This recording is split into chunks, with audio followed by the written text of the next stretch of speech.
Topher.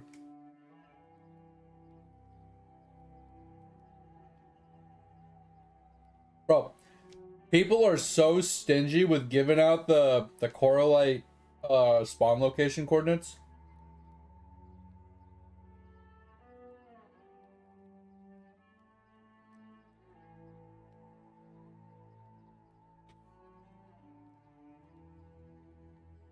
So I went into one lobby, and the first lobby I went into, and I asked, right? And the guy said, "Oh, why do you need it?" I was like, "To kill him?" He's like, "Oh, are you doing a quest?" I was like, "No, I just want to farm him."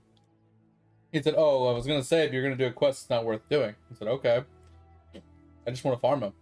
And then I waited a little while. I asked again, waited a little while longer. I mean, I'm digging, looking for it, right?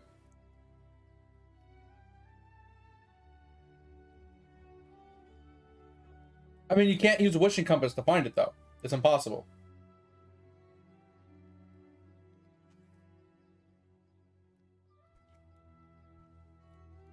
Ridiculous. But anyway, so I asked a few times, didn't get anything. And then another guy came in and said, looking for, the coordinates, paying 1.5 million,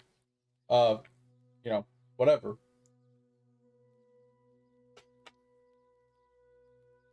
And the guy I was talking to about, that asked me, he's like, "Oh, well, why do you need it?" Responded with the coordinates. And I was like, "Are you fucking kidding me?"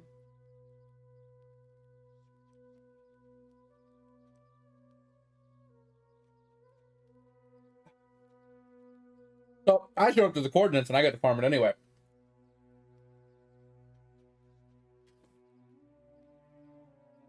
So I got there and farmed it for a real hot minute.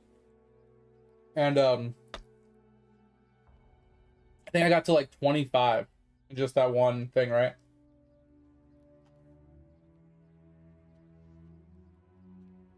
Sweet. But the thing with that one is that guy had both spawn locations. So I don't know if he was cheating or not.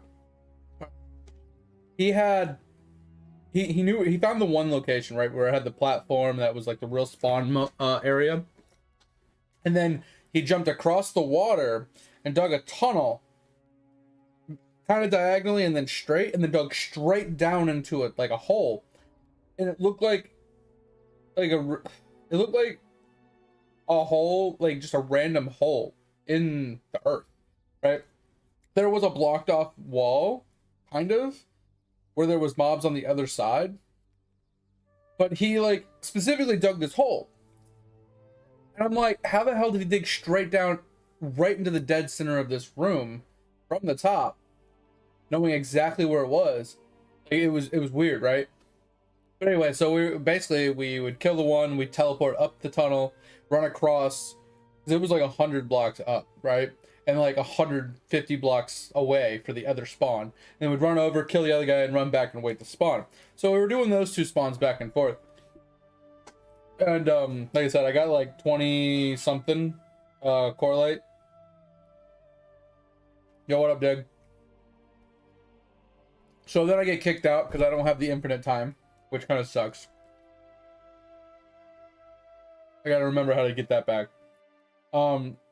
But anyway, so we did all that, and then I was like, all right, I gotta go back in to get the last couple. So I go into a next lobby. I literally write the guy's name out.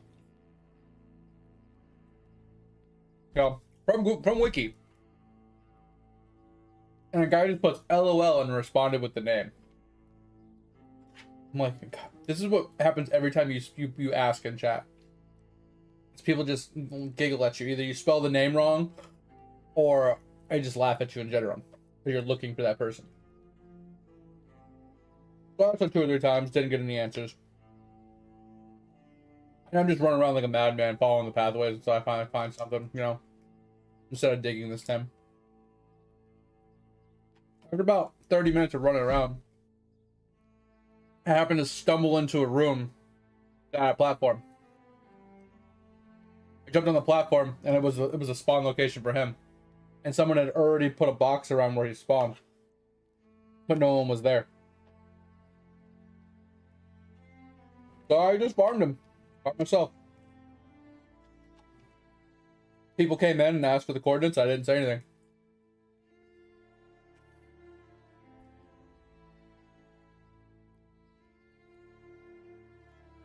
Because the problem I have with sharing the coordinates isn't that I don't mind sharing with people. It's that you share with somebody and then 15 other people show up. One guy shows up, that one hits the mob, and no one gets any drops.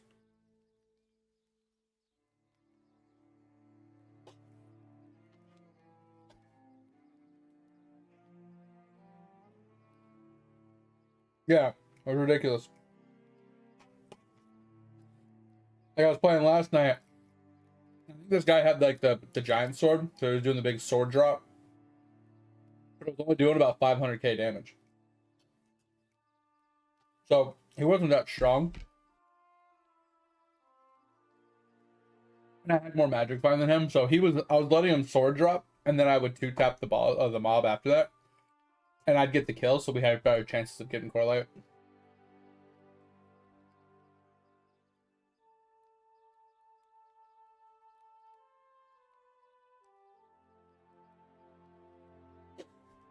But anyway, yeah. It didn't take too long. I was just working and I was like kind of AFKing at the guy's room. So that's how I was able to easily get the correlate you needed. Hard part down to just finding it. It was funny too, because one of the times I asked for the coordinates, somebody responded with, "Can't you guys just find it on your own?" God. I'm just like, bro, do you know how hard it is to find something like that? It's not like you can just use a wishing compass.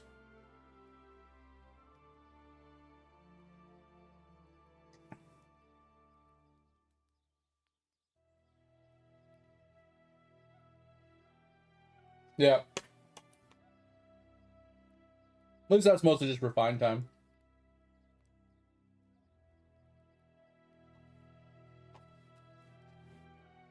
Almost done with dinner.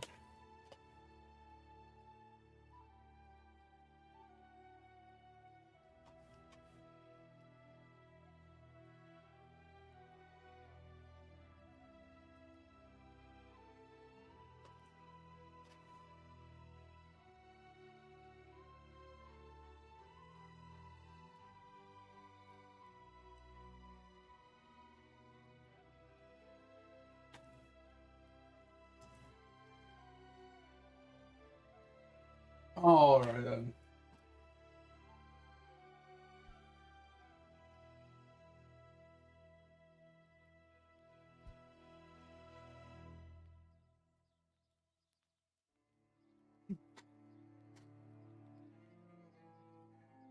Oh, nice. Yeah. Yeah, farming up a bunch of tool sets is probably one of the most annoying.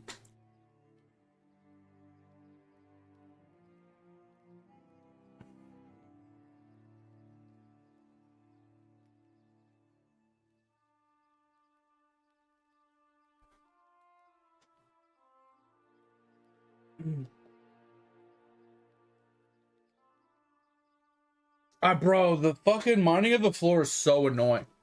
Like, I get it. It's a lot of gold, and it's pretty good, like, money making or whatever the fuck people are doing it for, but...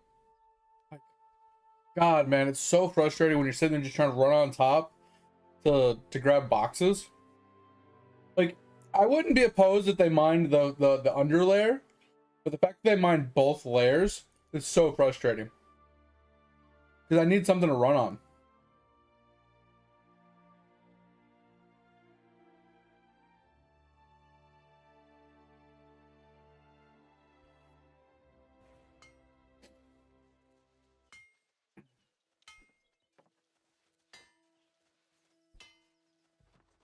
Oh, interesting.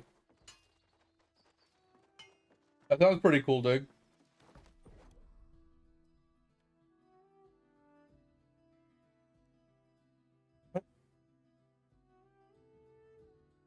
We got some EXP boosts. We got EXP boosts. Go. Let's go. Let's go. EXP boost.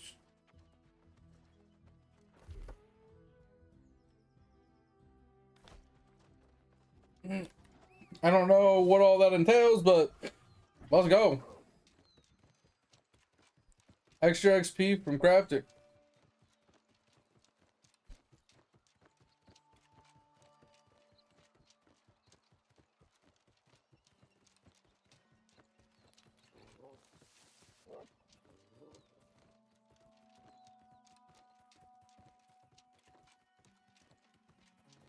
Interesting.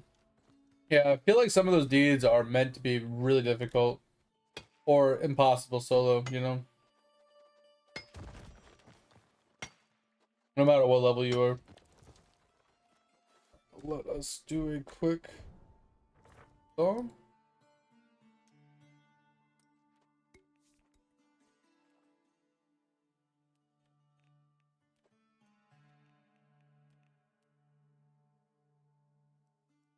Yield, baby.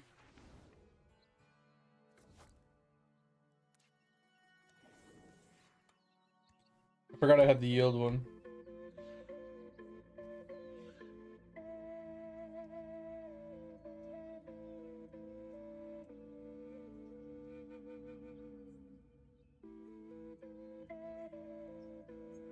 But yeah, for the mega farms, Stover, I'll read your message in a second. But for the mega farms, I was thinking like, if we could finish unlocking the rest of the plots, we could put like pumpkin and watermelon on like one side, both of them being in a 5x1, right?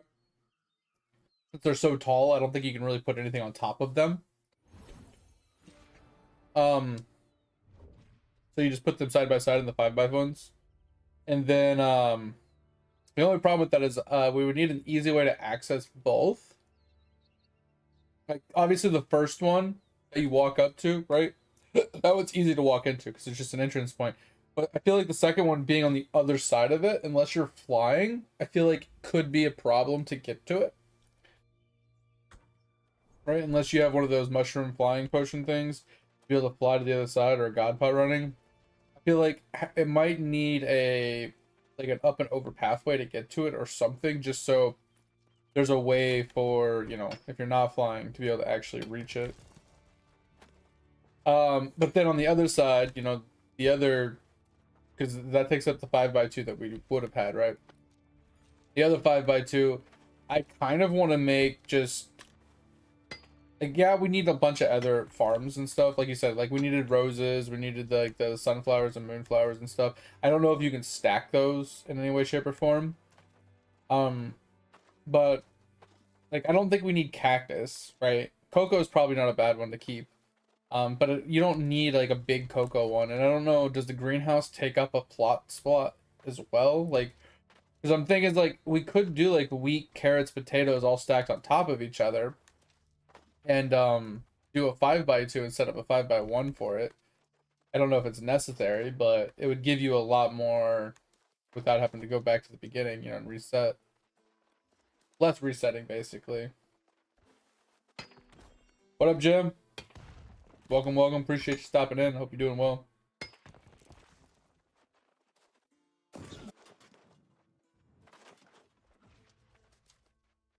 I jumped off that one instead.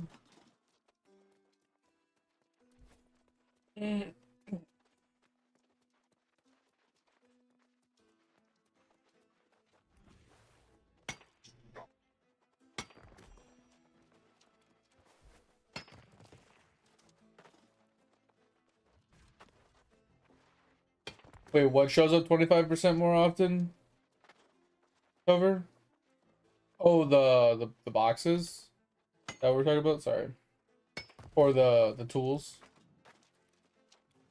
Yeah, yeah, yeah. Like I said, it's not so much that the tools take forever to spawn. It's just like when people are mining at the floor, it makes it hard to navigate the area to get to the boxes faster. Because if there's a floor to run on, you can just you can teleport over like certain things and jump across a lot of places, but you can just run on the floor. You don't have to like zigzag and like hip hop around as much and teleport as much because you actually have something to run on. And then sometimes you don't fall underneath the map and get stuck underneath the fucking gold as it's respawning and shit. So frustrating. What the what the fuck? Goodbye, sheep.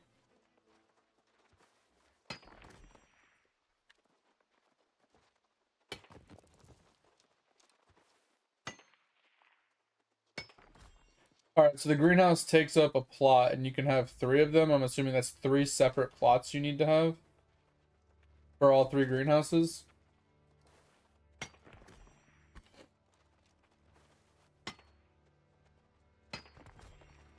Okay, and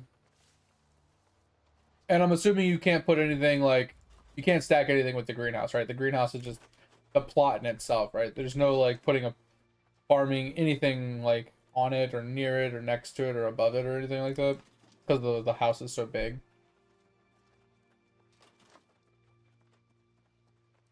So I'm just trying to see if we can like combo it with something.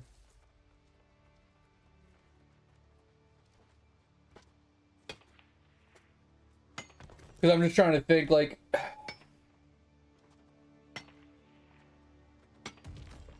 getting ready for school. All right, sounds good, Jim. I appreciate you. Take it easy. Thanks for stopping in. Hope you're doing well. Hope school goes well. Stay safe. Have a good day. Appreciate you. Ugh. I'm just trying to think of like how we would set it up. Like I said, if we're already using 2 5x1s for pumpkin and watermelon, and we need to do at least carrot, potato, and wheat, right? Those are the 3 main ones. But what other ones do we need? Do we need mushrooms? Like, is mushrooms like a necessity? Obviously for milestones it would be, but other than milestones, like, is it necessary? Cactus, once again, do we need cactus? Cocoa is a good one, right? Because it allows us for certain enchants and stuff. But once we have all the enchants, we don't really need them per se. But I mean, probably, like, I'm just trying to see what plots we need, right?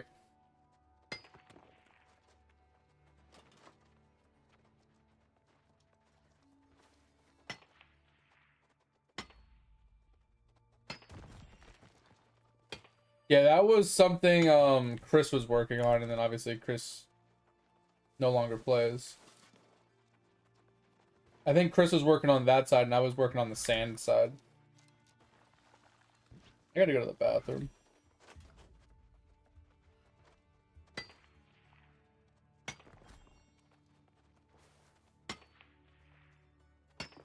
I mean, I think the mega farms that I've looked up still are valid, and they do all their mega farms in a 5x2, right? They have the pumpkin and the melon like kind of in one 5x1, partially I think in another zone. So I think it takes up a little bit more than a 5x1, but I'm pretty sure they just have a simple 5x2 for the full thing.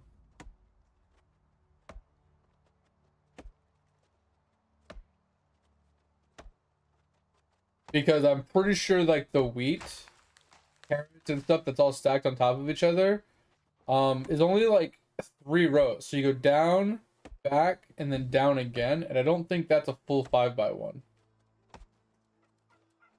Because I guess by the time you get to the end, it's relatively on a 5x1. I guess it's mostly regrown. I'm not 100%. But they're able to do pumpkin, melon, and then they have mushrooms on top, like on a flat surface, like making like a roof, right?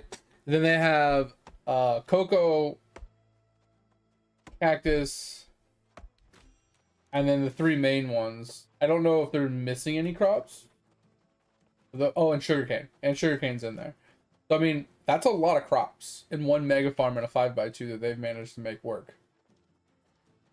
What is that like? It's 2, and they have the mushrooms on top. That's 3, and they have like the cocoa, the sugarcane, the cactus. They have like 9 crops. I know there's more crops now with the greenhouse, and I know that there's some hybrids and stuff. And then obviously, like you were saying before, now you have roses, winter flowers, sunflowers and stuff. So I mean, those kind of play a small part as well. So I don't know if there's like maybe those go in like the 2x1s on the sides now. You can use those, but I don't know if they can stack or anything like that either. But if they can't stack, yeah, and that takes 3 of the 4 side slots. And then you still have the 3 greenhouses if you run 3 greenhouses.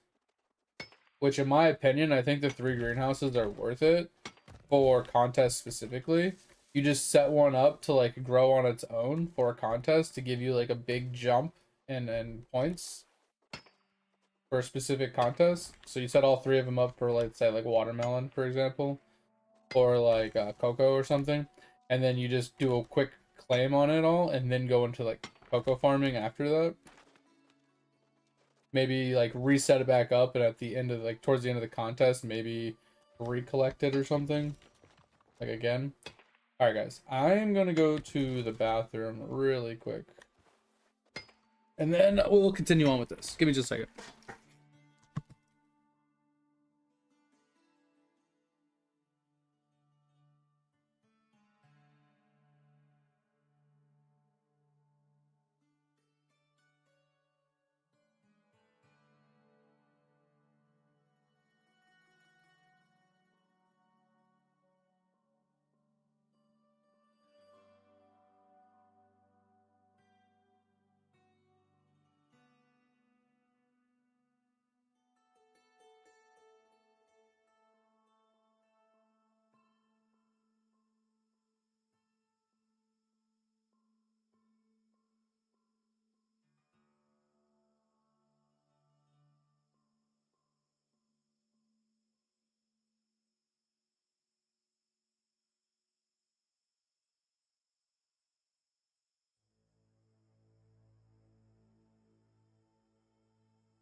Oh, alright.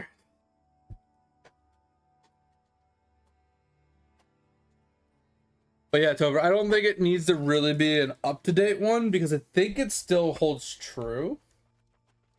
Most of it does. Like I said, there will be some caveats because there are new plants, but I don't know how many of the new plants need to have like their own plots, you know.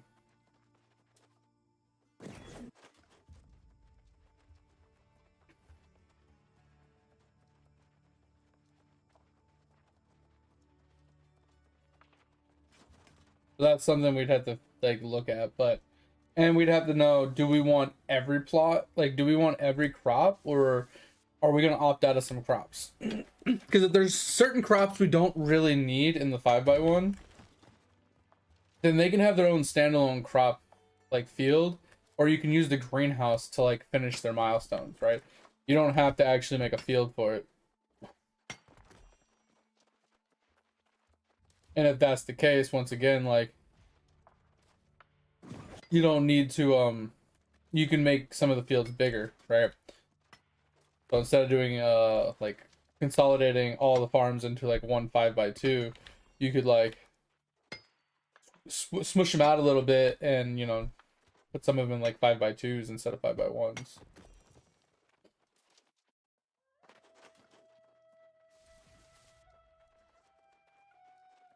Yeah, it's gonna be about getting all the plots first. Oh, and I do think there will be an update to the mega farm as well, Topher, because of one of the upgrades that was obtained in the new update.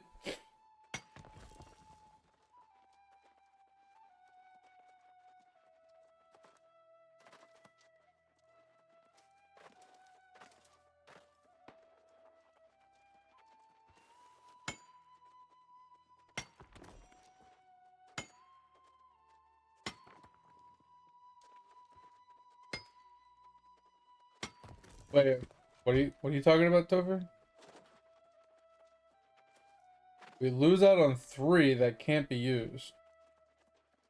And then they need to be north and south of the center.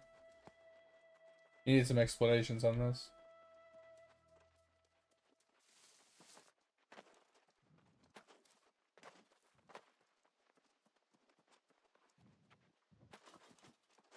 Are you talking about like the farm in the middle?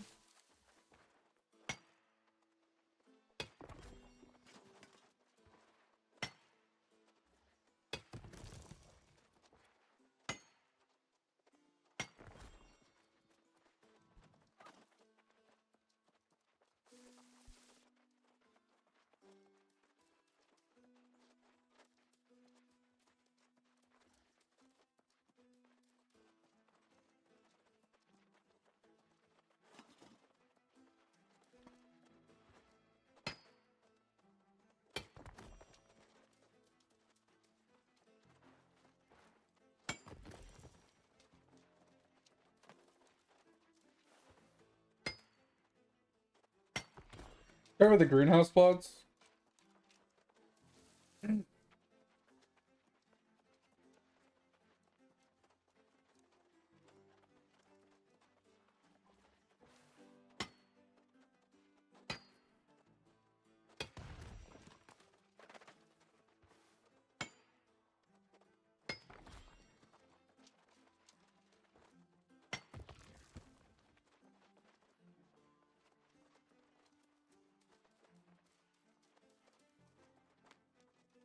I have no idea what we're talking about right now. It's like we're having 2 different conversations.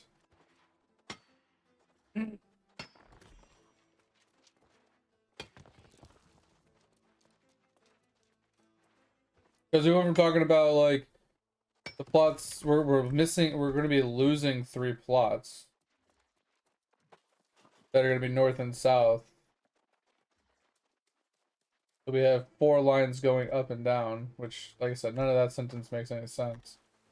Because they have the garden. Because if I jump in voice, I'm going to be in voice for like fucking 7 hours just talking. I know I will. Here, I'm just stop running for a second. Here's what I'm confused on. Okay, I'll just make it really quick for you. Here's your screenshot, right? And your sentence specifically said, we lose out on 3 that can't be used. I don't know what you mean by that first sentence. And then you say they need to be north and south of center. So here's a center, north and south, right? So we have these 4 plots. I get that. So we can have 4 lines going up and down. ... Very little context. Versus side to side. So I'm assuming that means you want to go up and down, and whatever these plots are going to be, instead of going zigzagging in a 1x1 kind of style. So we'll go with that. And then you said something about because they have a garden. What? What garden? I'm assuming you meant greenhouse, not garden. But I know you were talking about the cocoa and cactus, right? Is right here, right? And then you have the sugarcane down here. So like, these 3 supposedly are going to go for some apparent reason. Okay. So yeah, so the greenhouse will have to go in 3 of these 4 slots. I get that. I get that. So we'll have one slot open for something. But what I'm saying is like, do we need every crop? Like, do we need netherwort? You know, do we need the mushrooms? Do we need like, I don't know about the sunflowers and the roses. I don't know what those really do for us. But like, do we need a cactus? Like, that's what I'm curious on. Because what is the reasoning for needing them? Yeah. But what I'm saying is like, since we have greenhouses, can't you use the greenhouse like for, instead of having a plot for it, right? Can't you just put it in the greenhouse? So if you have 3 greenhouses, can't you put like, I don't know, like mushrooms in one of the greenhouses? Can you put netherwort in another greenhouse? You know, can you put like cactus in another greenhouse and then just have like a standalone like sugarcane one for itself? Yeah, but don't the mutations also have a way of like giving base crops as well? From at least what I saw from that one video you sent me where the guy was able to do like 25 million in one contest for like cocoa or something. Like, yes, there are mutations, but the mutations can still drop you base materials, right? Depending on which ones you put down and grow. Like I said, I don't know much about the greenhouse, but that's just what I gathered from that video. Yeah, it was a specific setup, but like I said, like the thing he used was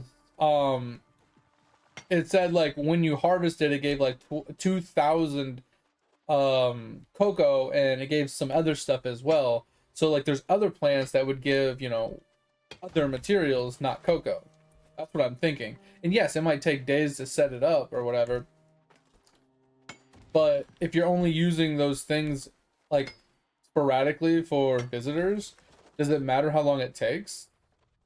Like, cause you gather it, you know, every couple days, and then you stockpile the resources and use it as they come up. I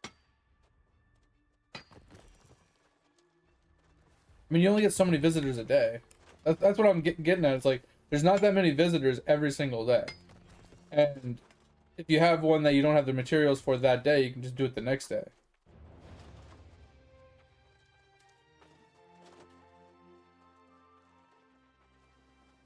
Yeah, but I thought there was a limit to how many they can do every day. Like I thought there was like a max of like 10 visitors a day or something like that. What up, lighting? Yeah, I could have swore there was like a limit.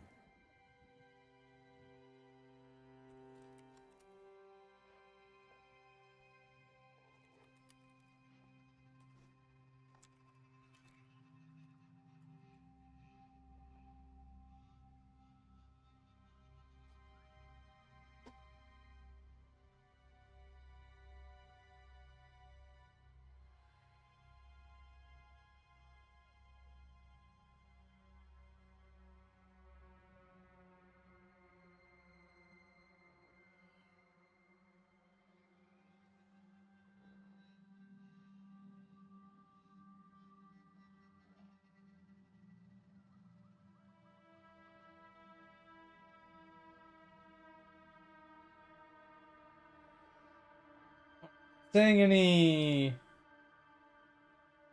limit? I thought there was a limit on how many you can have a day, not how many you could have at one time.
Okay, yeah, so I guess there is no daily limit.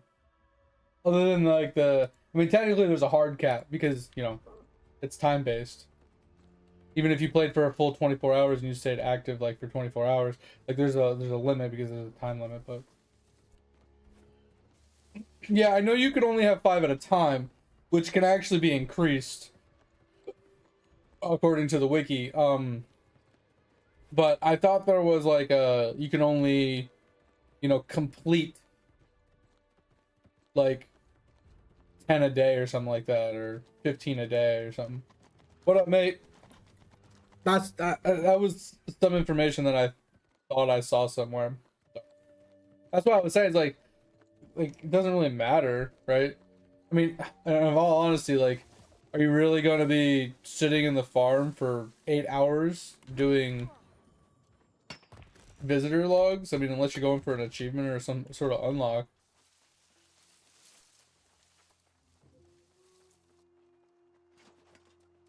I'm not saying you're not going to do a lot of them. I'm just saying, like, I feel like the odds of you hitting some of those obnoxious ones are pretty slim. I mean, not slim, depending on how many, you know, visitors you have visiting, right? Like, you have like one visiting. I think it says it's every 15 minutes according to Google. So you get like 4 an hour. And if the greenhouse takes like even more, like 2 days, like obviously, yeah, you definitely run out of certain resources if you got that person multiple times, or somebody requesting that material multiple times in like those 2 days. But I don't know. I'm just trying to think, like, because like I was saying before, the way I was like hoping to set it up is to have only have farms for the things that we really need, the materials that we actually need to farm for either unlocks or upgrades or enchantments or whatever, and then other things that are only for visitors slash contests, like maybe opt out of some of those, or like I said, like minimize the amount that we have in the field for them. That's why I was like thinking maybe we use the greenhouse for them, because they already have to have the greenhouse down, and the greenhouse can supply resources to some of those that we don't have to like deal with, and that could be nice.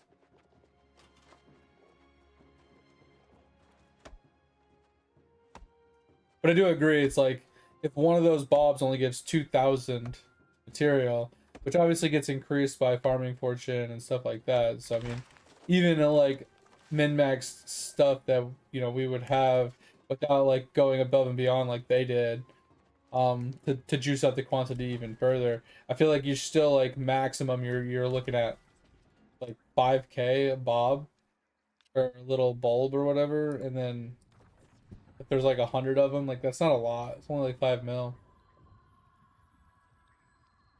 I feel like you can go through 5 mil pretty easy.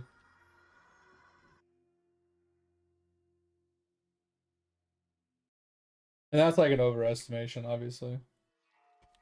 I don't think there's 100. And I don't think you'd get to 5k without like popping some buffs and stuff. Ugh.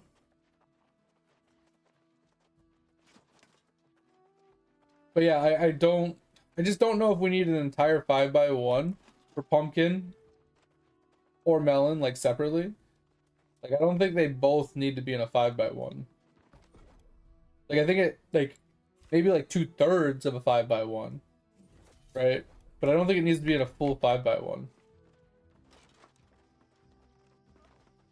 Also, I was trying to think if there was a way to incorporate um the other method that I came across as well, Topher, where instead of falling off the map and doing a reset, that you actually drowned for your reset. And the reason for this is because you can continue farming like whatever it is you're farming while you're working on drowning at the same time. So you die By the time you basically almost hit the very last like row, like you have to time it out. So you like maybe you miss out on like 1 or 2 rows, but you drown and then you instantly spawn at wherever you set your spawn location at, and then you're already holding the correct direction. You're already you starting the farm over again. That's already regrown.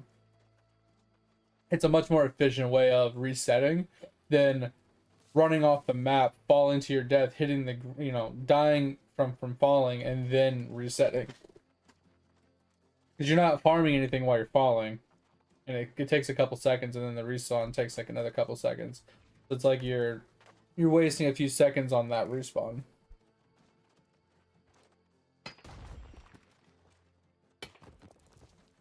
You're doing good? I'm good. I'm doing pretty good too. I got a pretty decent good night's sleep in today. Woke up a few hours, like an hour or two earlier than I probably wanted to, but I'm feeling pretty good. I got some decent dinner in me. The grind's going well. Conversations are good. Got a lot of progress on my Eidolon over the weekend. Bro, I got so many flipping quests done, it's not even funny. And while I was waiting for a quest to finish, I got to work on stamps. Stamp level went burr. And then the new stamps I got also went a little burr.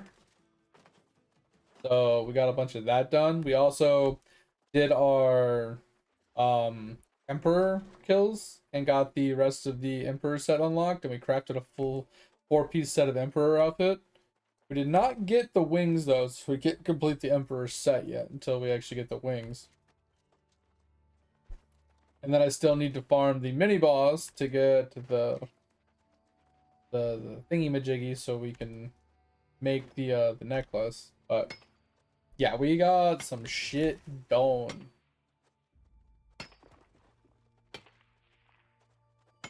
Still working on a few more quests. There's a few quests that I can't complete right now. Kind of annoying. I'll show you in a minute. Once we get this route done, if you remind me when I'm done with this route, I'll pull it up and I'll show you a few of the quests that we can't complete right now. I think they're in World 2. I think there's like 2 or 3 quests we can't complete.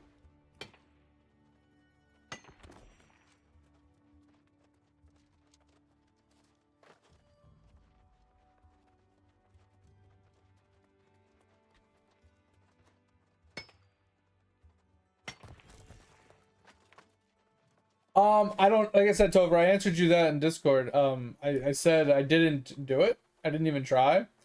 I just waited for Dr. Depicus to spawn. Because I forgot. I didn't have, I had claimed my worship, like, that day or the day before. So I only had a couple hundred. Like, I think I had like 600 worship. So I was just like, fuck it, I'm not going to deal with the worship bullshit. If it works, it works. If it doesn't, it doesn't. And I only had to wait like 2 hours for Dr. Depicus to spawn, so I was just like, fuck it, I don't care that much. Ended up having to do more worship stuff for some of the other quests, so. Like, I actually did have to do a worship run for 2 different things. One, I had to do for here. I had to do one worship run because there was a quest that I had to hit an odd number like 8 times in a row, and it's like impossible to do unless you do it in a freaking in a tower defense. And then I had another one after that quest that needed me to do a tower defense to reach a certain level. I think I had to reach like level 50 in Clash of Clans. And do 5,000 damage or something like that. So I had to do 2 different ones for that already. Kind of annoying.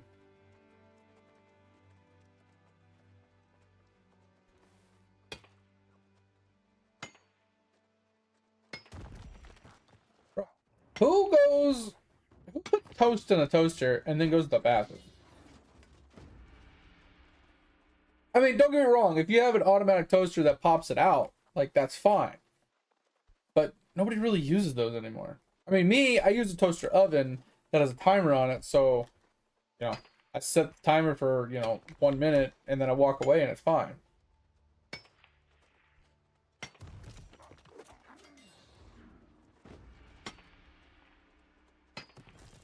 Burn to yeah, so they put it too high. Yeah. Yeah, normally when I use toaster, like back in the day when I actually used an actual toaster, I always set that thing to like 2 or 3. I don't like my bread like black. I don't like the black chart marks. I like it warm, and I like it a little like you can tap on it, and you can hear tap tap tap, but I don't like it crunchy. I just like it very lightly toasted. Very, very, very lightly toasted, personally. So some people run that bitch on like 8, and I'm like, why? Like seriously, what? That's not even toast.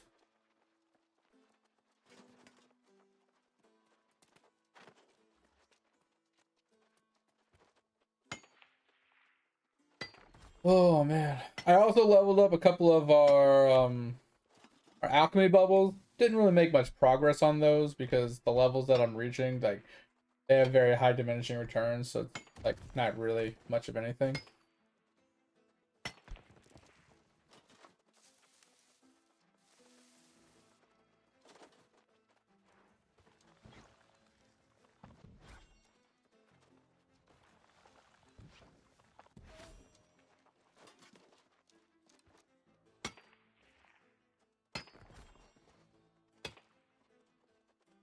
Oh yeah, mate, I don't remember, I have to look at the message or not. Did you say I'm good to go to the next thing in idle skilling? I'm ready to work towards the next one.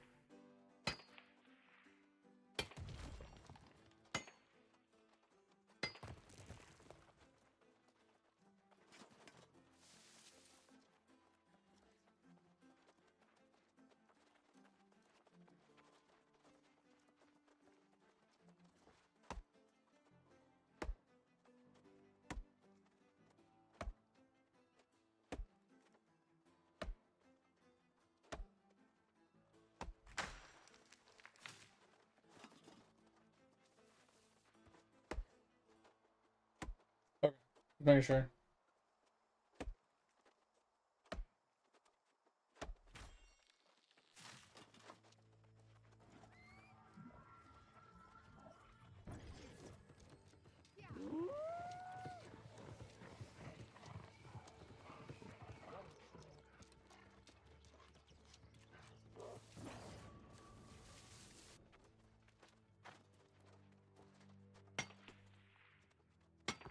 Oh man.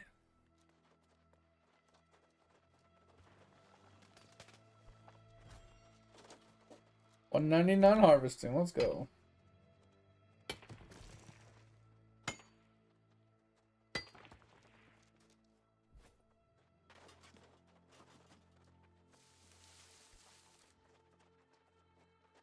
Oh, fucking hell, man.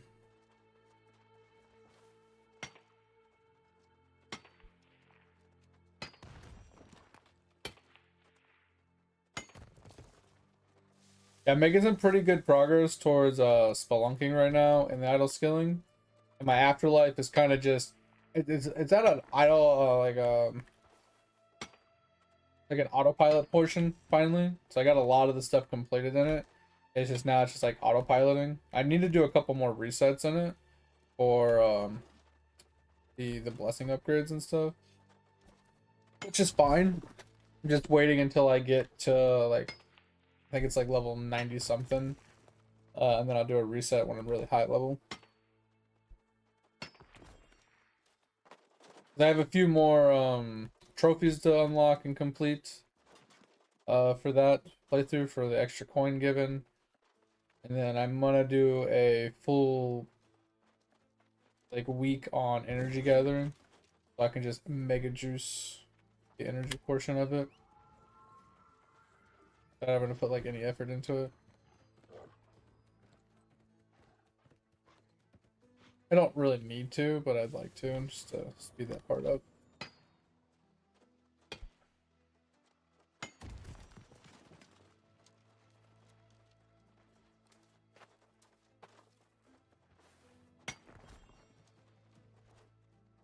But the nice part is while I'm working on the energy, I can also still be working on the money stuff, so it's not like I'm getting hurt by that.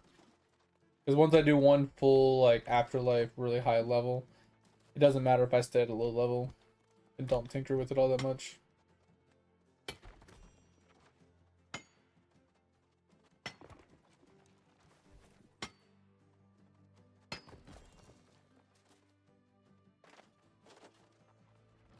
Oh man.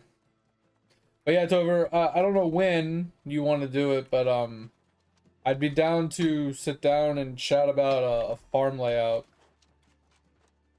One of my days off. I don't want to obviously take up my whole time because I'm gonna be working, so I'll be like kind of in and out. But for hightail tomorrow, I don't know honestly. Is it even free? Like, do I have to pay for it?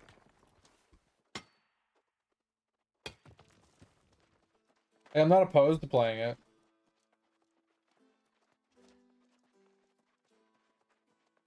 It's $20. I don't know why there's a bunch of slashes in there, but I'm assuming that's the different purchase limits. So you can get like a higher version of it for like $35, and like the highest version is $70. Yeah, 20 for base. Yeah, see, like that's the problem. Is like I'm a cheapskate, bro. I'm not gonna. It looks good, but uh. And also, like, I'd have to look at the game. Like, the game looks sick, and I think the game would be really fun to play combat-wise and stuff. But I'd have to look at their business model a little bit more, because I hate it when there's a box price on a game, plus if there's in-game, like, purchase things, right? Like, you pick one or the other. If you want your business model to be, like, in-game purchases and cosmetics, like, cosmetics are fine, but, like, if you have things that are, like, quality of life purchases, or you have to buy things in the game, like, you know, more maps or more like unlocks or quest things, like blah, like, bro, like there's no point in putting a box price on the game for that reason. Like having in-game quality of life things that also can correlate to like pay to win aspects makes a lot more sense on a free-to-play game. But if you have similar things like that and you have a box price, it kind of pisses me off. It's like having a battle pass on a on a box price game, or having a battle pass on a membership game. Like it drives me insane. Literally irks the absolute shit out of me.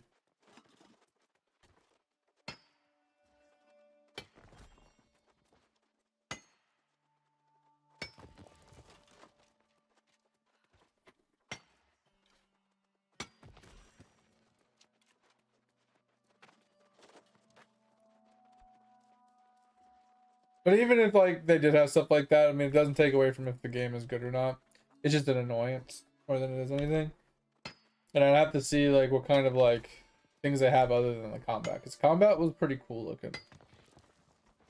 But if there's no like decent professions in gathering and crafting, like I might not have much to do. Might just be bored, you know. At that point, I might as well just play Dread Mist. I am still like really, really on the like I'm really close on the fence about getting Ashes of Creation. Like I'm already fed up with like watching it, because like watching people play just bores the shit out of me. But there's a lot of games that are really boring to watch but are really fun to play. Because I go and watch people like clean and stuff, and all they're doing is just farming giants. Right? There's like a level like they also have capped a level in Ashes of Creation, which is really freaking annoying. And you lose EXP every time, like you get EXP penalties every time you die, whether it's PvP or not. Really frustrating. But the crafting looks really cool. The professions look really cool. The combat looks pretty fluid and interesting.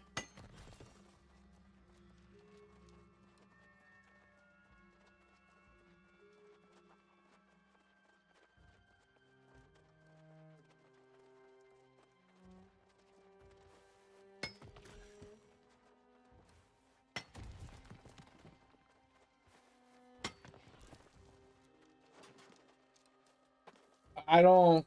I mean, I think I get what you're saying, Dig.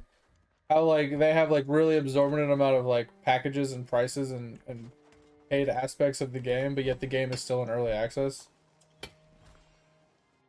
Is that what you're saying? So you feel like they're just like a scummy, scammy company because they're just asking for all this absorbent amount of money, and then they're just not even fully releasing the game. Like I mean, I agree with that sentiment to a point, But at the same time, like with what they're trying to accomplish and what they're trying to actually make in this game, I do agree that it has been in development for so long. Like, how the fuck are they like still this far behind? But at the same time, like they are still putting out updates. They are still changing things and and adding things and pushing things along. So it's not like just a dead game. They are actually at least doing stuff. So, I mean, I don't hate on them for that, but I just feel like they are working a little slower than expected for it not being an indie game, and for the amount of money that they are asking for. I feel like they are working too slowly. That I 100% will agree with. The speed at which they are progressing is much slower than the amount of currency they're requesting, right? Like, I feel like if you're asking for tons of money, that is because you are putting a ton of money into your game to speed up the process. Not, hey guys, pay us $10,000 so I can pay one person to slowly put out content for you guys over the next 10 years, but keep paying me $10,000. You know, like it, that's the kind of feel I get from it, from, like I said, speed to profit ratios.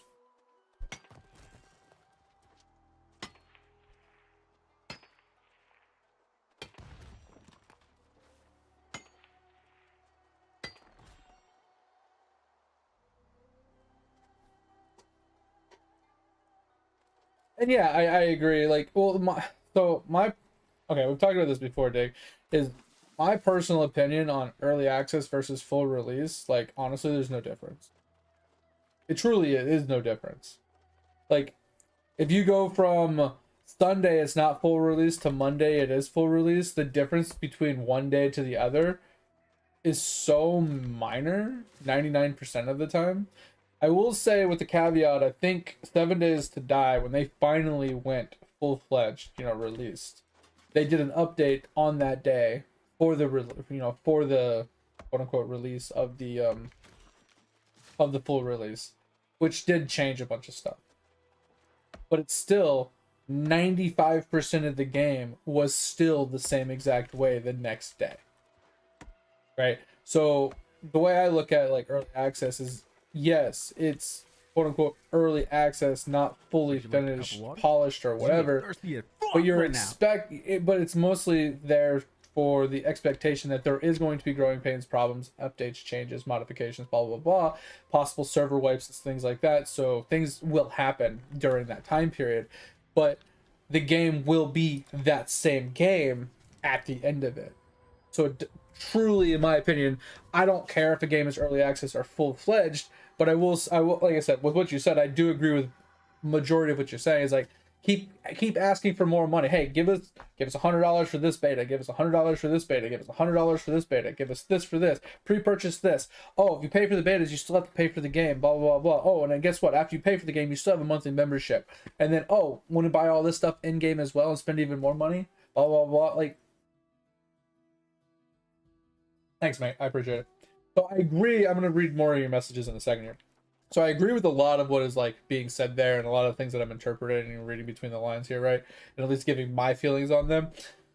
But I agree. If a game stays in early access for 10 years, by the time the game is quote unquote fully released, like, we've already been playing that game for 10 years. There's not anything new, right?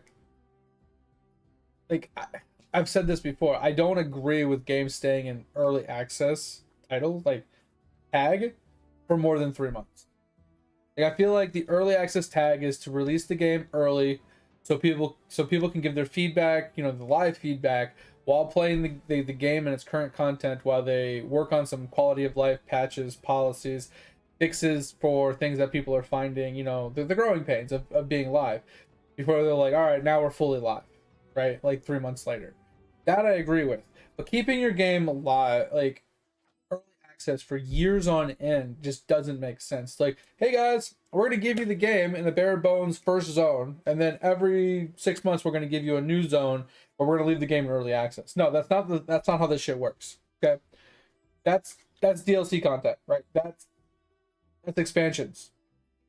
If you give us a zone, that is the game, right? We play the game in its core, and then when you give us a new zone, that is a DLC. That is an update, right? It's ridiculous. Baldur's Gate 3. I mean, Baldur's Gate 3 is, in my opinion, I wouldn't say they did the early access great, because didn't that shit stay in early access for the first zone for like years? Yeah, it was forever. But I think the only reason why that one feels good and people are happy with that one is because the game was insane. The game was actually fire. Right? What you could accomplish just in the first zone and how much content there was in just the first act was so astronomical. It was wild. And yes, it obviously started out a lot less than that. It wasn't nearly as good, right? And it grew to that point over the 3 years, right? And while they were working on the other content. I mean, that, like I said, take that one with a grain of salt. I think that's an anomaly. Just like WoW back in the day. When WoW first came out, WoW was an anomaly. I think Baldur's Gate was another anomaly, right? Just one of those didn't really fit with the era on how good it like actually performed and how well it was, right? And my opinion thing, I don't know if they're asking for money directly to like add more features. Like you said, like in that statement where you made, it's like keep asking for money so they can add more features to ensure the game never comes out. I don't know how much I agree with that specific statement. Yes, they're going to keep asking for money. I think they were finally actually done asking for like straight up money, except for the box price, obviously. I don't know if there's, I haven't seen any other criteria of like, hey, pay us more money for this, pay us more money for this. I think they finally hit that wall of, okay, early access. You buy the base game, you play the game until it comes out. Now you got to start paying a membership. I think that's kind of where they're at now. I haven't seen anything. I could be wrong on that. Like I said, I'm kind of ignorant. Yeah, we're talking about Ashes of Creation. We've been talking about Ashes of Creation. I don't even want to talk about Star Citizen. Star Citizen can suck it. But I do agree that if it stays in early access for too long, like we've already experienced the game for years, and nothing has changed from the early access to the actual full release of the game. So it kind of just feels meh, right? Yeah, you didn't know that, Dig? Yeah, you can have like a WoW membership. Literally, from my understanding, it's the same business model as WoW has.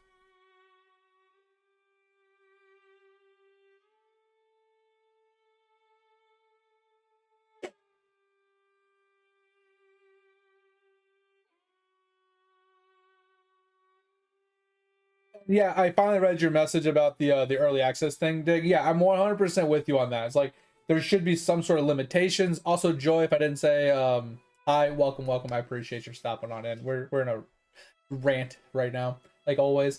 I 100% agree with that. Like I already said it, but the early access should be limited. There should be, limitations and rules behind being able to use the tag. You should only be able to use it for X amount of time. And if you don't fully release your game at the end of that time, then you have to take your game down from being able to be played, turn your servers off for X amount of time before you're allowed to reintroduce your game either as another early access, quote unquote, nether beta, or as a full-fledged release, right? There needs to be fucking some standards here, right? We shouldn't have a game in early access for 10 years. We shouldn't have honestly, you shouldn't be in early access for more than 6 months max. Like, those are betas, those are alphas. That's what they're intended for. They're intended for a weekend or 2 weeks, maybe 3 weeks max of people to play it, give their feedback, figure out problems, fix them, and then release the game right after. That's what they're intended for. They're not intended for you to launch a game and just say, hey guys, we're going to give you the game, but we're going to put a tag on it saying it's early access so you understand that there's still problems with it. We're going to live fix them as we push through the game.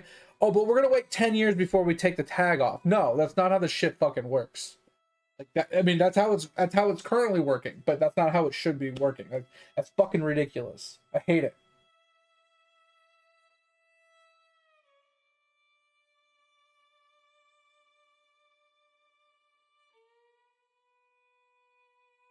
And yeah, when there's wipes, Dig, I kind of agree. Like, I don't want to pay a box price and or membership or anything like that if you're going to be wiping the game regularly, right? I'm okay if I buy a box price of a game one time and then it's like ladder season based, like, Diablo, those types of games, right? If I buy the game outright and I don't have a monthly membership or anything like that that I have to worry about, and we're doing seasonal based stuff, that's fine. but there should be a core system as well, right?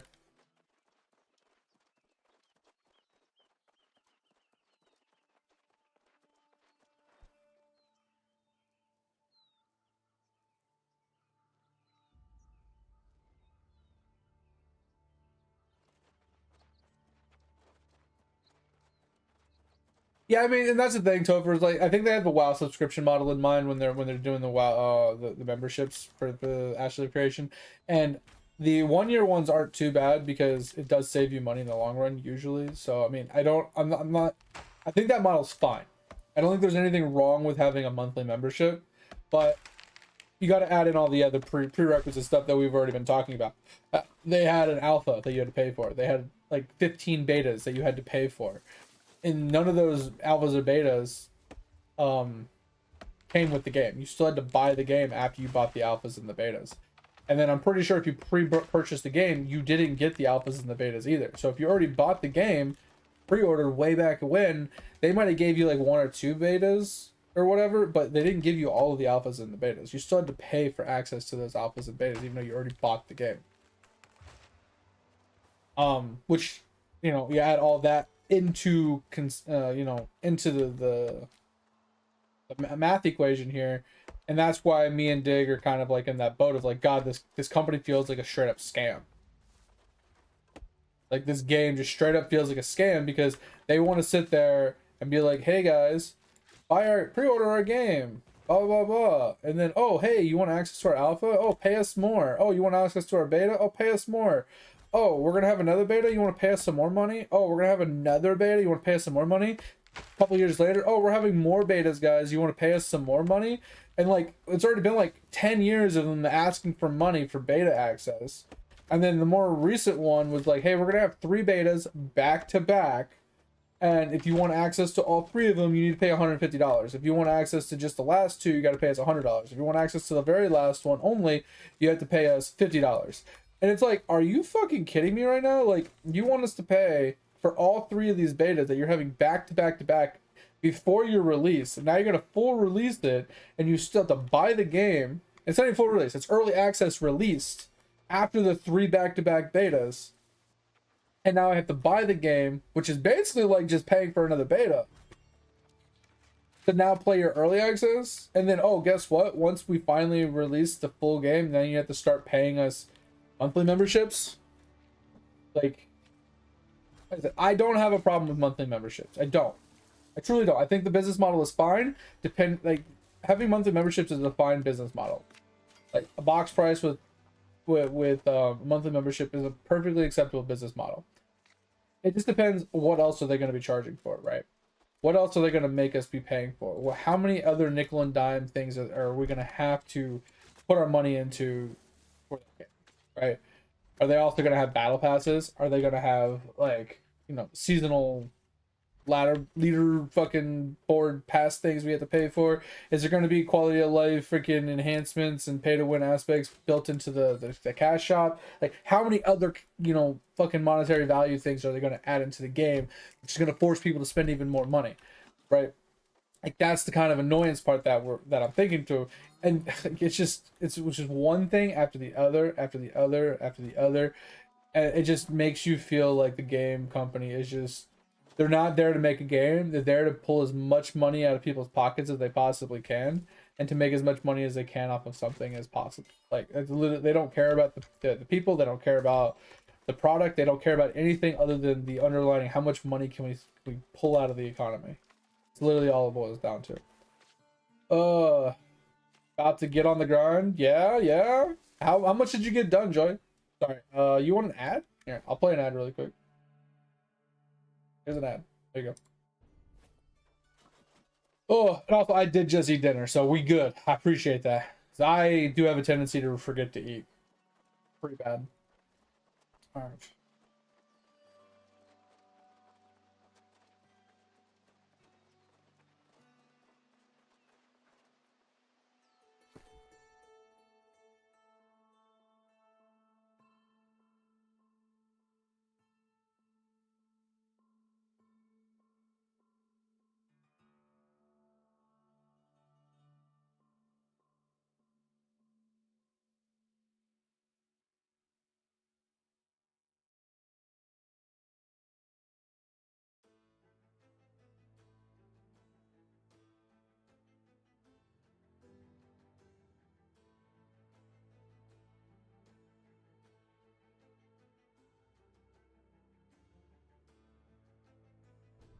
Oh, you made it to level 18? Nice. Let's go.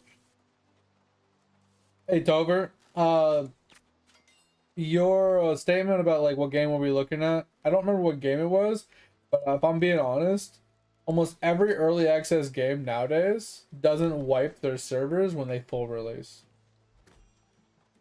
Like I said, there is no difference between early access and full release of games anymore. They just use that tag as as Dig explained as like a shield. It allows them to get away with certain criteria that they couldn't get away with if they were fully released, and it's bullshit. So it's like they leave the game in early access for long periods of time, let people play with no limitations, right? There's zero limitations to the game. Like you can play all the max level, you can play all the content, you can do all the dungeons, you can do all the raids, you fully gear your character, and then oh, guess what, guys? Today's Sunday. Tomorrow we're gonna release 1.0, and we're gonna be fully released going forward, but nothing changes. They might give us a patch with it or some sort of update where it's like, hey guys, we're gonna give you a new dungeon or a new raid with the new release, and that's or a new class or something, right? They're gonna give you something new with the full release, but it's literally the exact same game. They don't wipe it, they don't clear it, they don't start over. Like they don't do any of that stuff because it's not an alpha, it's not a beta. It's not actually a true alpha or beta. It's literally just early access to the game, like the real game.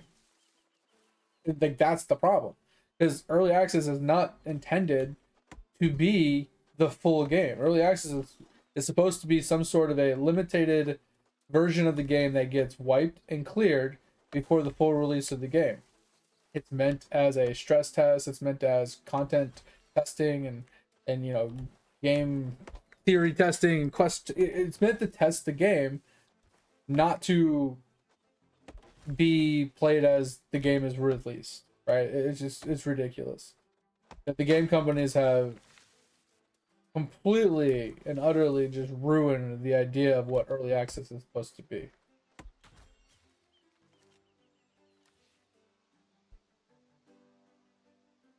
Oh, and now you got 4 days off, so you're gonna hit that hard, right? Yeah, let's go. If you need help, let me know, Joy. I'm here.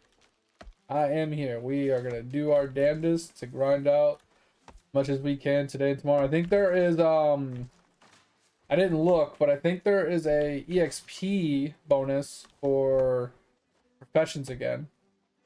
I saw some for I think I saw some for smelting. I think I also saw it for engineering.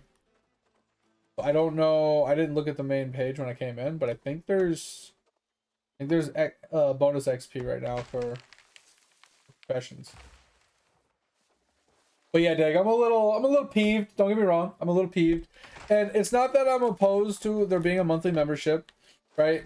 And it's not like even if I have played the entire game fully through, right? Because I mean, bro, honestly, you pay for fucking World of Warcraft, right? Right? You've played World of Warcraft all the way through multiple times on multiple characters. You've completed all the content so many times, and then you still pay for a monthly membership to go back and play Classic. You know what I mean? Like, I'm not saying you specifically, but I'm just saying in general. Like, lots of people do. I have like just because I've played through the content before doesn't mean that the content isn't fun. Doesn't mean I don't still enjoy the game. Blah blah blah. It's just like RuneScape. Now, I wouldn't play a new character per se. I mean, I've been tempted to a few times, but it's not that I want to go and play a new character and start a new membership on a new character. But if I was just paying a monthly membership and I could play multiple characters, I wouldn't be opposed to having multiple characters. Just because the game is fun. Replaying through the content again is not a big deal. And I would say for Ashes of Creation, at some point you do need a lot of characters. Like if you want to be self-sufficient in Ashes of Creation, you need multiple characters. And the way I gathered and the information that I understand, as it stands right now, I think there's 22 total professions between gathering, refining, and crafting.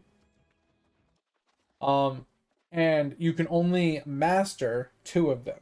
You can use all the professions, but only 2 of them can hit maximum level. And then a third can be 1 tier down, a fourth can be 2 tiers down, and then a fifth can be 3 tiers down, and then all of them can be at the base level or some shit like that. That's the way I gathered the information and how I understand it. But in order to have every single profession to max on one count, you need 11 character slots.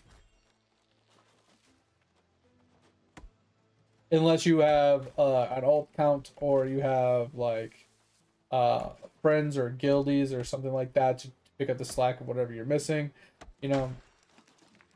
But I just don't know how viable the actual professions are, because like we talked about before, if there's not some sort of implementation or need for these professions other than just crafting, you know, base gear for people, and like, you know, high tier like certain pieces of armor or weapons, and then once people have them, there's like no reason for the professions anymore. Like professions are going to be kind of meh, right?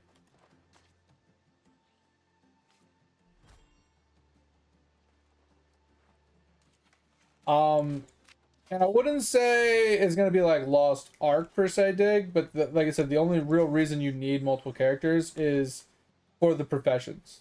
Now, technically you can play one character and you can have no problems playing the game. But there are 64 different character combinations between the classes and subclasses. Um, so having multiple characters is definitely viable, between having different tanks, having different healers, having different DPS, different support classes, or whatever.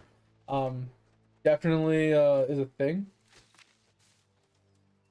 Because the base class, 8 base classes cannot be changed. So if you make warrior, you are stuck to being a warrior. But the 8 subclasses can be changed whenever. Like you have to do like a quest or something, but you can change your base class, you know, to any of them. And if you like start off as one base class, you know, subclass or whatever, and you didn't really like it, like let's say you were a warrior monk or something like that, and you didn't like the monk part, you still have to be the warrior no matter what, but you can change it out of a monk and over into like, I don't know, a berserker or something, right? You can switch into like a secondary class. And then if you don't like the berserker, you can switch to something else. But like each combination gives you different archetype, which, you know, obviously plays slightly differently and blah blah blah. But like I said, the other characters are specifically there if you have them for either picking up the slack in like dungeons. If you don't want to, you know, DPS, you can tank. If you don't want to tank, you can heal or whatever. So having the different class types, so you can do different things in different dungeons and raids, and for professions, pretty much what it's meant for.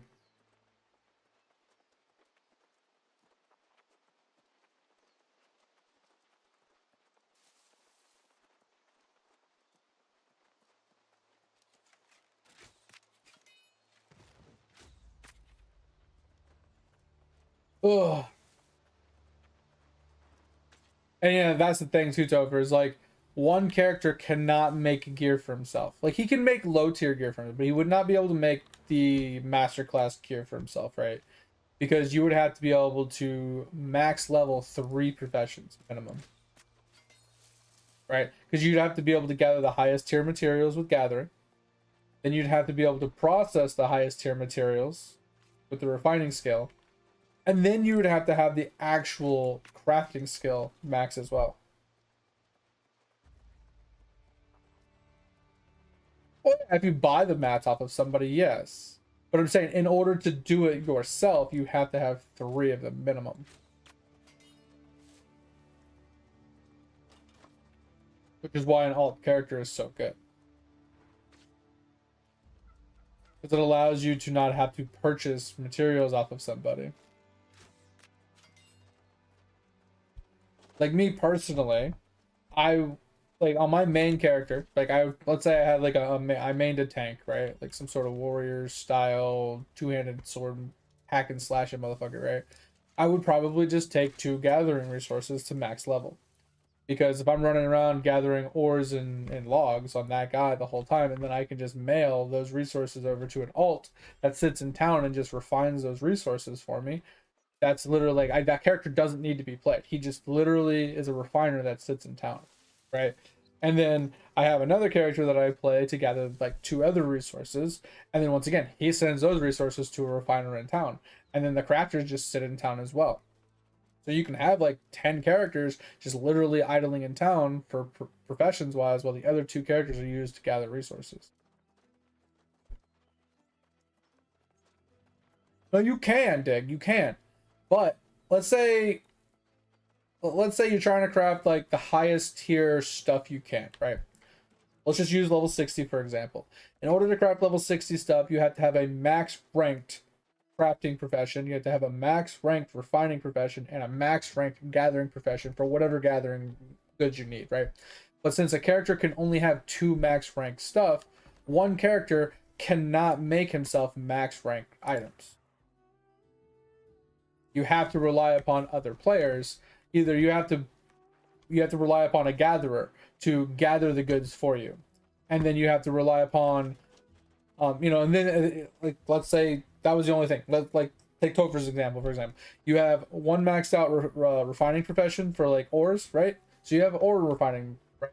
And you have weaponsmithing, right? So it only takes ore and then you convert the ore into a sword or something, for example. I'm not saying that's true, but you can. You have to pay a gatherer to give you the stuff. So you have to buy the gathering materials from another player to then craft your own gear, right?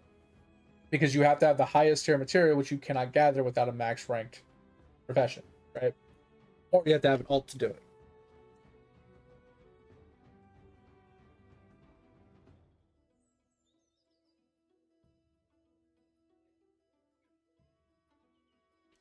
Yeah, and see, that's the problem, Dig, is like, since you can only have 2 max ranked professions in general, because they're all umbrellaed under professions, that's the problem. So you have like 4 gathering skills, you have like 8 refining skills or something, and like, or like 6 refining skills or something, and then you have like the rest of them are all crafting skills.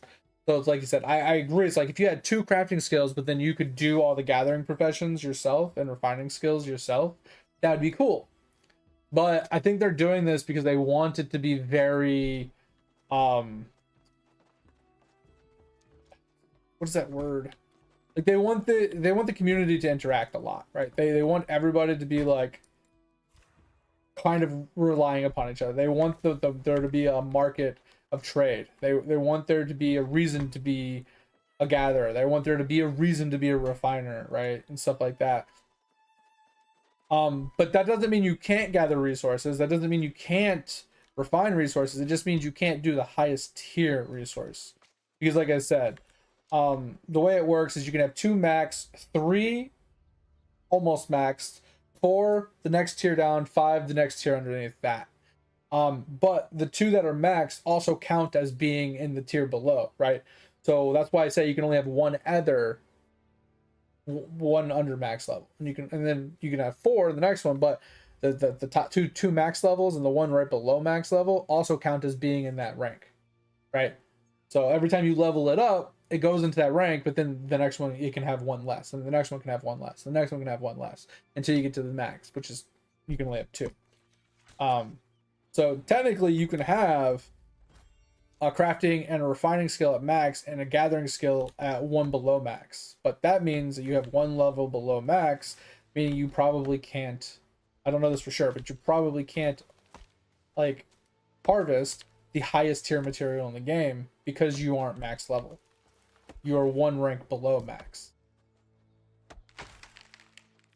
So that's why I feel like a lot of main classes, main characters are going to just have 2 max rank gathering skills. So that way they can just gather resources while they're out and about doing dungeons or quests or whatever else they're doing, and then they can send their the goodies to their alts to do the refining and crafting.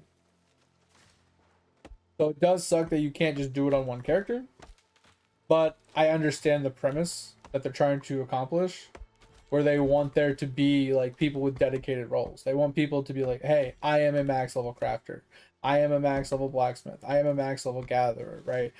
And that way, everybody kind of like, there's so many different roles that you don't have 15 people with max mining skill in one party, right? When you go into a raid, like in WoW raid, it's like everybody has mining. It's like, okay, well, who's gonna mine this node, right? It's It's like people are rolling for nodes and stuff. It's just ridiculous. But when you're in a game where when there's very high limitations, and most players aren't in the same exact profession, then it kind of lets people specialize in a specific profession. But like I said, unless they take the professions to another level, which is what I've talked about before, like gear needing to be repaired, and the only way it can be repaired is taking it to a blacksmith, like an actual player blacksmith, to repair its like max durability or whatever. Unless they add something like that, I feel like professions are just kind of meh. They always have been. Like there's very few games that professions are required to make best in slot gear, because they want best in slot gear to come from either PvPing or raids. They don't want people to get best in slot max gear from just gathering ore on the side of the road and then crafting like a sword, and then they never have to do anything, right? They don't want, that's not what most game companies want. They want people to play the game. They want people to run the raids. They want people to run the dungeons. They want people to PvP against each other. They want people to get gear that way instead of having just running around gathering iron for fucking a week and then just having best in slot gear. They don't want that. I get that. That's fine. But I wish there was a way that best in slot gear came from doing both, right? You had to get certain marks and rewards from doing PvP, and then you had to get certain materials and ores and gatherables and stuff from running dungeons and raids. You had to do all the content in order to get the goodies in order to craft what is considered best in slot gear. I feel like that would make a good crafting system. And then on top of that, to that best in slot crafted gear needs to be repaired via the materials from dungeons and raids in PvP, right? You need those resources to craft repair kits that only a blacksmith can use, right? To repair the gear. Like, it makes it tedious, it makes it annoying, but I feel like it would then give blacksmiths like a very, obviously you can do the same thing with weaponsmiths, tailors, things like that, because like cooks and alchemists and things like that never have a problem when it comes to professions, right? They always are needed because all their goods are consumables. They're a finite amount of resources. They always need more resources. They always need to keep crafting them because people are always using them. But when it comes to armor, it comes to weapons and things like that, like they don't degrade to nothing. Iron running, yeah. Well, right now we're actually doing wood edge. We did 2 iron routes, and then we did some leather routes, and now we're getting some wood, and then yeah, we're gonna do this.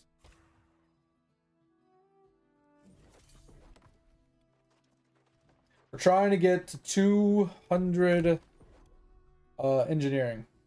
It is a fucking slog and a half. Struggling. We're truly struggling. Like, that didn't even give me a level. Like, actually crazy.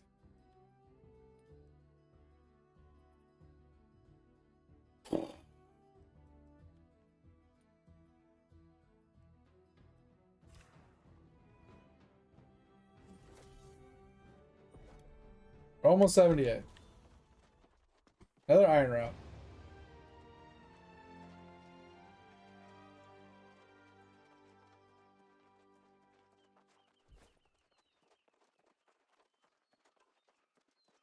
Yeah, and that's the thing, Diggs. Like, I agree they're trying to artificially inflate the playtime of the game, but at the same time, with the way that the professions work, from my understanding, is the profession levels are completely separate than combat levels. So with that in my mind, I'm thinking you don't even have to play the character. You can literally just park it in the town, and then just mail the goods to the player. That way, the player just gets the goods out of the mail, they refine it, and then they mail it back. It's literally all it is. So you're not even playing the other characters. You're just leaving them in town, because that's how you level up their professions. You level up the professions by actually doing the profession, but it has nothing to do with combat. Professions level up completely separately from combat, and combat levels up completely separately from professions.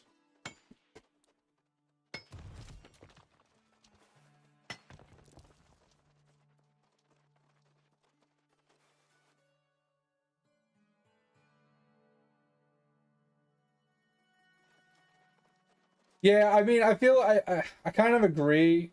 Dig, like, what's the point of being able to do all the professions if when you get further into the game, you're not a high enough level to even use the profession, right? Like, oh, well, you can gather iron on every character, but oh yeah, the next tier, yeah, you can't gather the next tier ore because you didn't level up your mining. It's like, okay, then what's the fucking point of being able to mine iron, right? I agree. I feel like I don't hate the idea that you can do every profession at its bare core, at bare minimum, but I also feel like what's the point?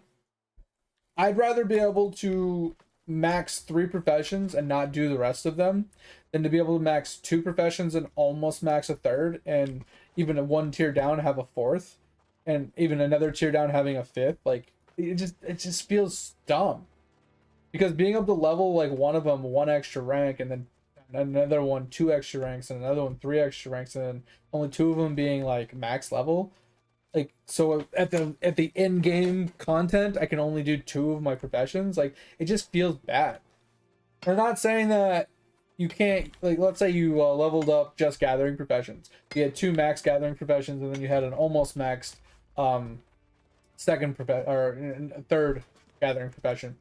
That means, yeah, you can technically do almost all the gathering in the entire game on one character, but there's certain limitations, right? Like the one that's one tier down can't do the highest tier material, but it can do the tier below that.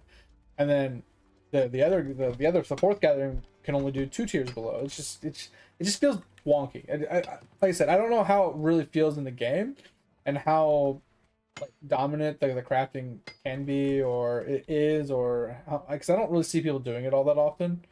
There was one person, his name is Clean. He was actually doing mining for a few days. I watched him. It was kind of cool. I enjoyed it, but I don't really like. I don't see a whole lot of crafters, right? Because I don't know how viable the crafting gear is, especially when you're locked in level 25. Right. Um, but like I said, I don't hate the idea that, like, in order to do all the professions, like, the characters can just sit in town, right? Doesn't really matter what their playstyles is, doesn't matter what level they are. They just sit in town, they gather the resources from the mail, and then they just do what they got to do in town. I don't have a problem with that. Um, but it just doesn't feel good, like, because I feel like in order to gather all the resources in the game, because I can't remember if there's 5 or if there's 4 or if there's 6 total gathering professions, but the fact that you can only max 2 of them means that you're going to have at least 2 characters that are a high level that can go out and gather the highest tier materials. You have to bare minimum at least have 2 max level characters to max level your professions, if not 3. Once again, this is forcing players to play more than one character if they want to gather, if they want to make decent money in the game without just PvPing or running raids or dungeons or whatever.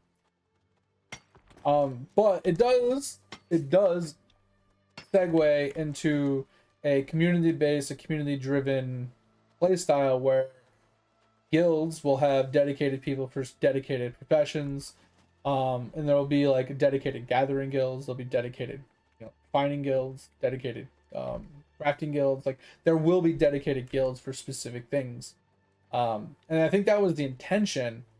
But I don't know how dedicated these people are going to be to those tasks, right? Like, you have a crafting guild, so you have a guild full of nothing but like max rank crafters. You only need like 5 people in the guild to have every profession maxed, right? So to have every crafting profession maxed. But at that point, like, why just be a crafting guild when you could just have like one of every player? Like, you have 11 players in your guild and you have every profession maxed now. Like, it doesn't quite hold true to the idea of, oh, we have crafting guilds, we have gathering guilds, we have this, we have that. Because at least in a game like EVE Online, right, where the resources are required in such high quantities, you need tons of processors, you need tons of crafters, you need tons of gatherers, right? And you need transporters and all these other types of stuff. Like, you need combaters, you need people that can play defense, you need people that can scout, you need tons of people to do certain aspects in a game like EVE Online. I think they were trying to make a community not as intense and hardcore as that, but I think they were trying to get the community to kind of shape in that way, where people were clumping together to do like-minded objectives, right? AKA gathering guilds and refining and crafting guilds and stuff like that, where like the gathering guilds supply resources to, you know, players and other guilds, so the guilds can, you know, fulfill like, you know, crafting orders and things like that. Like I feel like that was kind of the intention, but it doesn't feel like they even got remotely close to that. Like it just feels very off-putting, and it just, I think they missed the mark by a mile.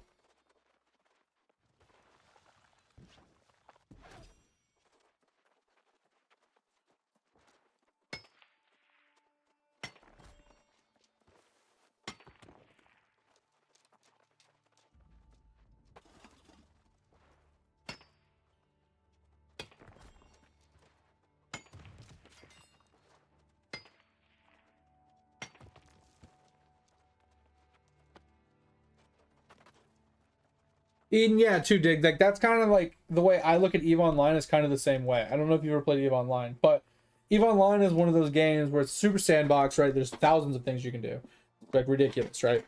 But you can hard focus on one aspect of the game, and you could actually be known for being that specific, you know, hyper focus, right? Um, and that can be viable. But the longer you play, and the more, you know, you play, and you can put more resources into it and stuff like that. But the further you make it into the game, the more you branch into other aspects, right? So you first start off as being like, let's say you start off as being a scout. So you're scouting for people, so you invest into scout, you know, scout stuff, you invest into like stuff for those types of ships and those ships, and you know, basically being able to be a scout, go stealth, so on and so forth. But then the longer you play, then you can start segueing into combat ships, right? So you can start segueing into, you know, like like small little fighter jets and stuff like that, or what, fighter ships, and then you can eventually like you know, keep pushing that route and go into like medium fighters, heavy fighters, you know, command ships, support ships, you know, logistics ships, stuff like that. You can go into transport ships and stuff.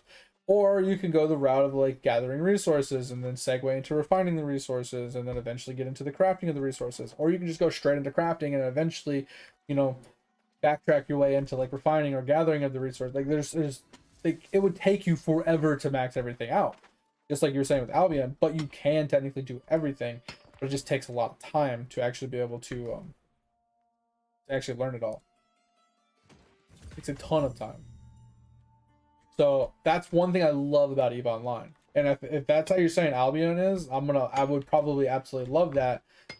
Problem is Albion and EVE have the same problem: open world PvP in the zones that you need to go for the good materials.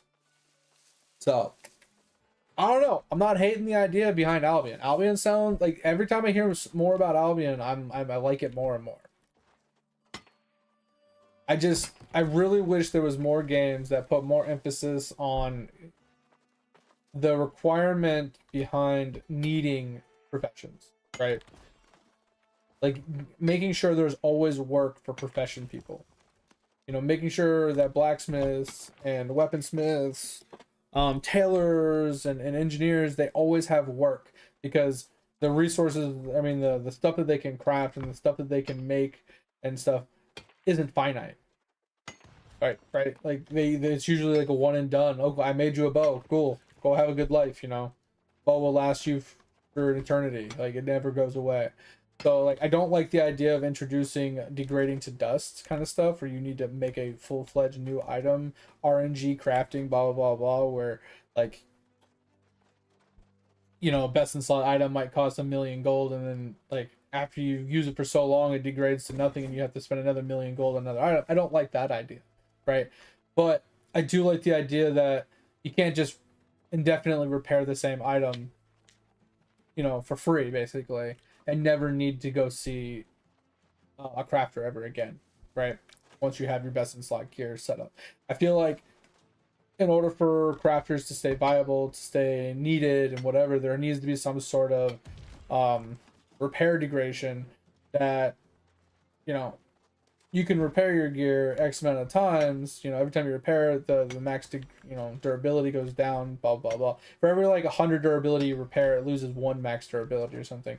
And then at a certain point, the stats of the of the weapon start to go down past a certain max durability. That way, and then that way you're forced to, at a certain point, go and speak with, an engineer or a blacksmith or, a weaponsmith or a tailor to go and get your stuff mended to restore the max durability.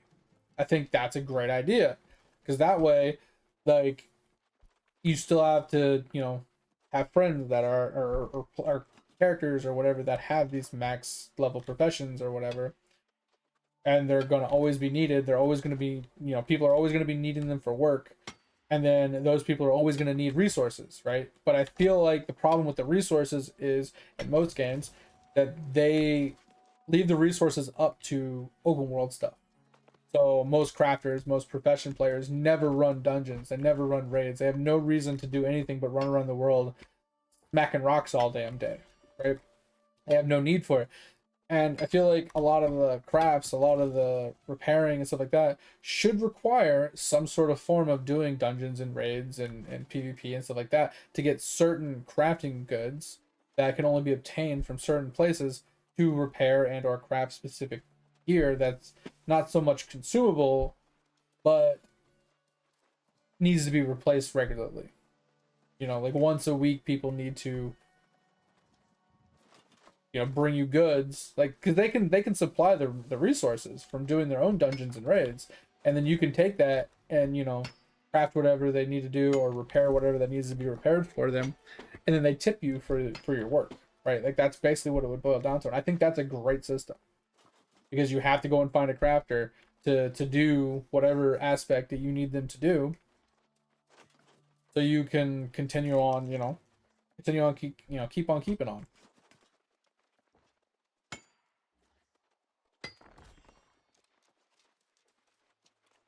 Yeah, I watched I think it's I can't remember his name. It's like Dodi, Dodra, Dodia, Dota. I don't know his guy's names.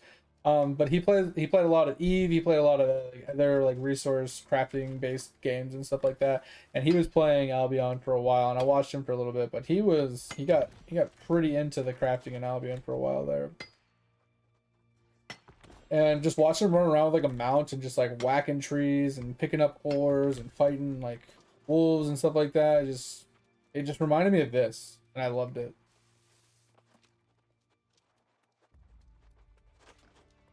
Like I said, the only thing that's ever set me off with Albion, and I've never actually pulled the trigger and playing it, is people are like, oh yeah, the end game just sucks because you have to go into these zones and you can get killed and you can lose all your stuff. And I'm just like, I'd rather not lose my shit. You know what I mean? Like, if I wanted to play Ready Player One, I'd go play Ready Player One. Not saying it's that insane, depending on what zone you go into, but I'm just saying, like, that's always been like the one thing that just put me off, because I know in those types of games there are people that have no life and will just AFK in a zone waiting for people to join so they can kill them. I know there are people that do that. People do that all day long in Eve. People do that all day long in like certain other areas or certain other games as well.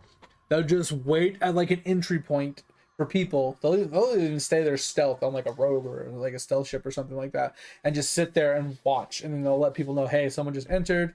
They went this direction. Blah blah blah blah. Show up, and then a fucking group shows up and murders you, like, because they can't even fight you by themselves. Just ridiculous, man. Ugh, just ridiculous. But absolutely phenomenal games. Like I said, it boils down to, I think more game companies need to put more effort into the longevity and the premise behind crafting, and stop focusing so hard on only PvP. Like, yes, there's a big part of players that want a PvP. There's a big part of players that also want to do raids and dungeons and open world stuff, and group up to do content and like world bosses and you know um like cosmetic hunts and mounts and things. Like, there's tons of people for tons of different things. There's people for lore, there's people for quests, there's people for gathering, there's people for crafting.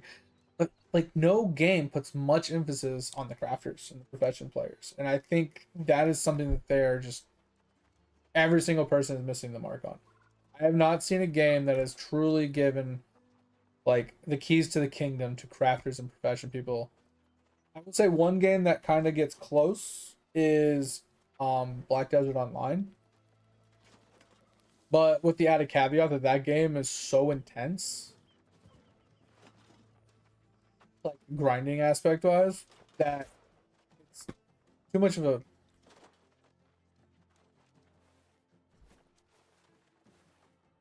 shooting at me. You know?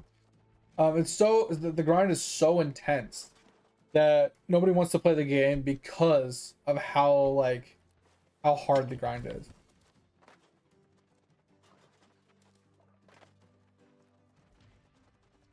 Like that's the big problem I find with the game. Like even someone like me that absolutely loved the game, I still don't play the game because the grind is so monotonous and long and tedious. Like you wanna cook meals so you can make guru boxes to sell X amount of guru boxes a day to the NPC to make decent chunk change while you're doing other things throughout the day. Like sure, you can spend a couple weeks, maybe even a month, and grinding enough resources out to make enough guru boxes to last you for an entire year.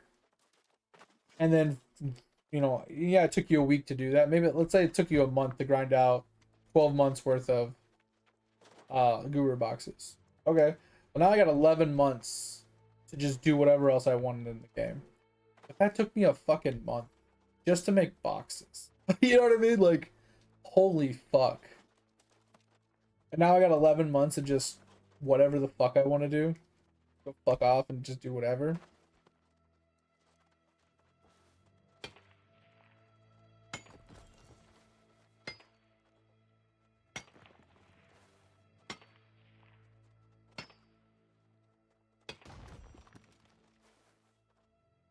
Yeah, so I'm not saying that the person at the portal is what kills you, Dig. What I'm saying is there's a person that chills on either the outside of the portal, like on the safe side, monitoring for people going to the portal to go into the zone, or they have someone stealth on the inside. So when people come in, they see them, and then they let people know via Discord or world chat somehow, maybe guild chat. Like, hey, I just saw this Listen, hunter motherfucker, enter, blah blah blah. listen. Give me a second, mate. I saw your messages, haven't read it yet. Something about Omniproc. I am gonna drink some water. There is an ad, so I'll talk to you in a minute. Mate. But yeah, that's kind of what I was saying though, Dig, is like the person's he's either outside the portal or he's inside the portal, and then he gives word to the actual the kill party, the PvP party. Like, hey, someone just entered, they're over in this direction. That way they have an idea of where they're like looking for this person to go murder and take their stuff, right? Not so much that that person is doing the killing, he's just the scout. He's just the, you know what I mean, the reporter that gives the information out.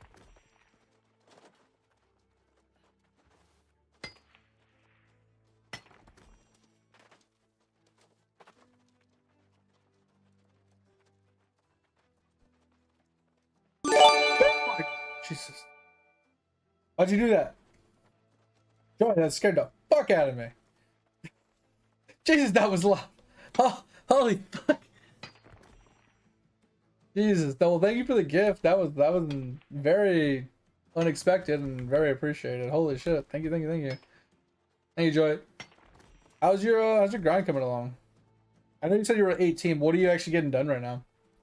Sorry, I was in the middle of a rant, so I'm still kind of in the middle of a rant, but that definitely it startled me for a second, so.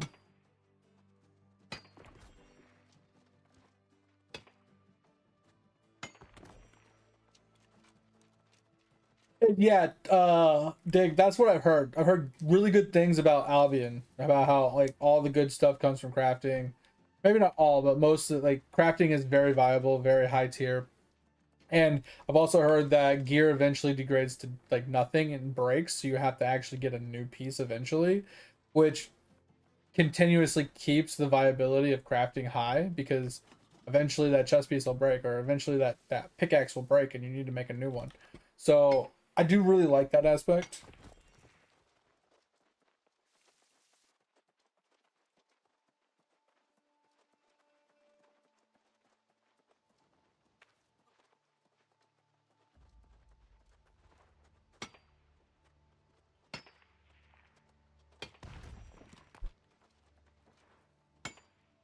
Bit of fishing. Yeah, fishing is fucking terrible. One thing I would say about fishing, Joy, is two things. Either respec into, I think it's focus. That's one thing I would do. Because focus, I think, increases your line strength or something.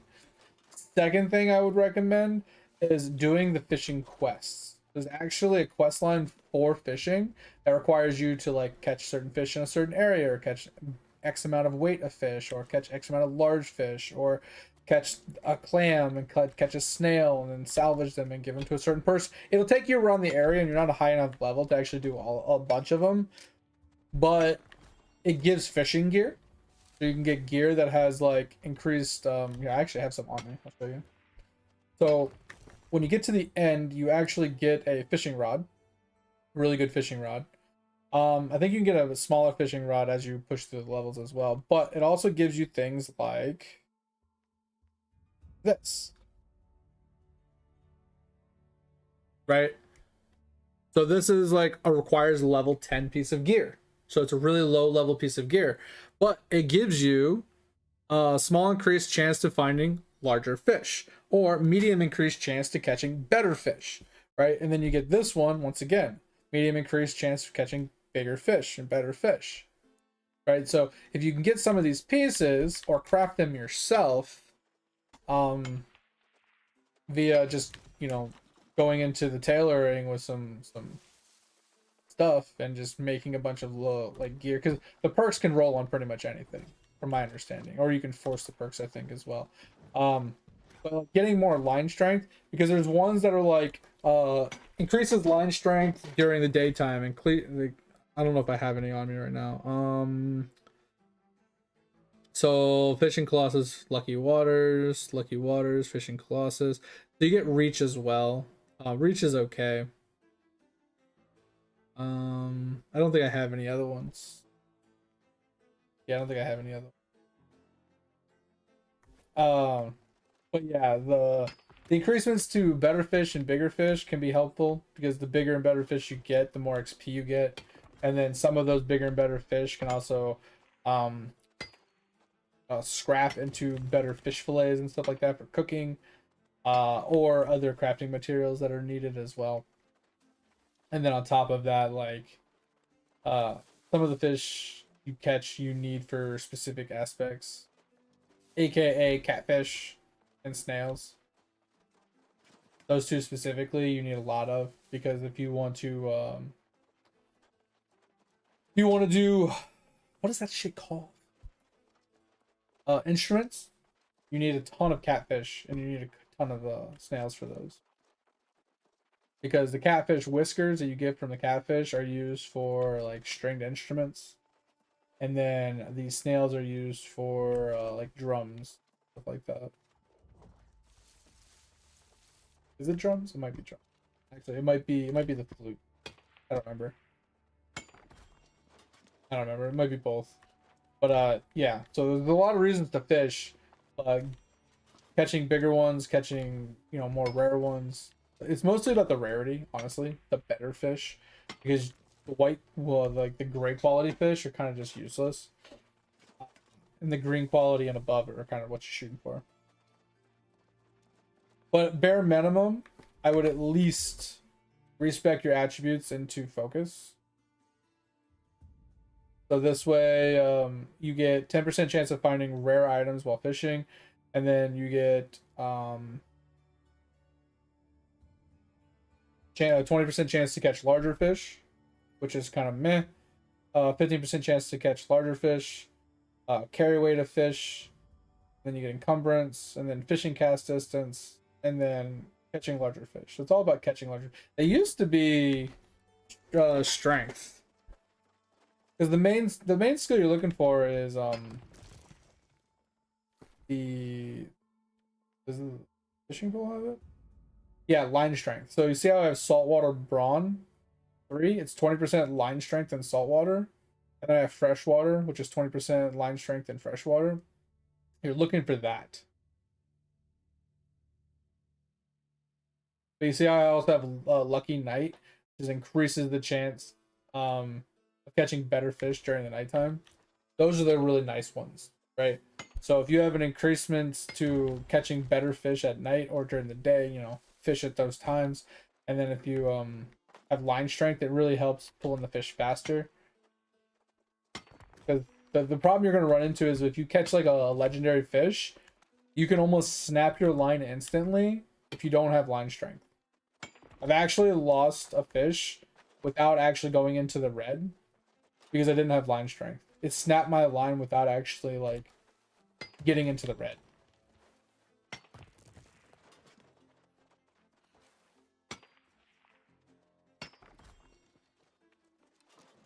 Also, if you're fishing, Joy, are you fishing in hotspots or are you just fishing anywhere? Because there's a few aspects to know when it comes to fishing on like the fastest way or the best way to, like, what the fuck, to get like fish per hour kind of thing.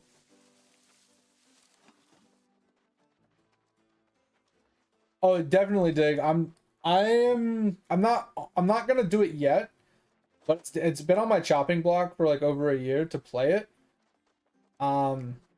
But last time I was tempted to play it, I ended up getting into Hypixel, and then after Hypixel, you know, we got into a bunch of other games, and we got all that done, and now you kind of got me interested in playing Winecraft or whatever. So I'm gonna finish this up. I'm gonna play Winecraft, and then depending on what comes out in the meantime, I'll either be playing something that's either somewhat new or something off of our chopping block. Because if I'm being honest, Ashley Creation is on my chopping block to play, but I am not going to play that until they remove the level lock.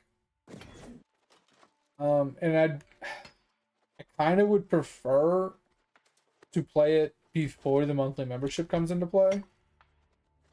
Because I'm okay with buying like a $60 game. I mean, I'm not really. And not having to pay the monthly membership and just seeing if I like the game. Like, I kind of feel, I don't know. I say I'm okay with buying a $60 game, but I'm really not. Like, I'm really not. Like, I think about it, I'm like, oh, that just made me cringe saying that out loud. I think I got goosebumps. Threw up in my mouth a little bit.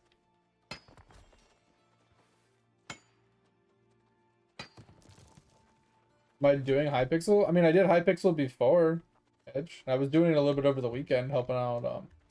Why, what's up?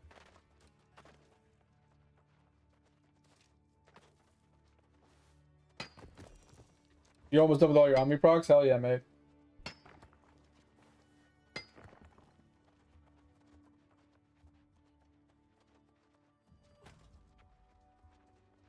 Oh, Hightail. I'm tempted, but I still have to pay $20 for box price of it, and I really don't know what it has to offer, other than the combat looks kind of cool. So I don't know. I might not play it tomorrow. I might look at it on Wednesday and Thursday, and maybe play it the following, like this weekend. But I don't know yet. I have to watch some people play it and see what all it has to truly offer. But Ashes is like, I'm borderline on Ashes, man. It's such a high box priced game. It's like what, $40 or something like that. And then they want a monthly membership on top of that when it comes out completely. And I'm just like, I don't know when it's gonna come out. It might be 10 years from now. But like, if they have a level cap of 25 and you can't really explore most of the game or do anything other, you know what I mean, in the game, like you're completely limited. What's the fucking point of playing it? Like, that's why I haven't decided to play it yet, because it's the same thing with the Dread Mist game. It just came out and it's free to play, but like I kind of don't want to play it because you're level capped at a very low level and there's nothing else to do in the game other than combat. So just like, it sounds dope, it looks fun, and like it looks enjoyable, but like Big said in Discord, like I would max level my character and experience the whole game in one night. And I'm not opposed to that. But I'd rather just PAX D. No, I won't play PAX D. No, it's called Dread Mist. It just came out.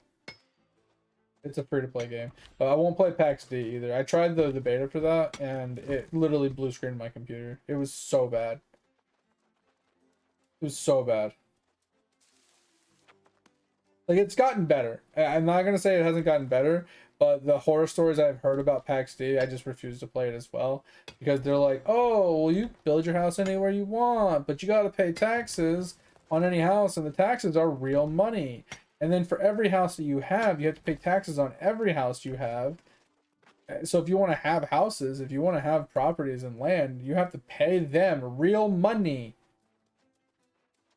to maintain your establishment. It's like, what the fuck are you saying?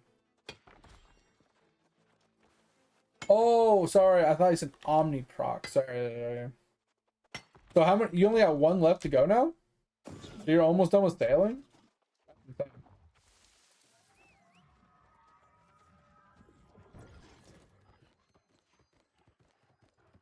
Oh yeah, that's crazy.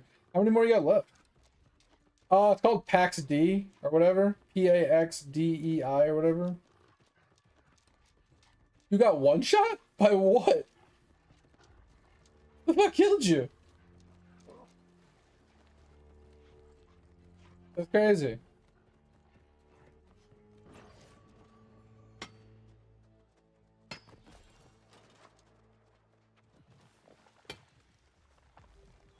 I mean, Edge, it's not that you shouldn't. If you have the game and you didn't pay for it, it's not a bad game. It was kind of cool. The open world map exploration, kind of, people can make cities wherever they want, and there's resources everywhere, and there's mobs to fight and stuff. It was cool. I couldn't kill anything because I was lagging so damn bad. But I was just running around exploring the map. The map looked cool. It was interesting. And I think, you know, it could be kind of interesting in a like a survival-esque style where you run around, you gather a bunch of resources, you build up a base, you craft goods and materials, you know, and you upgrade your stuff and things like that, just like you would do in like any like survival-based game. With the added part that there are other players in the world, and I don't know if it's open world PvP or anything. I can't remember that part. But there's other players around. There's other people having their own buildings and their own settlements and stuff that they've made and stuff. And it's kind of cool. Don't get me wrong. But at the end of the day, like, if you have to pay real money to maintain like a house plot, that's ridiculous. I mean, maybe one is free, but anything past the one you have to pay for. I don't know exactly. I don't know the details, but I just know that it became a paid service to have houses at some point. And I don't know if they walked any of that back or if they changed it or if you get one free and then anything past the one is, you know, you have to pay real money, or I don't know the whole details, but that's ridiculous.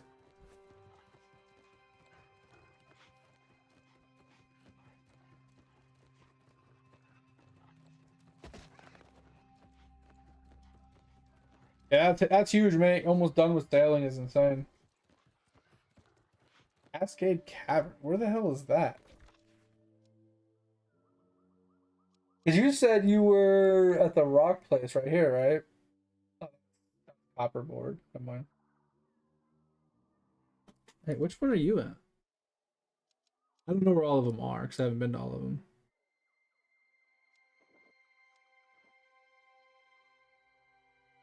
I'm assuming you're in Everfall somewhere. You said you're in Rockpool Hotspot? I don't know where that one is off the top of my head.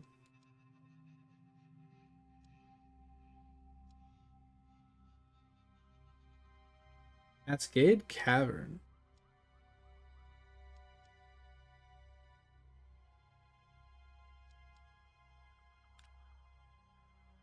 Where is that, Joy?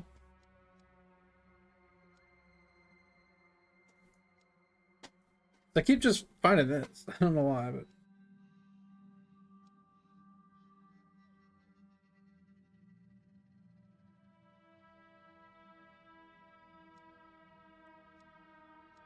we're talking about New World, right? What is it? Corinth Capital? What the hell is that? Never heard of that. See Cascade Harbor. Oh, you're over here. Oh. I like how it says recommended level 17.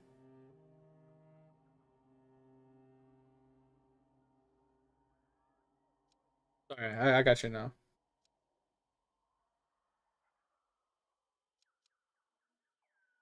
I don't know what capital are you talking about. Corinth Capital. What's that? Oh, the actual settlement. Okay, so the best way to direct people here, Joy, instead of giving the name of the city, just say Windsward City, because there's only one city.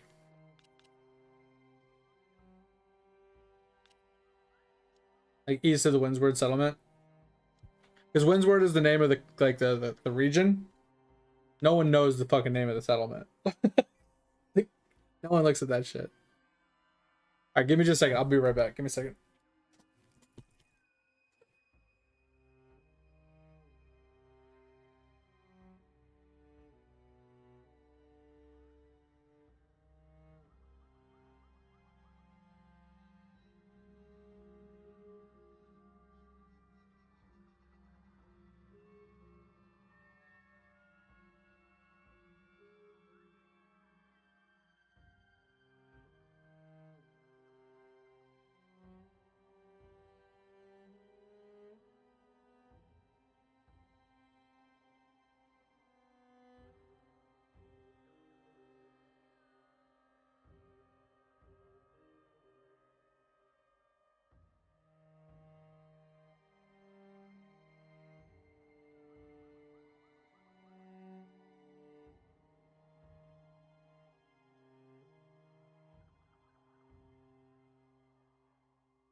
Oh, all right, I'm back. Sorry, I had to go deal with the dog, and then I had to go pee.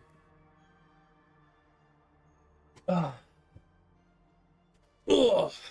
But yeah, Yeah, whenever we're directing, Joe, just tell us what region you're in, and then direction, right? So like north windward, right? East windward. That would have narrowed it down, yeah. Because these rock pools, these fishing spots, they don't show up until you actually walk up and discover them. So I don't have all of them because I haven't fished in a lot. But yeah, these are the two good spots to fish. Just don't go over here. So like run down this way. You can avoid fighting these mobs by jumping on this little platform right here in the water. You can fish from the platform. And then you can just swim across to here if you want, or vice versa. But these are two good spots. You can obviously fish here too, but this one's usually taken. The I'm trying to think of another couple good spots. So obviously this one's not a bad spot, but it's usually taken. I mean, I can come one shot it for you. He doesn't really drop much for anything. I mean, he can, but he doesn't. There's obviously another one up here. It's, you want to go to things that are close to fast travels, right? Overall, in general, like that's what you're looking for. You're looking for things that are close to fast travels, so you don't have to like move a whole lot. There are a couple good places. Where are they? It's been a while since I've done them. I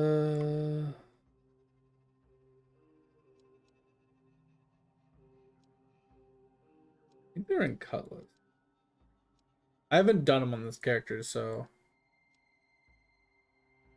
I think there's like 4 or 5 in Cutlass that are pretty solid. Here, let me just pull up the interactive map. It's just much easier.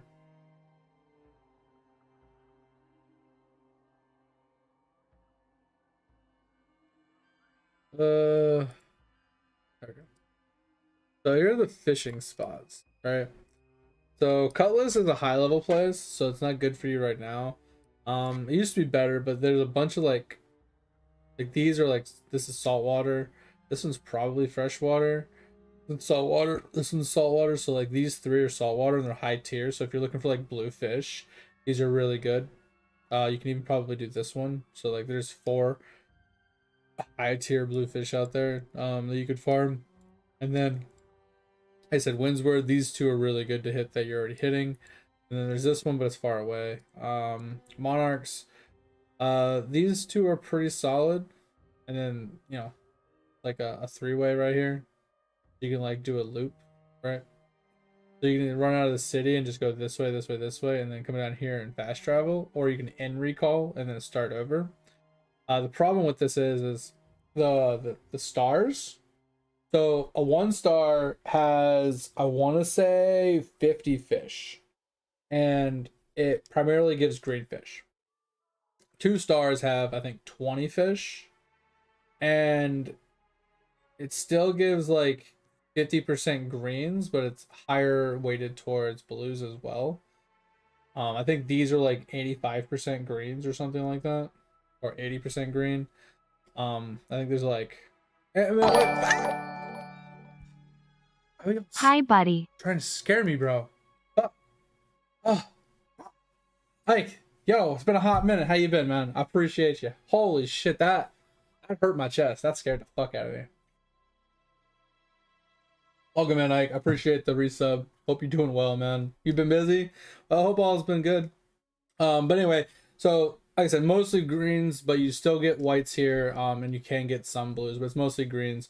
Same thing here, mostly greens, but there's only 20 of them. And then 3 stars, you only get 10 fish, but you're highly likely to get blues. Everfall, like I said, there's a couple here, but it's not a good place to really fish. They're kind of really sporadic. Evanscale Reach, kind of the same way. Brightwood, kind of like, as you can tell, they're all just like, there's one fishing spot in like certain areas. Now this is the place that I used to go. So you come up here and you fish this spot, and then after you're done, you jump down, you get this spot. It's like in the waterfall, and then you can run straight down to this one, and you can do this one as well. And if you want to take a step further, you can come down to this one, and then you can run all the way to this one, and then you have a fast travel, right? Now you can keep daisy chaining this. You can come all the way down to here. You can, or you can run like, you know, you could run all the way across this, which I don't recommend. But you can do all that if you really want. And if you wanted to, you could even fast travel to this, hit this one, run over, hit down, down, down, down. And then you could like either A, fast travel out, or B, you can come over to this one, and then fast travel out. Like you have many options. You could even daisy chain even further and go from here to here to then down to here to then to the town to jump back out, or just keep running, right? Run across, you can hit this one, you can hit this one. They're all really easy to hit, right? And then you come across, you can hit this one, and you can either A, fast travel out right here, and start over, or you can do even more running. But there's a lot of daisy chainables when it in this specifically right here. You can daisy, like this is a kind of a long run, but I'm thinking like they take a while to respawn. So if you started here and you went down and you did these, I feel like by the time you got done with this one, that you could probably start over. Now, if it wasn't enough time, then you could probably just fast travel up to this one. And you could probably do this one. And then fast travel, you know, up. It might give you enough time. I don't know. Then we might have a small extension you need, but that's a lot of fishing. You basically always want to make sure you're fishing in a hot spot. If you're not fishing in a hot spot, your catch time is significantly like reduced, and your odds of catching like higher tier fish is like ridiculously reduced. Like even if you're using fishing bait, it just doesn't help nearly enough. Even if you had min max best in slot like gear with perks on it while using fishing bait and a good fishing pole, it's just the difference between fishing in a hotspot and not is ridiculous. PoE 2, you're gonna start playing it? Yo, it's an actual insane game. I need more to do, right? I didn't play this league specifically because all it pretty much, I mean, it gave us a little bit of stuff, and it gave me the character I wanted to play, but it didn't give me enough with the character to to basically bring me back to the game after I played so much of it last league. So I'm gonna play PoE 1 this league again, most likely. And then we'll look at PoE 2's next league, and then we'll probably play PoE 2 next league. It depends on how the playstyle you want to play, like always. Like, do you want to play melee? Do you want to play ranged? Do you have a specific like weapon that you really like? Is that like anything that'll narrow down what like recommendations? I've seen some nutty builds. Obviously, a lot of them have been nerfed, changed. PoE, so the PoE seasons are alternated by 2 months apart. So 2 months after PoE 2 came out, we should get a PoE 1 league. And then after the PoE 1 league, we should get 2 more. And 2 months after that, we should get the PoE 2 league again. So they have 2 month rotations now. And they're rotating between PoE 1 and PoE 2.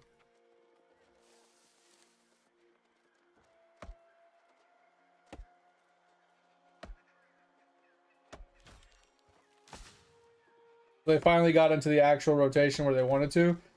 So the idea originally was when PoE 2 was announced, they said that they were going to alternate seasons between PoE 1 and PoE 2. But seasons were 3 months long. So we would have 6 month gaps, right? We'd have PoE 1 for 6 months, right? And if you didn't play PoE 2, then you just had the same PoE 1 for 6 months. So instead, they changed the seasons to 4 months. But they are alternating the seasons every 2 months. So each season, so PoE 1 will go for 4 months, but 2 months into PoE 1, they're going to give us PoE 2. And then PoE 2 will go for 4 months, but 2 months into that one, we'll get PoE 2, or PoE 1.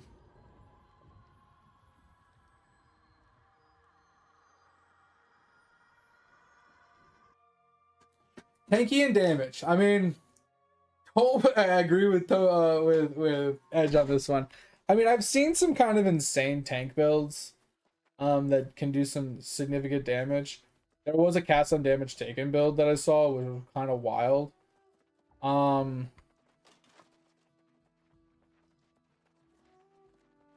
So damage and survivability kind of is obviously kind of a no-brainer, but is there like a specific weapon?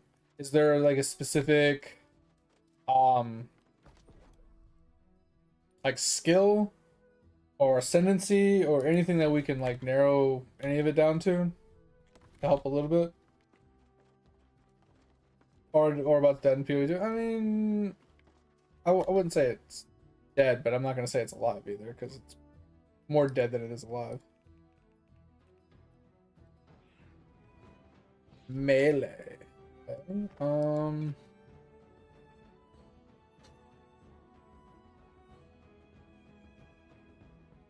So a lot of people didn't like it.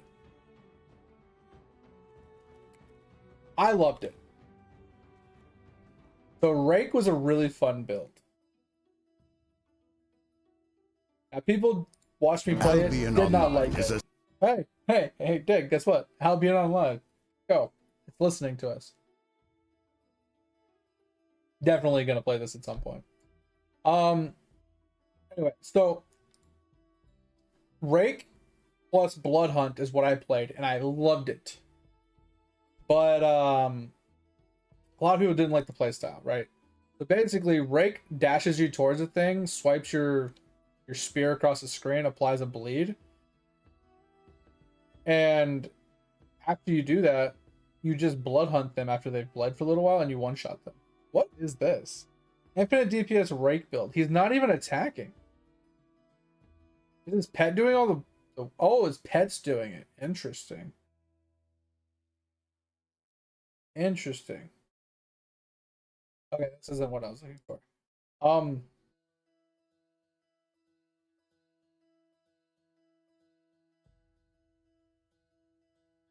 Anyway, so I liked the level 60 on login. Let's go, Joey. You need to get to 100. It's the best idea, right?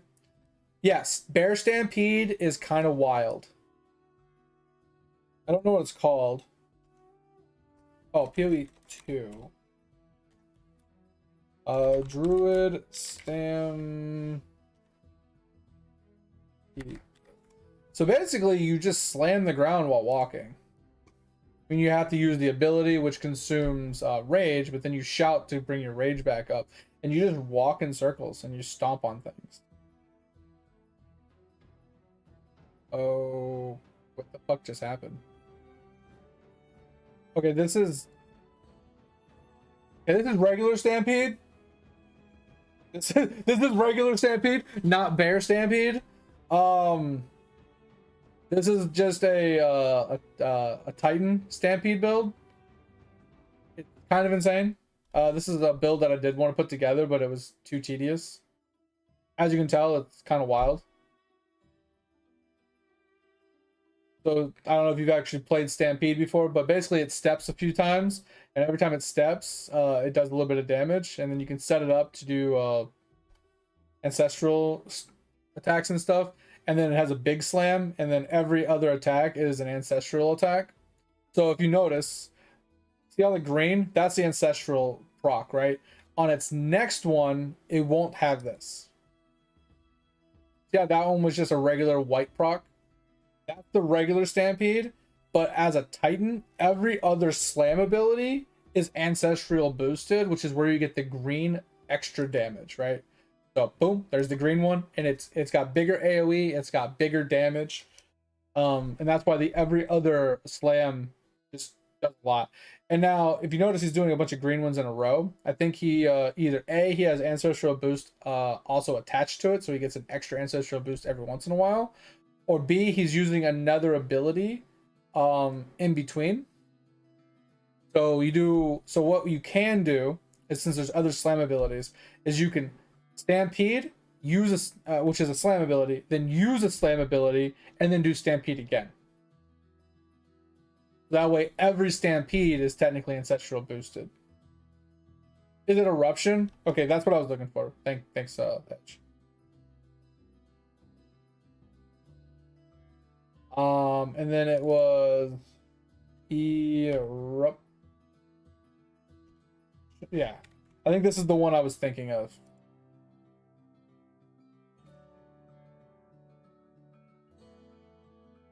Because the bear has a built-in charging skill. He has a skill. This is not what I was looking for either. What is the bear build? What is... Yo. Edge. What is the skill name that the druid charges with? It's not Stampede.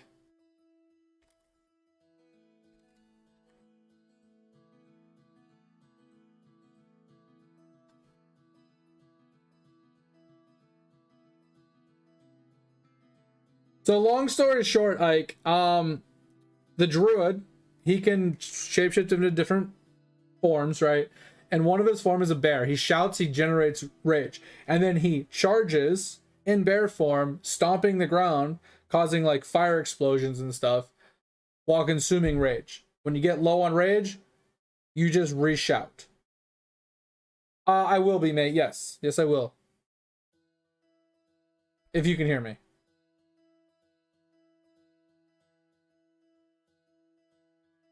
Oh yeah, we're still on the Eidolon grind too. We're doing this on the other screen. Ike, hell yeah.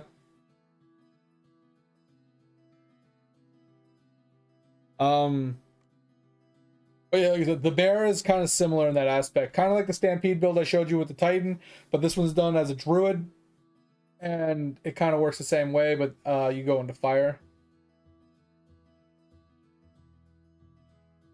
Oh, you can? Yeah, I'll be streaming tomorrow, mate, for sure. Rampage? I don't know what it's called. Is it Rampage? Might be Rampage. Yeah, okay, this is the bear form. It's more consistent than, in my opinion, it's more consistent than the Stampede build. It does struggle on bosses because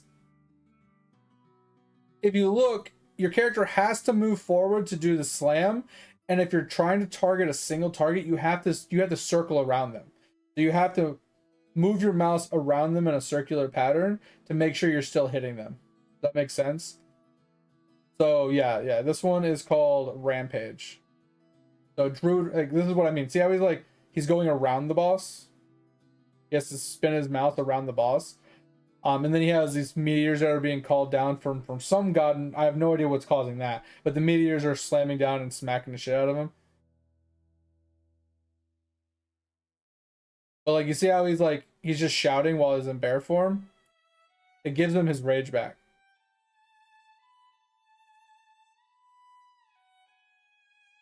So he runs around, shouts, and then just gets his rage back and just continues running. Yeah. So supposedly it's tanky, at least according to this. But this looks cool. This is what was introduced in this new league, is the druid. And I think this is probably a pretty go-to. So if I had to choose something, I think that's what I would choose.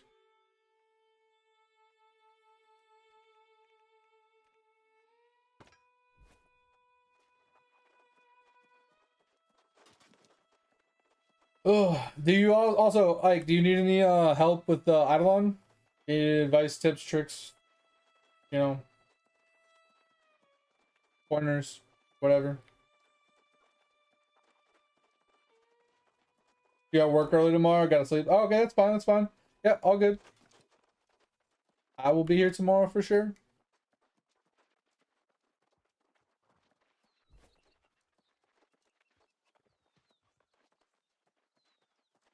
But yeah, the Titan slam build is actually insane, Ike, if you can get it set up. Farming statues, nice. Are you farming for Zenith statues? Or are you farming for Onyx statues? Or are you just to level them? Like, what's your drop rate?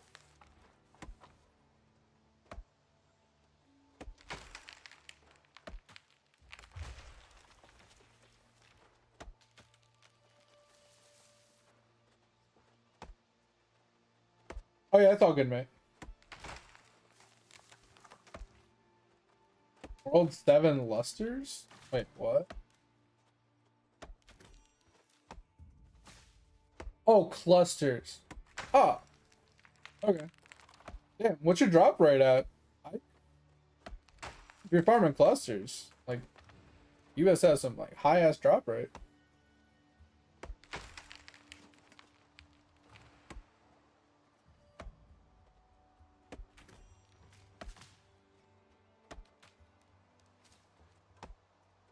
Yeah, I think he meant clusters. I think he just typoed. I was like, Lusters? I was like, oh, wait. Yeah, I got confused for a second. You get 35 clusters an hour? That's pretty solid. Well, I was asking your drop rate of your actual character. If that wasn't clear. I was asking, like, when you press your item and this drop rate right here. Like, I only have 100 times drop rate.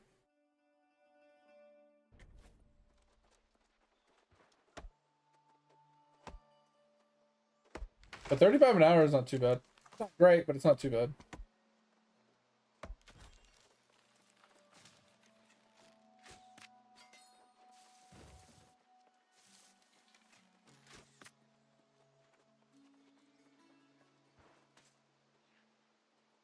I mean, obviously, I have a handful of other questions, like what character are you doing it on and what map are you doing it on? But I can wait.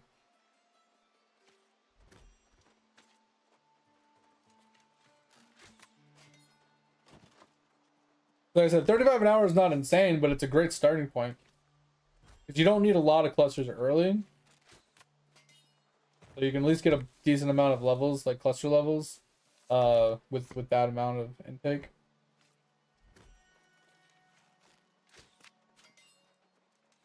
I'm just so used to seeing like those like giggle and stuff like them showing like, oh yeah, I get so many statue drops as the Zenith cluster converter can't even keep up. It's like ridiculous, bro.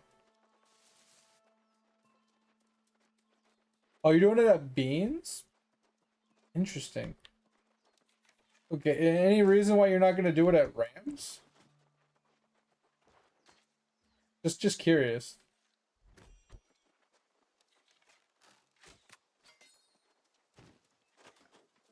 Like dedicated Rams or whatever.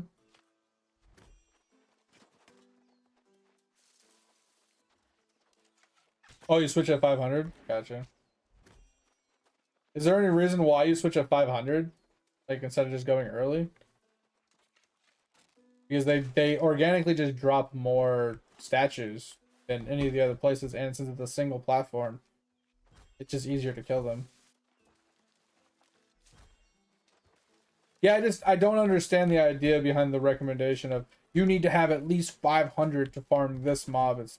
I never understood that because the drop rate is basically the same for beans versus rams, but rams drop more statues overall, or at least World 3 drops more statues overall. Is it because beans have more mobs? Possibly. I don't know. I was just kind of curious.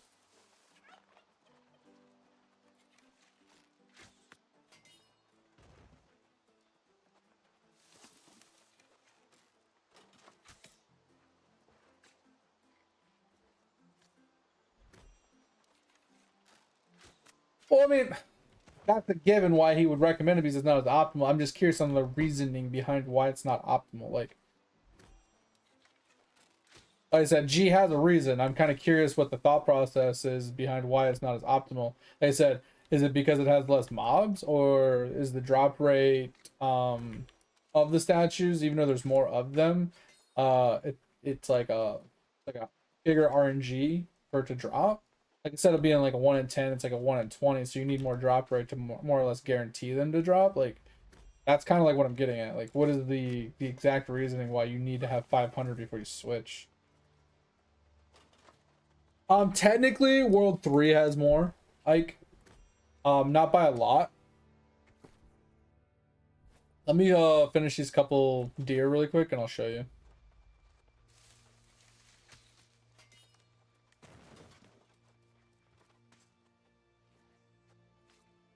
It's not much of a difference, but it is a difference because obviously you're getting most of your statues from crystals, right? So you need to have, your choco chip on. You need to have increased crystal spawn chances. You need to spawn crystal spawn chance cards and stuff like that, because you want the crystals and you want as much drop rate as possible, obviously, right? So the orb's gonna help, right? Also, if you AC farm to increase drop rate as well, that'll help a lot. So bring your AC there first to farm the crystal to get the drop rate in that map like much higher. That would be really helpful. You can even do that at Rams to try and hit that 500 breakpoint, or whatever that reasoning of that breakpoint being imposed. But if you have organically like 200 drop rate, and then you go there with AC and you farm up to like 0.4 like multiplier on the drop rate, you can get quite up there, quite a lot. Get your drop rate up quite a bit.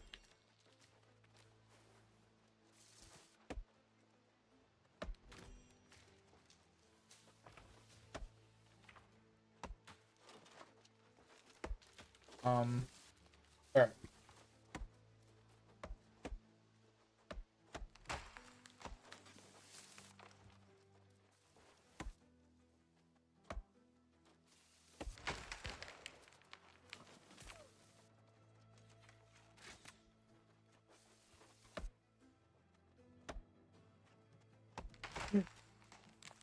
Guy's struggling to shoot fucking turkey. All right. So yeah, here I'll give you a quick lookie. So so like if you look at beans, right? So beans can drop these. No wait, sorry, I'm not even looking at these. Beans don't even drop statues. Yeah, beans themselves don't even drop statues. So you're basically just going off of crystals, right? So the crystals, they drop power, health, and then they drop these 6, right? Now if you look at World 3, they drop the same 6.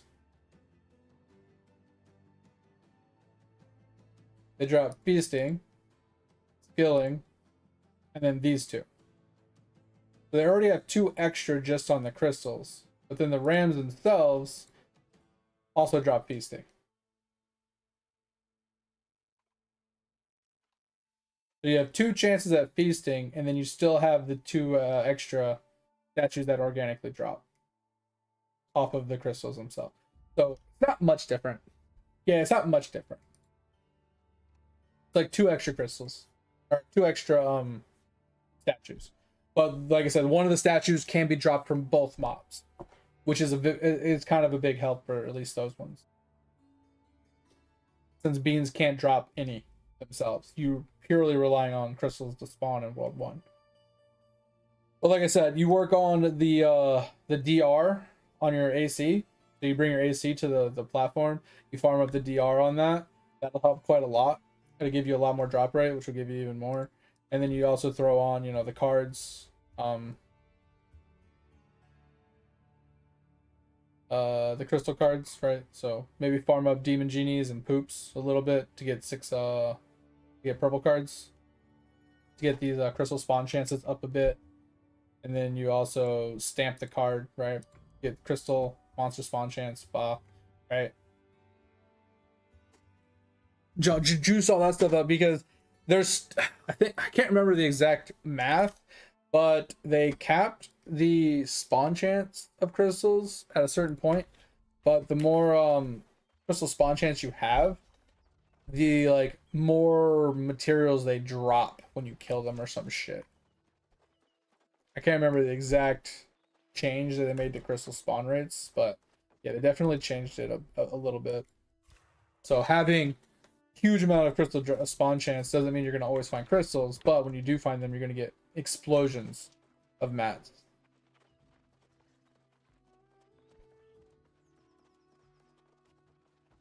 So pretty much anything that's going to give you crystal spawn chance is god tier, obviously.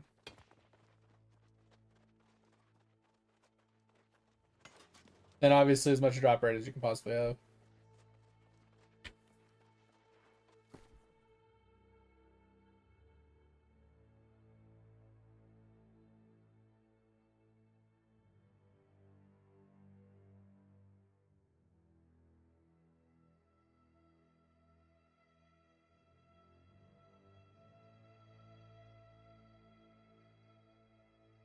Yeah, that's what I was saying, man. There were just too many crystals. Yeah, it was just a problem. Yeah, so I mean, I think we're like your stats on that map are fine. Ike, it's just you see the purple up here. You haven't farmed your AC here yet, so this will really help because you can farm that. I mean, it'll take you a while to farm. So you'd be farming there for no statues for a while. That's the downside, is you would get no statues for quite a while, because you'd be in AC form. But the drop rate you would get going forward would be worth it.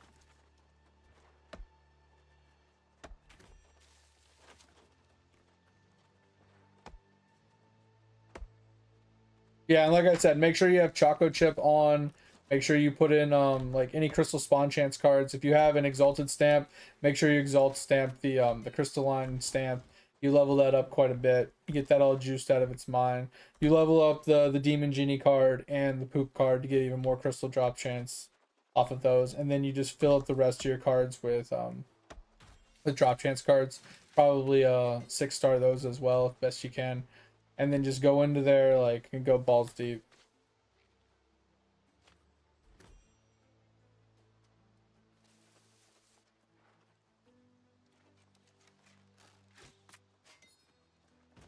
Yeah, I don't know. I don't know. I'd have to pick G's brain on that, mate. Because like I said, like if you're looking at it, like I'm like if a mob has 6 statues it can drop versus another mob having 6 it can drop, right? That's giving you 2 extra drop chances per kill that it would drop statues instead, right? And if you had 500 drop rate at beans versus 500 drop rate at rams, I don't think there would be much a difference, right? Obviously, rams would be better because there's more statues it can drop, right? So you get more statues in general. But like, if the drop rate itself isn't the determining factor of how many statues you're getting, it's just the mob.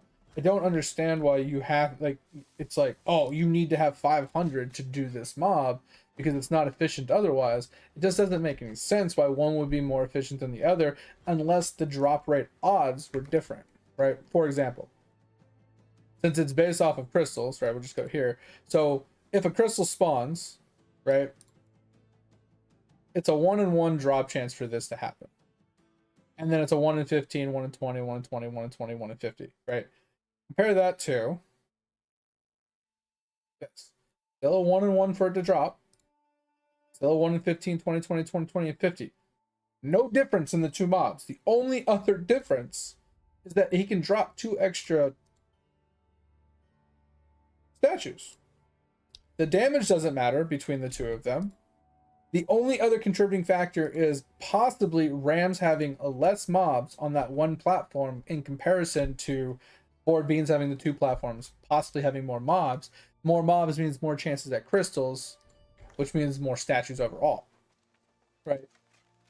Which, once again, I feel like if that's the case, if even at 500 drop rate, wouldn't more mobs mean more statues? So in theory, Board Beans would still be better, even at 500 drop rate. Like it just, unless you're getting to a break point where your Zenith can't keep up with converting them to clusters, and you need to slow down the kills, but you also need to, you know what I'm saying? Like it's the logic isn't there for me. Without more information, the logic just, it's not adding up math wise.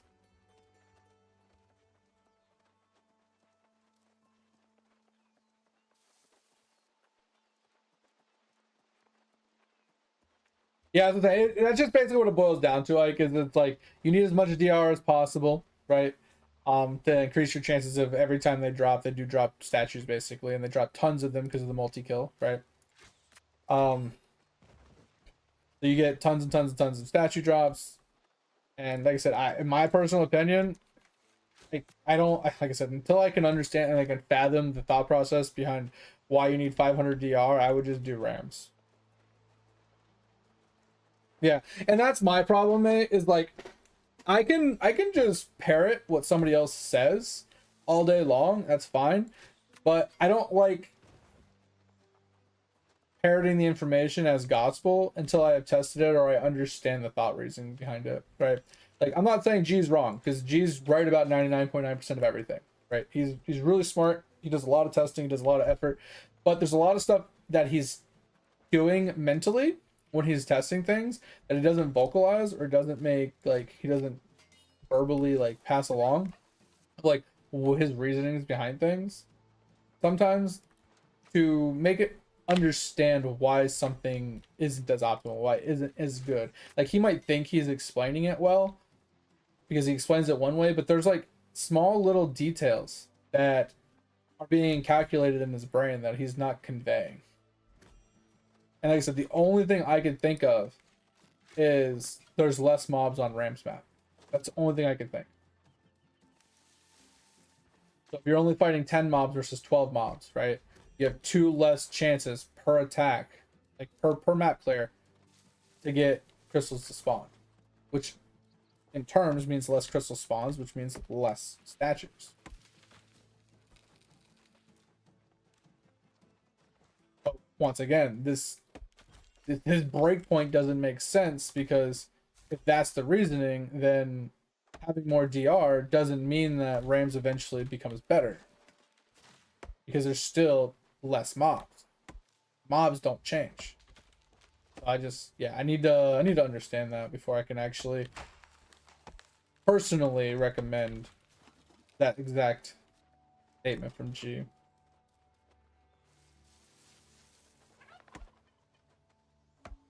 But yeah, I definitely agree though with G saying that they're, Rams in general, Rams are the best, like, regardless if we're talking about like what breakpoint DRs you need or whatever, purely because they do have the chance to drop even more statues than any other place, and it's a flat map.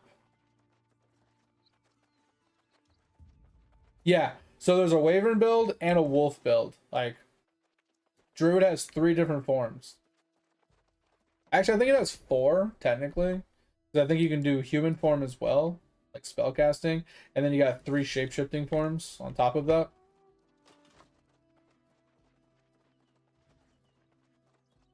So, pretty insane. And what I like about some of the shapeshifting forms is they have a leap ability, so you can like leap to a target, so you can gap close, jump onto a boss, or whatever, and then you can start doing your abilities and attacks. I really like that.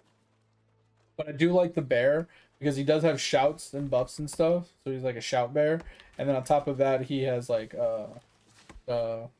one skill that we were showing you, the stampede, whatever it's called, the rampage skill.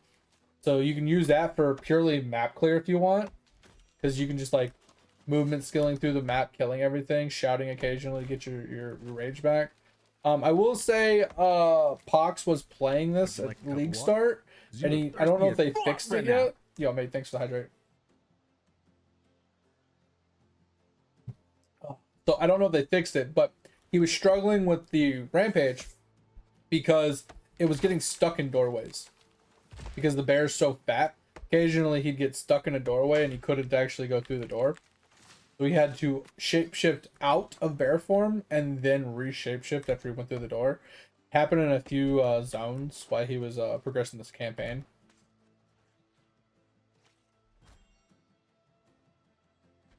Yeah, I feel like Rampage is kind of insane because people have been comboing it with the auto casting of the firestorm or whatever, the meteors.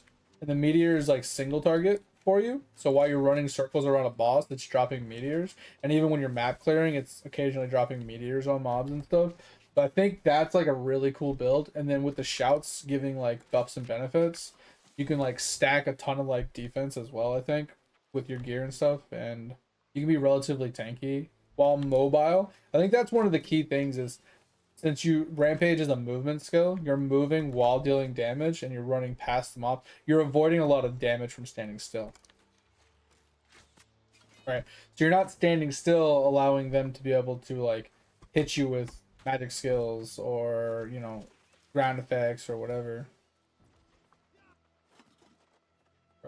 Kill all my cats.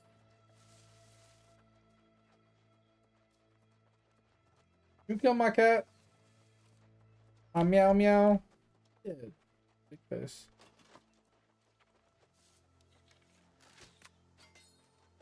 But like I said, the Marauder, the Titan, he's actually nuts.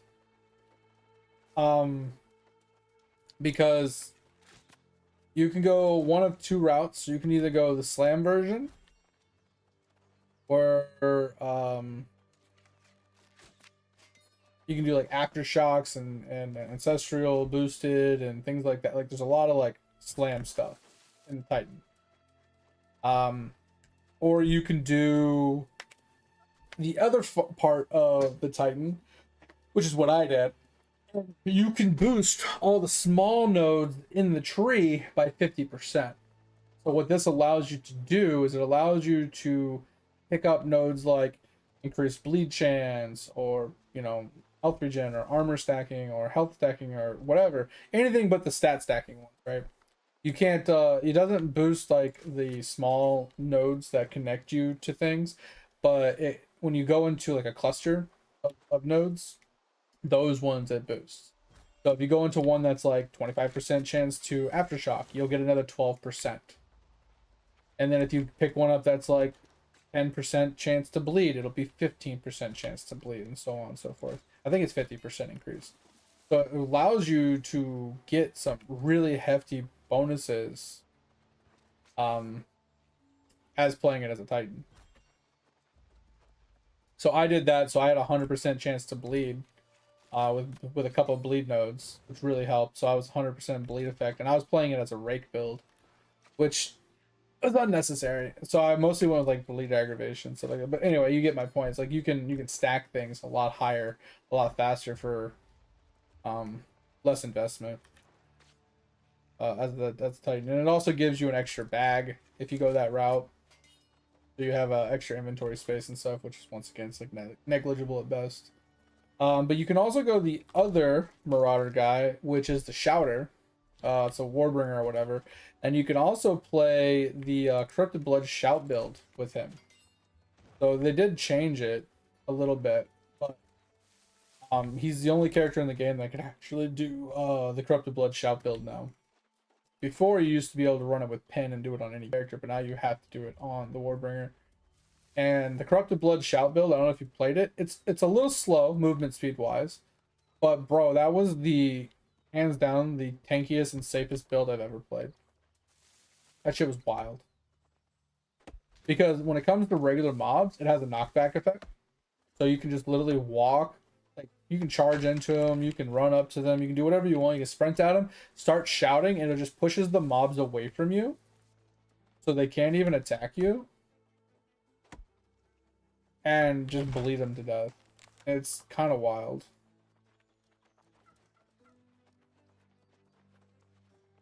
I'm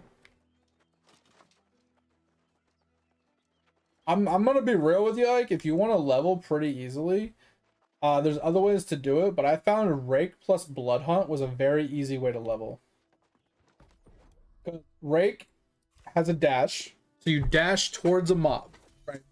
And it has guaranteed bleed built into it, so all you have to do is support it with like anything that increases its physical damage, or increasing like the bleed effect in some way, shape, or form, right? So you basically just juice its raw potential damage. So when you do hit, it puts a big bleed on it. And then all you do is disengage to get distance between you and the mob. If they're still alive, you just blood hunt and explode the mob. The mob just, it blows up, and you can have a thing on it to where when you kill the mob, it like, because the explosion also reaches other mobs like near it. So you can like blow up packs of mobs with the explosion. It's wild. It's a great boss killer too, because all you have to do is you rake, disengage, let the bleed tick a little bit, rake, disengage a few times. When the mob is like 50% HP, or like 40% HP left, you blood hunt and you kill it in one hit. You literally just rake, disengage, and you just run around a little bit, rake, disengage, run around a little bit, rake, disengage, and then you just kill it. I killed everything in the game with that, and I didn't have any problems. There's a couple times I raked in and killed myself because I raked at a bad time, but and it takes zero investment to get that build working. All you have to do is invest into like physical damage. So no matter what character you're playing, like if you want to play as a druid, sure, just pick up anything that increases your phys damage, right? Or your melee damage. Anything that maybe one-handed or two-handed or whatever the fuck I think the spear is one-hander. You know, anything that's gonna give the spear more damage, you just invest into it, and then you can refund it later. Until you get into, you know, whatever build you're trying to segue into. Really easy. Like I said, it's not a playstyle for everybody though. Try it. If you hate it, you hate it. Because it's not like you attack and it instantly dies. You attack and apply a bleed, which then does damage over time. Right? So you might be able to kill it in one bleed, but that bleed lasts for 4 seconds. So you're going to hit it and it's not going to die right away. It's just going to start bleeding and then eventually it'll blow up and die. Or, like I said, you disengage out and then you just blood hunt in. So it's like a 3-button hit to kill a group, which can be tedious and annoying, right? Like I said, it's not a playstyle for everybody. I really liked it because then I ran Purity of Blood or whatever. So anytime something died from bleeding, it caused an explosion. So I would rake everything, and then whenever something would die to the bleed, it would explode, which would do damage to things around it, which would cause everything else that was bleeding to then die. It was kind of nice. Oh.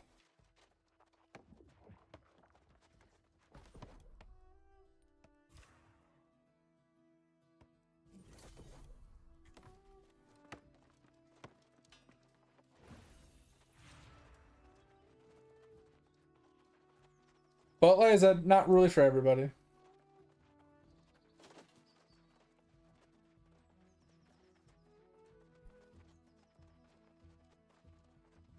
And yeah, Joy, if there's any routes you want to see or any information you want to see on like where to go and farm like trees or where to go and farm ores or good places to, you know, kill mobs for skinning or harvesting or whatever, just let me know and I'll just point it to you on the map really quick. Just really depends on what you're looking for.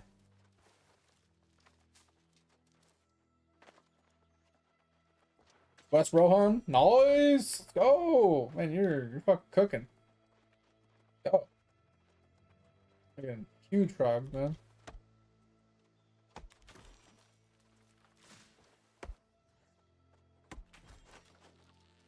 But yeah, like I'm currently just trying to get 1,000,000 statues of all the statues to Zenith, all but World 7, basically.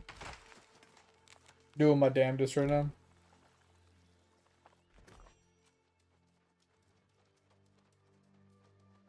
Yeah. All right, that works. Yep. Yeah, we'll be live for another roughly 4 hours.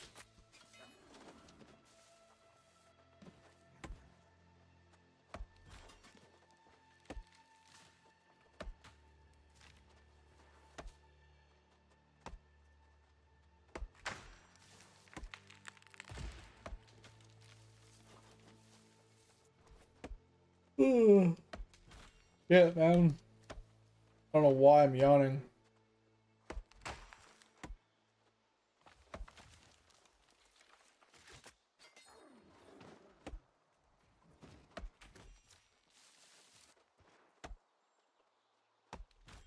I mean, if you are, you are. I mean, hey, you don't have to be here, but I appreciate you for being here. I also appreciate that that gifted sub earlier too. That was huge. Super generous of you.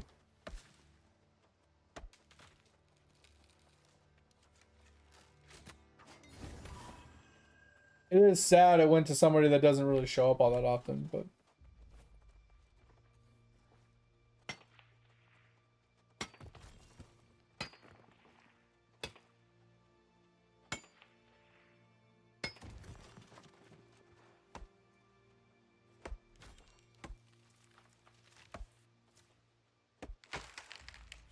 the only downside to gifting subs is like unless you directly direct it towards like somebody specifically. I've never done it myself, but I'm assuming that's how it works.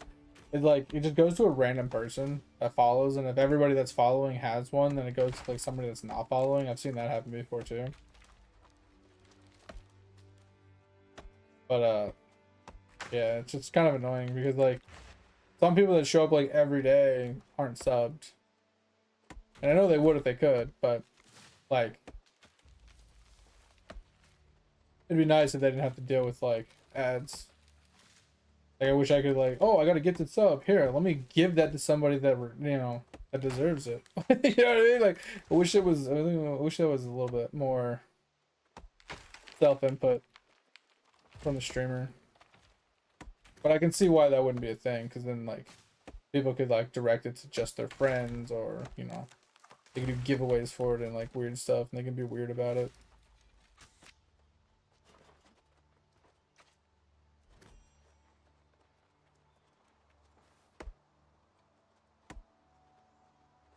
But yeah, when you hit 20, Joy, make sure you go and do your mount quests. And like I said, I do recommend doing all of the mount quests every time you move to a new zone. But you don't have to if you don't want to. The only thing the mount quests do for you is they give you mount XP, which you can get other ways. Like you can get it from other sources. And it gives you attachments for the mount. That once again, some of them are useful, but not all.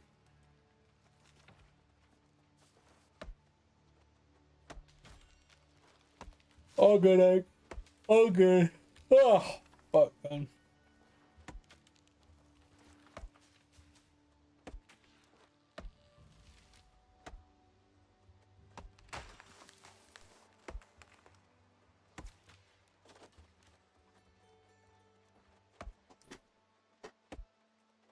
Oh.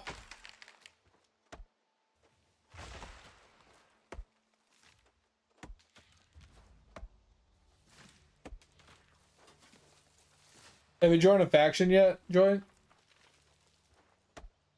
Like in green, yellow, or purple?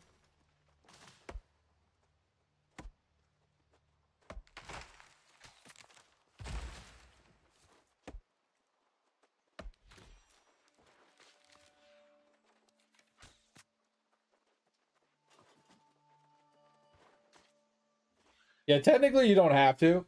There is a quest chain for all three of them that event you'll pick up in Everfall, which is really annoying because you can't remove them from your quest log. But do them if you want. Like I said, the only thing that it does is it puts you into one of the factions.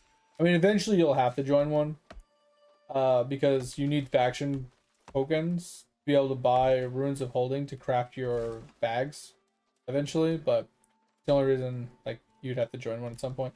Like I said, the color doesn't truly matter unless you're gonna get into wars. If you're gonna actually go and do wars with faction on faction stuff, then you'll need to join one specifically, but not that big of a deal.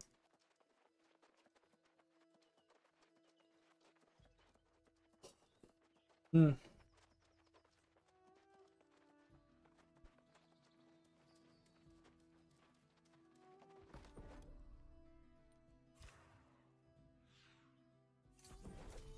$53.55 quests. Jeez.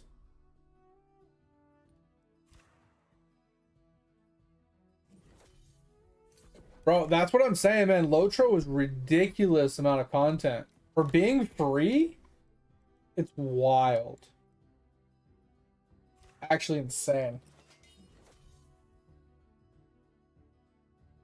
Well, yeah, you need to playing Ironman. You have to do it at some point. Like, there's no way around it. You won't be able to craft certain things unless you actually do it. And I'll show you really quick. What I'm talking about. So there's one way to make money in this game as well, Joy. Not as easy nowadays because people don't do dungeons as much, but you can do it other ways as well. So this is the faction guide. So once you join a faction, you can do faction missions, and each town has their own faction vendor, so you can get faction missions at them. But at the top here, you have daily bonuses, 3 of 3, so you get them every day. So daily bonus is like 10 times rewards or something like that. I think it's 10 times rewards. Or some shit. It might be 5 times. I don't know. But so I specifically picked this up because this is 3 expedition quests. So they refresh like every 15 minutes or whatever. But long story short, basically, you come in here, you see what they have available. The bottom ones are PvP, the top ones are PvE. And you select them. The ones that give you the most are the expedition ones, where you have to go into the dungeon and do whatever quest they want you to do inside the dungeon. Those give you the best rewards. But if you can't find people, because you need at least 3 people to do dungeons, then you can do the non ones that are better, that aren't too bad. But the higher level zones give you more resources, more materials as well, like more gold. Like if you hover over this, you see how it's like 1,500 reps, 7,000 tokens, and 195 coins, and territory standing, and some EXP. So this will give you 11,000 EXP just for completing this, let alone the completing of the dungeon, stuff like that. But then you need these tokens, right? So first thing is like you have the very top one where it said you have it gives you 1,500 reputation. You need to gain your reputation up to 3,000, and then you do the next quest to unlock tier 2. And then once you've unlocked tier 2, then you need to get to 11,000 rep to unlock tier 3. And then so you have to build your rep all the way up to max rep eventually. And then you need the tokens to spend on rewards, because the rewards, you get things like this. So it takes 3,000 tokens plus 500 gold to buy a major rune of holding, which is what you use to craft bags, right? And then eventually you get down to these ones where you get the really big ones.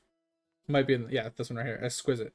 30,000 tokens, 10,000 gold, and this is how you make the biggest bag in the game. Right? You can buy other things out of there too. Sorry. But yeah, if you go over to the tailor, you'll see what I mean when I go down to bags. Yeah, so bags. So you see how this bag, it says minor rune of holding, and then this one is major rune of holding. And then when you get to the next 2 bags, you'll see the next 2 tiers as well. So that's required to make bags. So I wouldn't worry about this until you get to max level and you max out your faction, because you're not going to make low tier bags. It's not worth it. But yeah, that's something you're going to end up having to do. Yep, it's going to take a hot minute. Now, the faction missions are relatively easy. Like I said, if you're not doing the expedition ones, because you can farm more than 3 a day, right? You can do a ton more. But you only get the daily bonus for 3 of them a day. And it's 3 turn-ins a day. So you could do 3 of them, turn 3 of them in, and then do another 3 and hold off on turning them in until the next day. But you can farm other ones that aren't expedition turn-ins, you know, from other cities, and just farm them the rest of the day if you wanted to just farm out things, and then wait for your daily reset and then turn in the expedition ones on the daily reset. You could do stuff like that. There's lots of stuff you can do. Like I said, you can go to the higher tier zones when you're higher level. You can go do faction missions over here. You can do faction missions down in Cutlass. You can do it in Reekwater. You can do it over at Evanscale, even Shattered. You can do them in these higher tier zones, Brimstone and stuff. And they give better rewards in those. But each zone that has a dungeon will give you dungeon expeditions as well.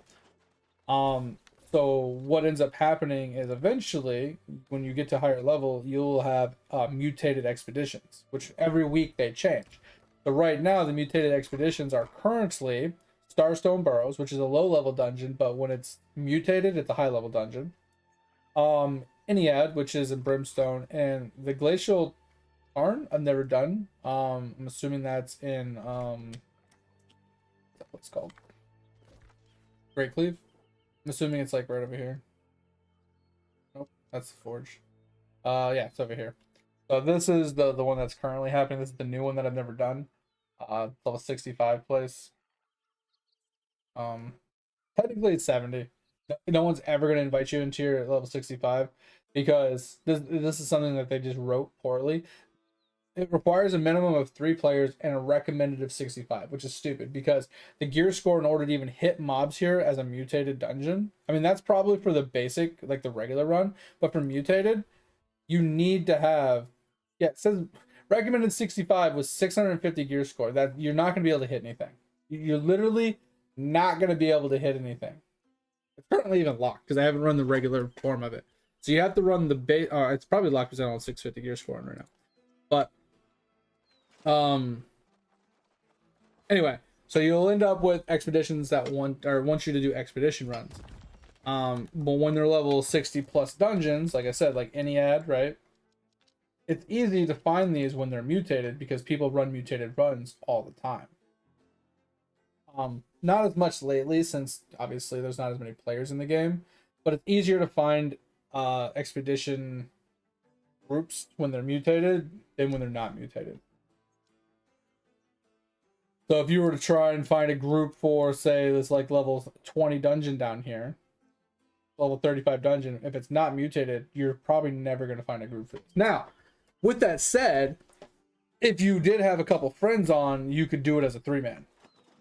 You don't need to have a party because you can solo it by yourself, but you need to have at least 3 people to do the actual dungeon mechanic to progress. That's the downside to it. And you need 3 people to even enter the dungeon. There's a lot of bullshit that goes on with it, but I mean, like I said, you don't have to do the expedition ones. They just give you the most. So you could just go to the high level zone like Nighthaven or you know, Brimstone or something, and just pick up like generic ones. It's like, hey, go and pick up these items from these mobs. So you go and kill a couple mobs and you come back and you turn it in and you get, you know, gold, reputation, tokens and stuff. And then you could take buffs and stuff that give more tokens, so you can actually like farm out tokens faster, so you don't have to run as many faction missions, max out your tokens to buy more holdings if you wanted to. There's a lot of buffs in the game that could be very beneficial, between music, playing music to max out your music to get buffs from music, because my music isn't a high level right now, but I have a handful of buffs from my music right now. But right now, my music, I'm 140, right? So at level 2, you unlock gathering speed. At 5, you unlock territory standing, which is pretty good for leveling territory standing. Sharing XP when you're in group. Cumbrance at 75, 100 for yield, and then at 150 you get luck, and at 205 you get increased EXP for non-fishing gathering trade skills. So this is actually nuts for like mining and stuff like that, because when you get to 250, which is the max level, right, you level past that. See how this says it has a little star and has a 6? I have prestige 6 on my mining right now. And what that allows is every time I hit a tick box, I get a box, a resource box. So I get a tier 1 resource box, a tier 2 resource box, and then a tier 3 resource box. And the tier 3 for mining has the potential to give you a pattern to make a miner's shirt that gives you yield. And you can make a full set. So you can make the helmet, chest, hands, pants, and legs for mining. I don't think logging has one, but here's my tier 2 cache and my tier 1. And there's a tier 1 cache right here somewhere. Yeah, they're down here. Yeah, the tier 1 cache. So they hold resources as well. I don't really open them very often, but they'll give you more ores. They'll give you more stuff. So hitting prestiges is good, right? That's another thing you could do for crafting too. So crafting has prestiges as well. So what some people will do to try and get their furnishing trophies, because like I said, some of the trophies are a real pain in the ass to get, is they will just craft a ton of like furnishing stuff, aka instruments, because instruments are a really good source of furnishing XP. So they'll do a lot of fishing and log chopping and stuff, and they'll make a bunch of, yeah, there's a proficiency level, or a third of a level, I should say. But they'll do a lot of that, and then they'll use the proficiency boxes when they open them to have a chance to get legendary crafting mats for the trophies, right? So when you do the furnishing boxes and you open them, they have a chance to give you those very, very legendary, rare ass crafting mats for those like high tier trophies. Very rare, but they can, and that's what some people do to farm it, because they don't want to farm large chest runs all day long. Like I said, I've done over 1,000 hours of chest runs and I've never obtained one. Ridiculous. you probably have better odds just farming mats, getting level proficiencies, and then just opening the boxes to get a trophy material at that point. Like, I don't know. I just have bad luck, I think. But the proficiencies are pretty good. Like I said, I don't even have to farm much orichalcum or mithril ore right now, because just farming what I'm farming, I've been getting a bunch of orichalcum and some mithril ore, and it covers everything I've needed to make so far. So I haven't had to go and farm any like directly. But I did get one pattern, which was really nice. That one pattern allowed me to make the t-shirt. It's like the best crafting set in the game, or the best gathering set in the game. I don't think any of the other gathering professions have the same set. I think it's only mining that has this set, but they could have changed it since last I played. So I don't know exactly. So that's what I was saying. When you're making your steel tools, I would argue that putting EXP on your tools is worth it, because the faster you level, the faster you get to the higher tier stuff, and the faster you get to proficiencies, which will allow you to get more resources, you know, without having to actually do the thing. But then obviously once you get to higher tier stuff, the EXP can stay on if you want, but you need more perks than that. You need things like chance to gain motes whenever you complete an action. That way you can farm motes without farming motes, because you're going to need a metric fuck ton of motes at some point.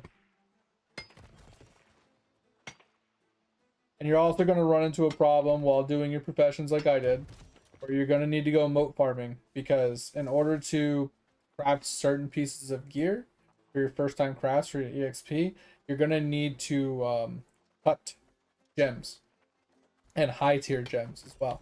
You're going to need to cut blue gems. You're going to need to cut purple gems in order to make certain like blunderbusses or hatchets or bows, stuff like that. They require, like, you know, a perfect sapphire, or, you know, things like that.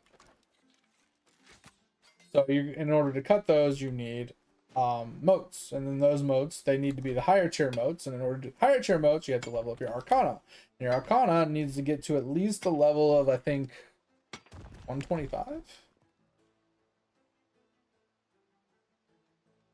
Yeah, I think it's 125. I think your arcana at 125 is what you're shooting for, because that's the max level you need in order to make the highest tier wisps in the game, aka motes. So you can cut the highest tier gems in the game. So you can actually start cutting gems to craft some of your gear, so on and so forth. And maybe you can cut gems for yourself to put in your gear to make yourself stronger when you get a little further. But once again, that means you have to level up your jewel crafting, which then once again means you have to get more motes to cut all the gems. You have to also farm gems, cut, and to fuse, so you can actually do the first time crafts to juice through your, you know, your jewel crafting. And then on top of that, you need to farm some silver, gold, and platinum, so you can make some of the rings and earrings for first time crafts. And like I said, there's a lot to it. It's a lot. So there's a daisy chain process that has to happen before you can actually sit down and level up your crafting professions. So it's always showing permanently. It's just a horse. So Neverfall in the north, it's right here. It's just a horse. This is where the quest is. You go up here, you talk to the dude, you do the quest, and then what happens is you will, I don't know if I have any, I think I've already done all the quests. But once you've done the quest from that guy, I don't think I have it, if I'm being honest. I think I did all mine. So what ends up happening is you'll see these like flowery kind of archway looking placards on the map. It's the mount quests. They're billboards. And there's a couple of them around the map. There's like every zone. So this zone should have like 4 or 5 of them in there, right? There might even be like one right up here or something, like on the edge. But there's usually like, I think there's like 4 or 5 in every zone that it tells you to go to. And then once you do these ones, you'll turn it back into this guy. And then he'll tell you, oh, go talk to so-and-so up in Brightwood. And then that person will then give you another 4 or 5 to do, and then that person will bring you to another zone, which will give you 4 or 5 more to do, and so on and so forth.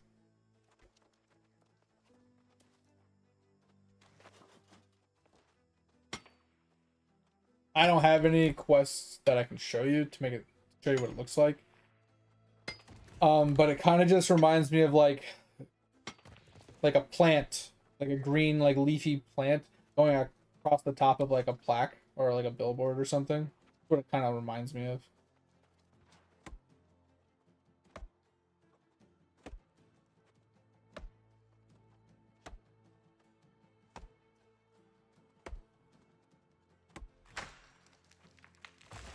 But yeah, like I said, when it comes to crafting, you have to do some prerequisite stuff to prep yourself for leveling up your crafting, because there's a lot of crafts in the game that require crafts from other professions. So you can't just be like, all right, I'm going to level up my weaponsmithing and I'm just going to blow through it. And unless you're buying all the materials from other players, if you're doing it yourself, you have to level up other professions to a certain breakpoint, even get some of the crafting materials to craft some of the higher tier gear. Just fine. I don't really mind it, but just put the halt and the damper and thing. But I would definitely, if there's EXP, like, I don't know if there is or isn't, because now I'm not seeing EXP when I'm going to craft. But if there is bonus XP in certain professions, I would focus on the ones with bonus XP just to get them to those breakpoints you're shooting for, so it takes you less effort and less time. Like, I remember there was a week where they had stone cutting. And there's a couple other professions too, but stone cutting was one of them. And I sat down and I did stone cutting for an entire week. And my stone cutting is now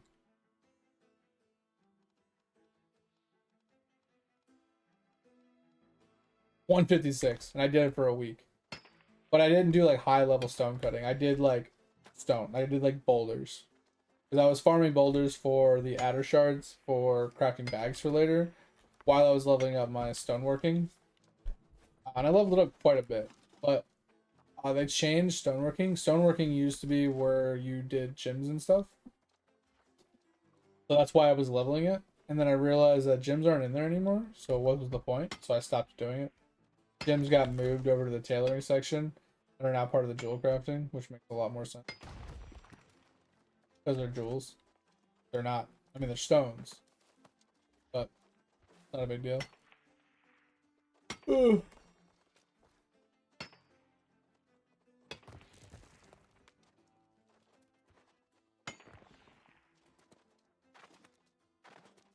Come on, climb. Hopefully you found what you were looking for, Joey.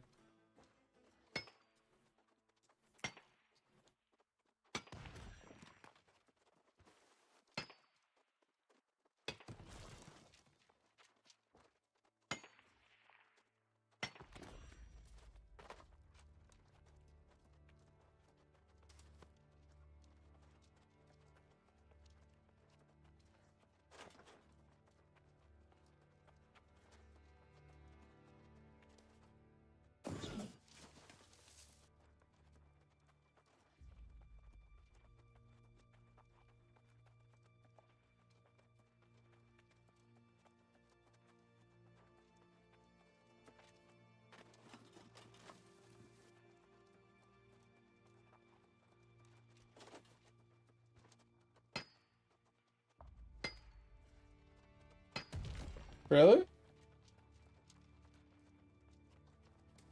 Oh, interesting.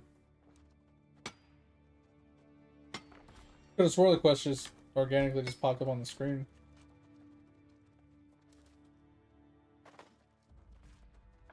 I mean, the horse might not be showing, but the quest should be up there.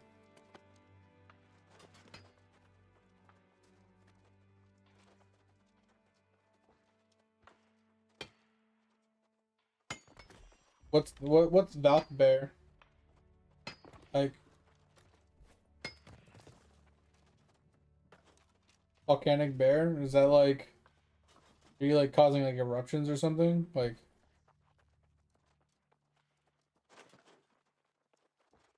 because I remember that was another thing Edge brought up was eruption, which seemed to be like a spell that caused like cremation on the ground, kind of. Oh, the meteor bear, gotcha.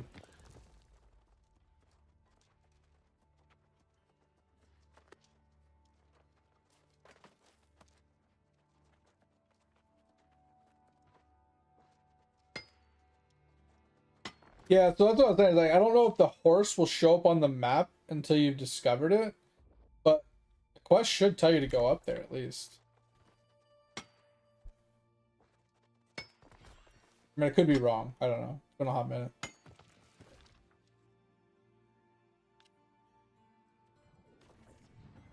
Oh, hot minute. Oh.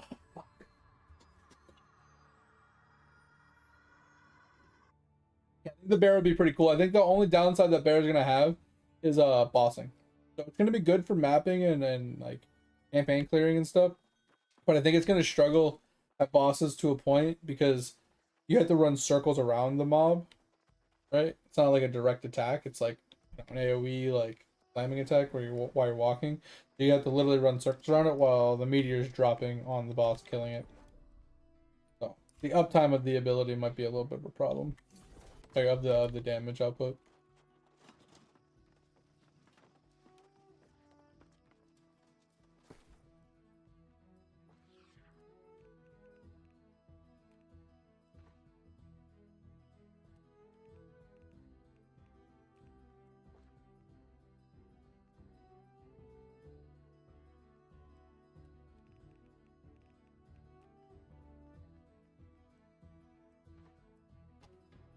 What was wake? Oh, I got all this food.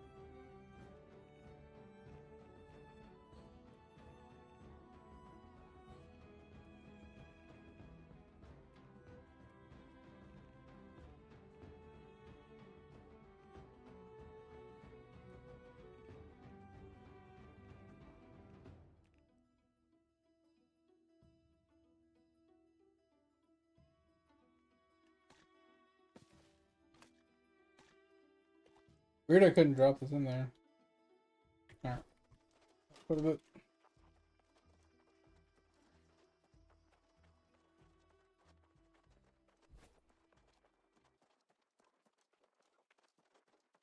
You know, I do find it really interesting that like knowing this game is basically dead, right?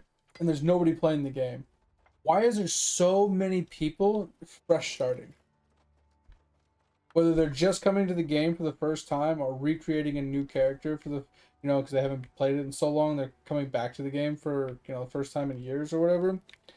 Or they're just finally, like, I know you're one of them, Joy, but like, I don't understand why so many people are coming to the game after they finally decided to kill it.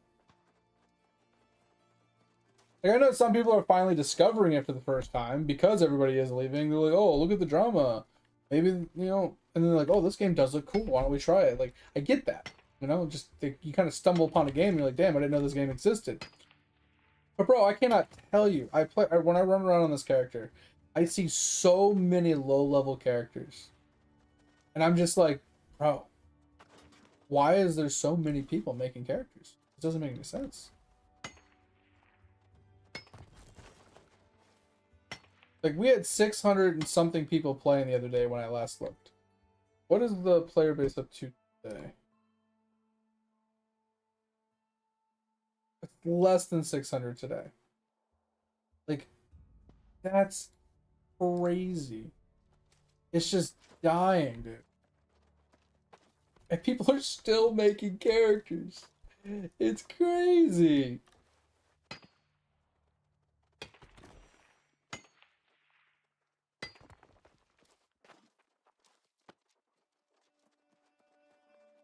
Wrong, I'm just as fucking wild myself. I mean, who the fuck is playing an Iron Man playthrough on a fucking on a dead game, you know, by himself?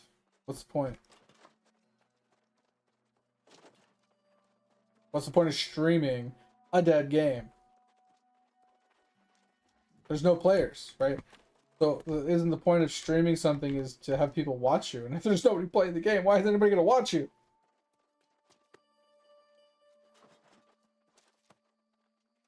Ain't no one want to watch a dead game. You're not wrong. There are some people, but I'm just saying, like, it's not the smartest move, right? That's, like I said, that's why all the content creators left, right? Because from a content standpoint, the second that they announced that there was no more content and they, you know, basically the game is done, all the content creators left right then and there, because if they know there's no future in making content in the game, what's the point of sticking around? They need time to build a base and a community in a new game, right? It takes time. And if you know that this is finite and everybody's leaving and no one's going to be watching it, and like your viewer count's going to go down, your retention's going to go down, people are going to be watching other games and people are going to be playing other things, there's not going to be as many players and stuff, you need to move games. From a smart creator standpoint, you have to move games right then and there. And that's why they did it. You know? Like the big streamers like Arrow and I forgot the other guys. But yeah, the handful of like people that did nothing, like Kat, she streamed the shit out of this game. She did a ton of wars, she did a lot of mutated stuff, she did a lot of catacombs and stuff. Like she did a ton, like she had so many accounts on this game. Crazy. And she had to move, Arrow had to move, and a bunch of other people that did like a lot of war stuff, they all had to move. They like I said, they need time to build a base on another content. They either find new content that they like, that they can stick with, or to have that cook time in that content to build a community there. I'm just like, fuck, everybody left? Finally, I get to play the game. Like, I don't have to deal with all the fucking idiot people in the game anymore. Let's go. Like, this game, I think this game would be absolutely wild as a single player game. Or, like, online co-op. I think it would be actually crazy. But it would never work because they'd have to recode the boss fights and the raids and stuff to being able to the mechanics to scale with party count, right? You got your coworker to get it? Hell yeah, let's go. That's huge.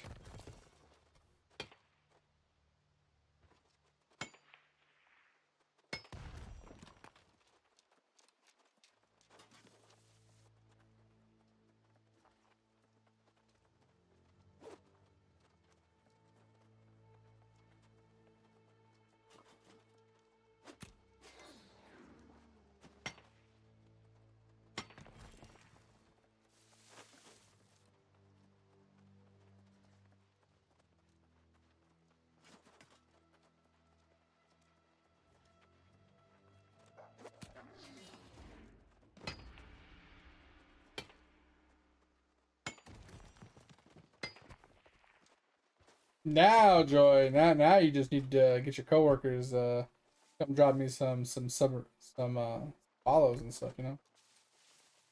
Some lurkerinos. Selling out hard right now. Let's go.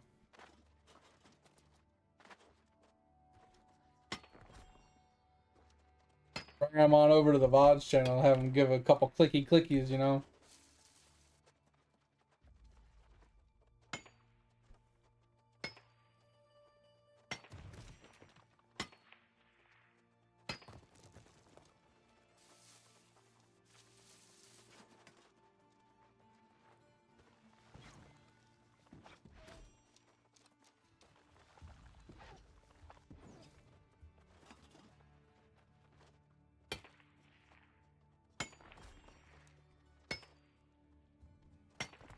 Oh, you know what I could really go for right now?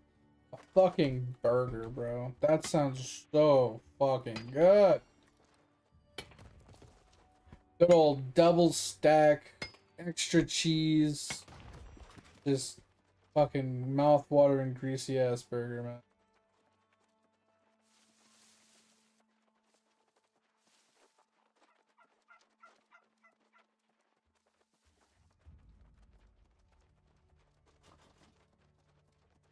Topher, if you are still lurking, hanging out, I know you basically said you were going to lurk earlier. I don't know if you're still lurking or if you actually left. Um, when it comes to the Minecraft thing, I know I said just let me know on Wednesday what you need because obviously if you farm anything up before now and then, you know, I don't want to have to refarm stuff you've already done. You don't need it already, but just yeah, you let me know like on Wednesday if there's anything that you need specifically. I don't mind farming some stuff up while I'm working.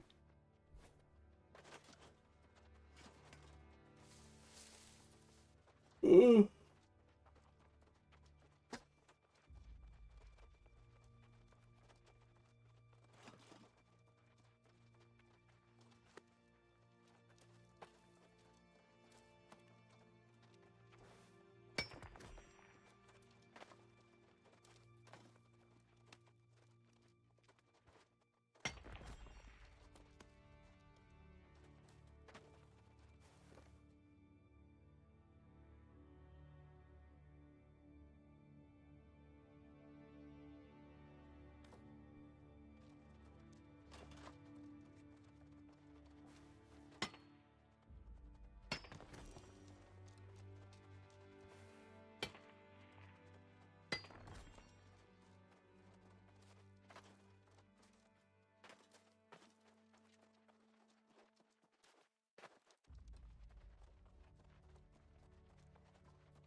Bears OP? Is it? Hell yeah, let's go.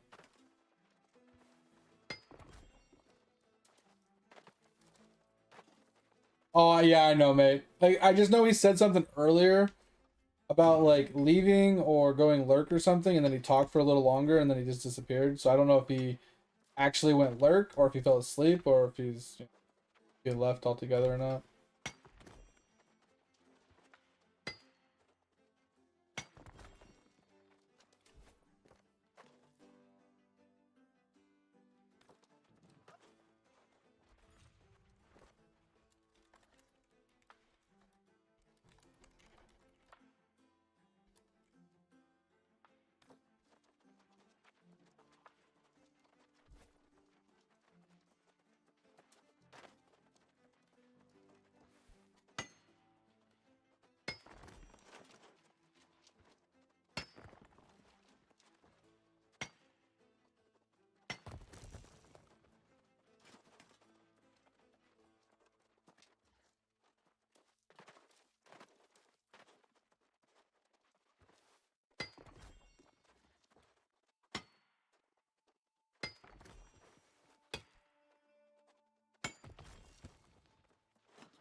And I figured Bear would be OP, like because it's brand new.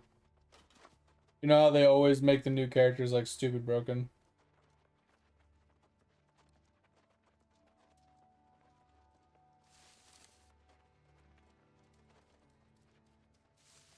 Yeah, the Devourer could be a little hard because he moves a lot, and you know you have to like position properly so you don't get smacked too hard. Um, I don't know what skill you're using, but ranged on Devourer is best. So you can just hit him from across the room and dodge. You know? Once again, this is why I like Rake Disengage combo, or just Rake plus Blood Hunt, because I would Rake and then just dodge roll away. That way the bleed would just be on him. I would dash to him and bleed him. Anybody, right? Just put a spear on, pretty much get Rake. I'm pretty sure. I don't know when you get Rake, but Devourer is such an early level fucking mini boss. Like I said, the best thing to kill him with is probably like fucking Fireball. Yeah, don't fight him with melee. It's just awful. Absolutely awful. You're better off honestly just putting on a fucking wand and just killing him with fireball. Not even exaggerating. Like literally just picking up a wand or something off the ground that has like fireball or ice whatever. Ugh.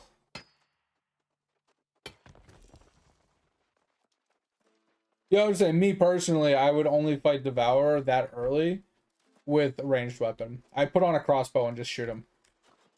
I wouldn't deal with that motherfucker. That guy's so annoying.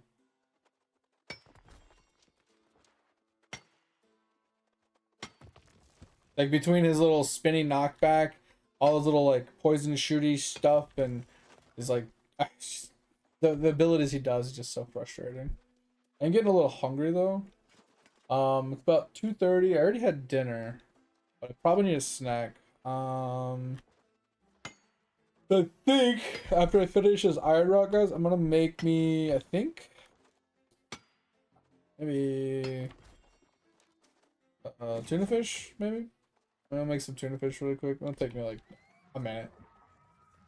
And we'll eat that really quick and then continue on, just so I have something in my stomach.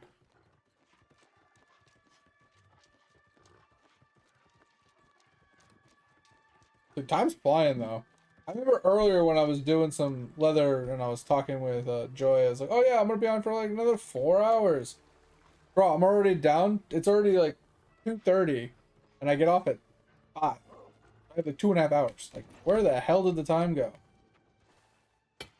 Like, this is the problem I have when I'm doing professions, is I lose track of time because I'm on such autopilot, just rambling and chatting to you guys, reading chat. I have no idea where the time goes. You're allergic? Oh, see, my problem is I don't think I'm allergic to seafood. I think I'm allergic to shellfish, but I haven't confirmed it because every time I've eaten shrimp or crab, I've literally gotten food poisoning. I've literally thrown up every single time I've had shrimp or crab. And every time I smell it, I lose my appetite. Like I get kind of like nauseous, sick, right? But I've had fish and I've not thrown up. I've had tuna, obviously, in cans. I've actually had like grouper. I've had trout. I didn't really care for it, but it didn't make me sick. But I don't get sick from eating food. Like I eat out of date freaking cream, cottage cheese, drink bad milk. I've had raw chicken basically before.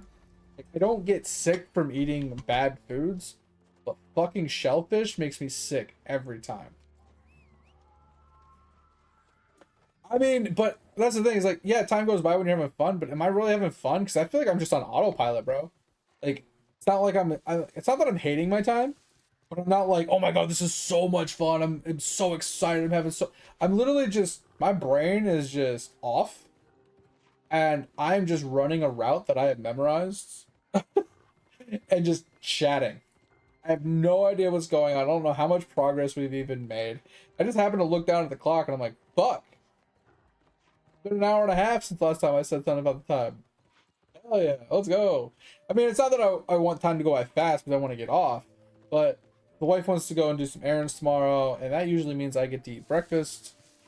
And I like eating breakfast 'cause I like food. But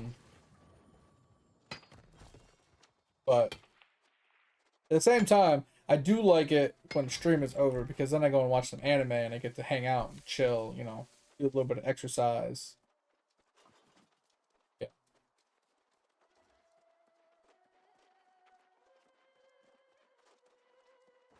Yeah, I'm straight up on autopilot. Like, and that's the thing. I can do this. This is the funny part, mate, is I can literally, my brain can shut off and I can just autopilot doing professions like this, grinding raw resources and just chilling. But if I tried to do this, killing mobs, I'd fall asleep. If I was literally doing a route and I was running in a circle in an area, killing mobs for like any extended period of time, right? I would literally fall asleep. Like I've done that. I've literally fallen asleep while chatting with you guys, running into walls and stuff because I just get so drained and tired from combat. but I can do it all day long without a second thought when it comes to professions. 0.002%.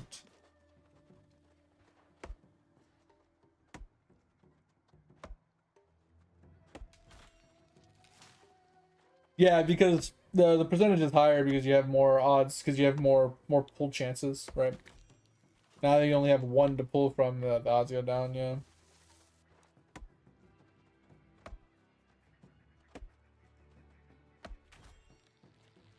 Alright, sounds good. Sounds good, mate. Do you have the Davy Jones upgrade so your boats come back and forth in like less than 30 minutes? So you can like really speed through the boats. Because if you have the Davy Jones upgrade where it's like 20-minute boat rides, right? You could literally do like hour like or like 30-minute omniprocs and just like honestly you can juice sailing. Like ridiculously juice sailing. The only reason I don't like doing 30-minute procs like that is because I rely upon my procs for gaming resets all the time. So if I was doing 30-minute reprocs, like it would only move down the timer by 30 minutes at a time, so I wouldn't get like a full reset. It's only downside.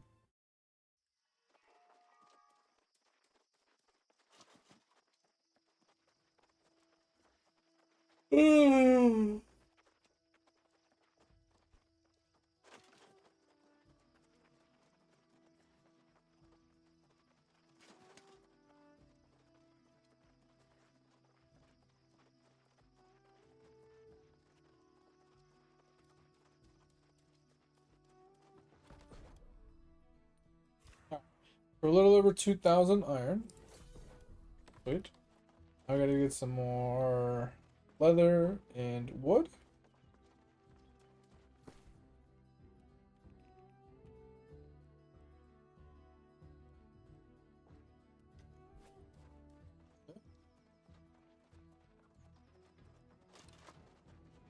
Oh, hoping to hit 180 today.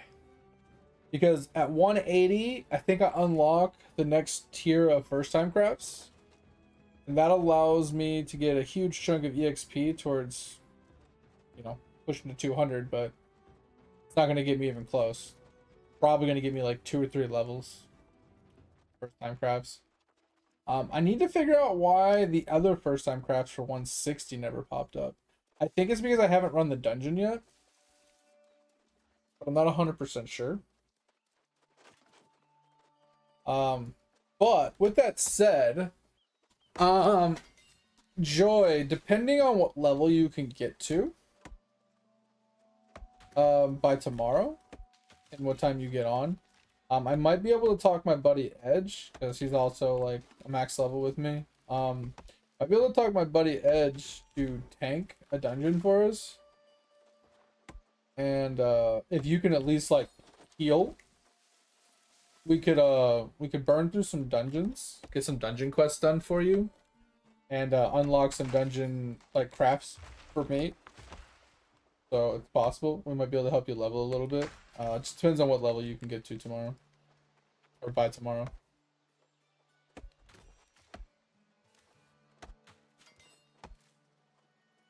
I mean, it's not November, so I mean, you never know.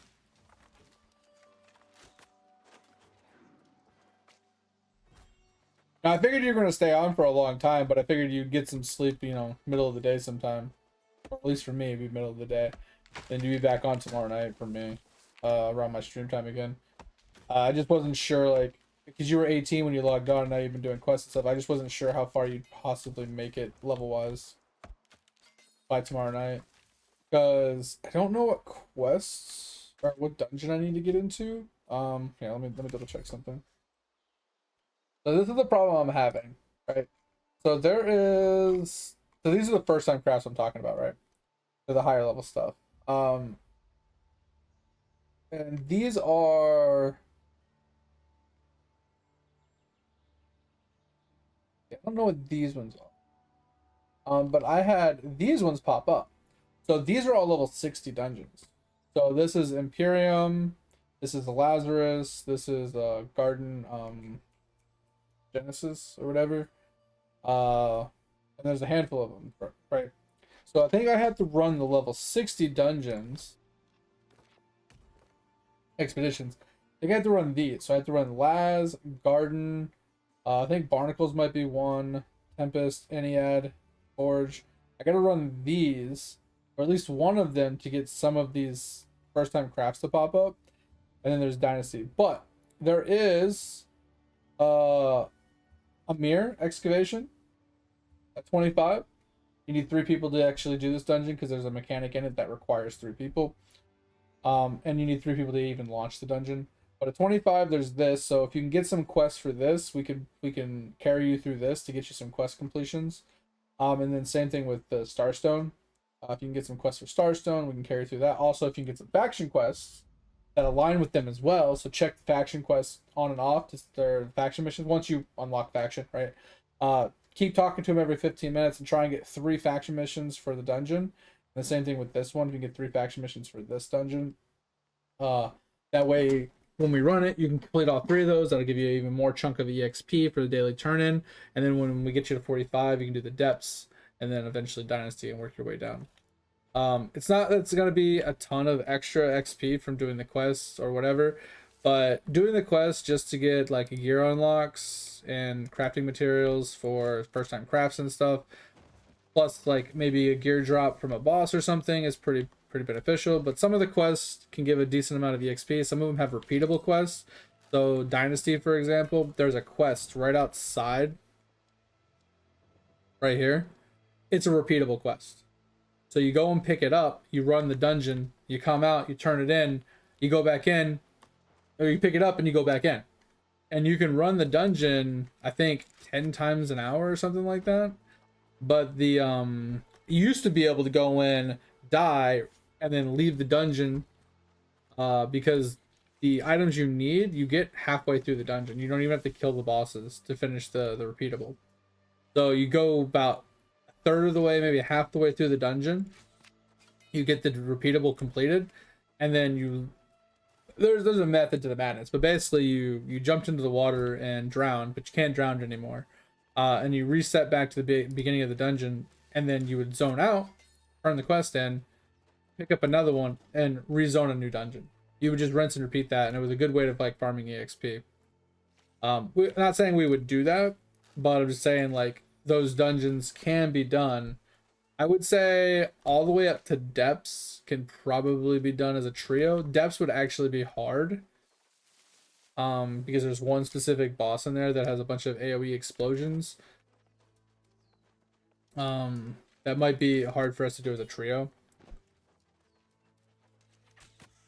But Dynasty is doable, but also very hard because there's a boss in Dynasty that is it's 2 big ass like tigers, and usually one person kites one, and like, you know, the tank will take one and like keep him away from the group, while all the DPS and the healer focus on the other one, and the healer just does its damnedest to keep people alive while they burn down the first tiger, and then everybody switches over to the one that's being tanked by the tank and then just kills it. It's literally the hardest part about that one is killing the one tiger with the DPS without the tank. Yeah, depth sucks. Depths can blow. Like the depths itself isn't that hard. Like the boss isn't that hard. The mechanics in the dungeon aren't that hard. It's literally the one fight that sucks, because when you get the boss down to a certain threshold, he becomes immune. He phases, right? And then you have to go to the platform, got to kill the mobs on the platform, and then you have to deactivate the stone. But while he's doing this, he's spawning bombs that AoE the whole map, or the whole like room, and everybody takes damage. And every bomb that goes off, you know, does more damage. And if someone's not healing enough through it, everybody just eventually dies to that because they can't heal enough through it. And nobody's standing near each other for the healing to actually be viable. And then the bombs get bigger and bigger, so eventually they just one-shot you. So if you don't clear the totems like really fast, everybody just gets wiped by the bombs, and it's really just annoying as fuck.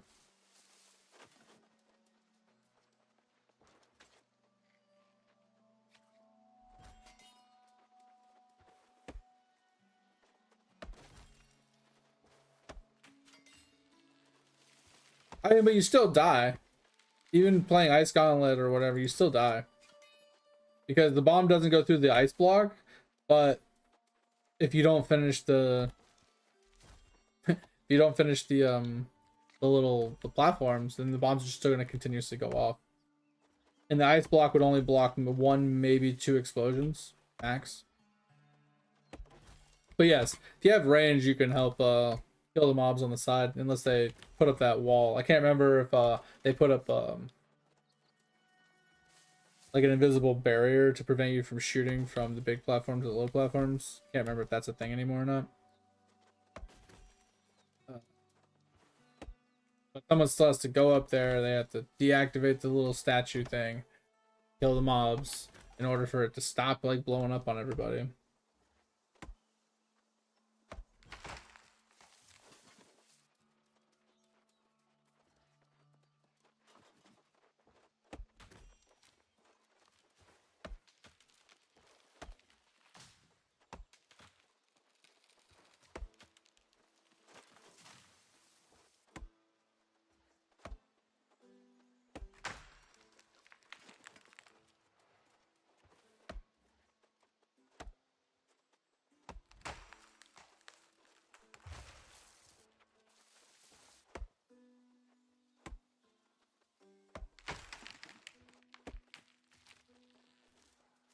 Oh man, making some progress.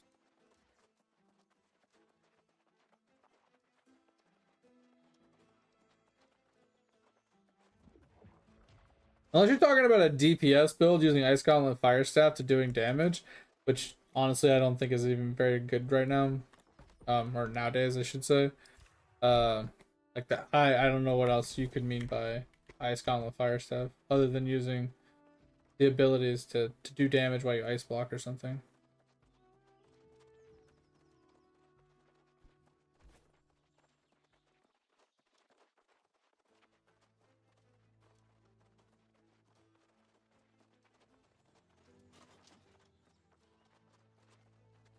Hmm.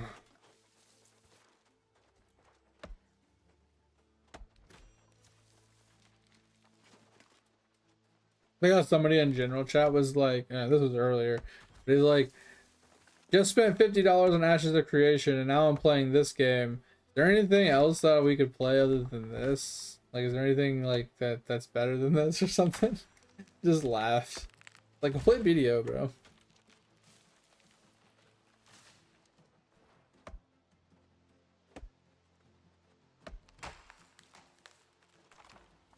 Yeah, I mean, I'm not saying that Fire Staff doesn't do a lot of damage. I'm not saying Ice Gauntlet doesn't do decent damage. I'm just saying, like, back then, like, that was kind of like a go-to. But there's so many, like, meta differences now. Like Hatchet is ridiculous still. Rapier is absolutely bonkers. Like, Spear can still do good damage. Sword and Board is, like, insane. Like, everything can hold their own, pretty much. And obviously it being a corrupted zone, like thrust does more damage to them. So if you were like, I feel like Spear would just do more damage than Ice Gauntlet Fire Staff to those mobs. Or if you were using ranged, like using the bow, because once again they're weak to thrust and bow is thrust. So if like I was standing on the main platform and I was just bowing those guys that were up there fighting, like whoever's up there trying to do the pillar, like I could probably like one or two tap the mobs. Just require someone to go up there and actually not die and channel the tower. It's just I don't know if you can actually shoot them from the main platform, because I think there's a wall in the way. But yeah, like there's benefits to the Ice Gauntlet for sure. I just feel like Ice Gauntlet itself doesn't do a ton of damage, at least in PvE, in comparison to other damage types.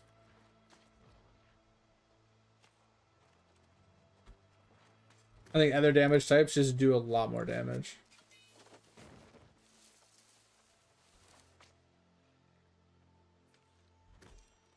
And I think a lot of the PvE DPS output revolves around the weaknesses of the mobs, right? Because not a lot of mobs are weak to fire and ice, right? Angry Earth is weak to fire, which is why Fire Staff is still very viable. But not many things are weak to ice.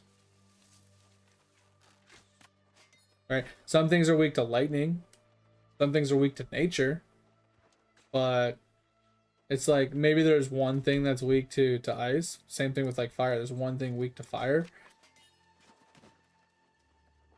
That's like you wouldn't want to use ice against certain mobs because they're not weak to it, and they're actually, you're not going to do that much damage. Yeah, you don't even need mana nowadays. Like if you're running out of mana, your build's wrong, or you're better off just using a Void Gauntlet. Honestly, just switch to the Void Gauntlet and just suck yourself off. You know.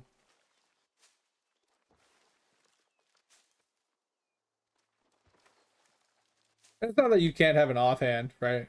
Ice Gauntlet for mana regen. You definitely can. And then putting the pillar down, so the pillar is like extra DPS output, and then having the ability to have like Blizzard or a little ice thing or your ice block for like CC or survivability reasons for the Ice Gauntlet, but your main damage source is Fire Staff. I mean, that's possible, but once again, you're in depth specifically, since it's a corruption zone, not a an ice gauntlet, or not a an angry earth zone. I feel like you're better off using a different weapon damage wise. Yo, there's Topher. Get out of here, man. Shit. All right, Topher. I'll talk to you later, man. Thanks for being here. Hope you had a good time. Hope you had a good nap. Appreciate you. Talk to you tomorrow, hopefully. See you. Bye, bye, bye. I'll reiterate what I said earlier, Topher.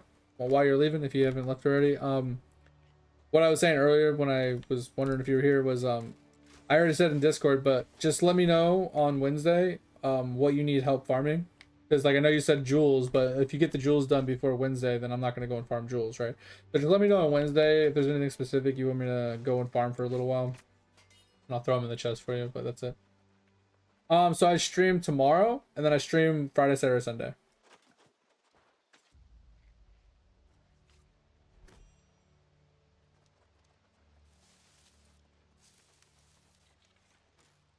That's all I'm saying. So just let me know on Wednesday. Just DM it to me or whatever on Wednesday. If you get some stuff done, right? Just let me know. Be like, hey, I need like 30 jewels, or I need this much titanium, or whatever it is. It just toss it into the chat, and I'll do my best to get you what you need.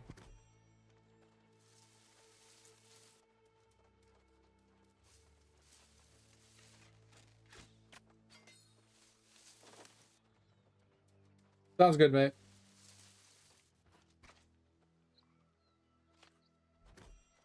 Oh man, oh man. All right. Oh, my puppy's here. All right, I'm gonna let my dog out in a second here, guys. I'm just gonna get back to the town really quick. Dude, you gotta go potty. Okay, I'll be right back, guys. Give me a second.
All right, I'm back. Sorry.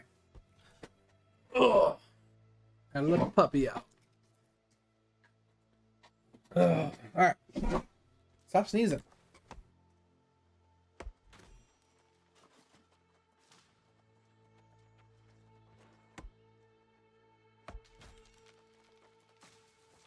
Ooh. Oh man.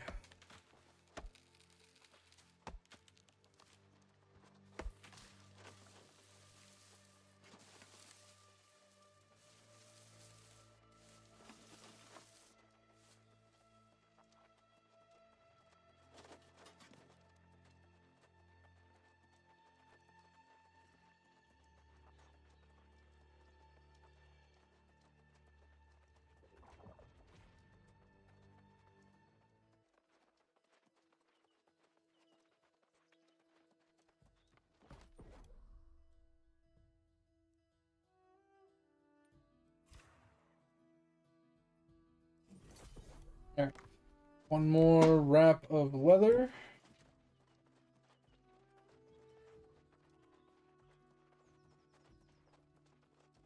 Jesus, bro.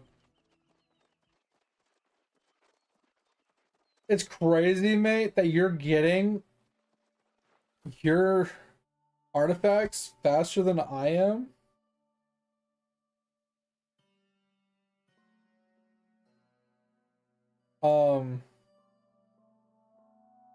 Okay, I'm finally done here. You're getting them faster than I am, right? And mine, look at this. Look at this. Point 0.08. You have 2 zeros in front of yours. And you're getting it faster than me. That's wild.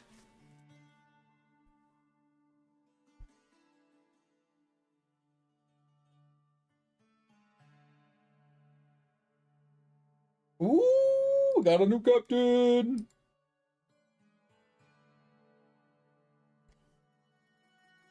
All right, which one are we getting rid of? This is double loot. Double loot, so 600, 900, 900, 600, 700, 1200, 900, 600. It's probably the one we'll get rid of. 800. I didn't realize I had so many of these captains now.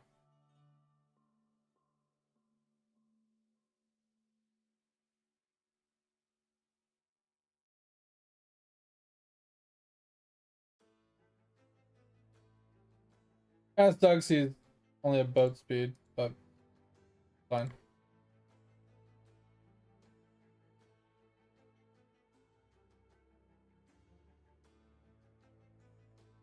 All right, so we got. Let's put away some stuff really quick. Yeah, I just find that to be absolutely wild, mate. That you're somehow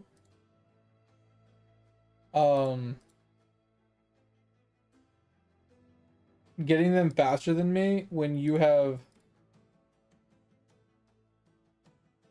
like, because you're in the farther ones, right? You have such a less chance to get them than I do, but you're still getting them before me. It's just crazy. Got mine into 58. Hell yeah. All right, so done done done done done done done done done done done done done. All right, I think I don't remember where we get these ones. This is World 3. I'm pretty sure we get these in World 3. I think these are also World 3.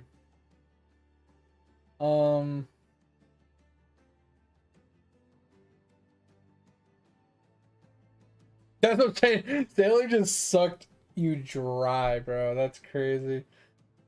Okay, so this is World 5. So do we just I think we just go to Citrines, honestly. We just go to Citrines and farm.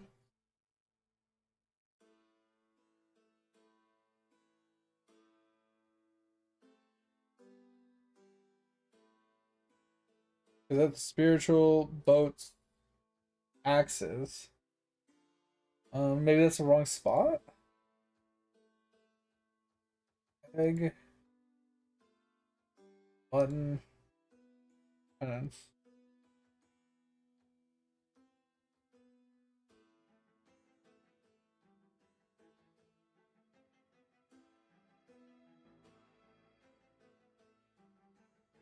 Huh. Where did these last couple come from? So where do I get... Okay, so these are all off of different mobs? Can't like actively farm it as easy? Like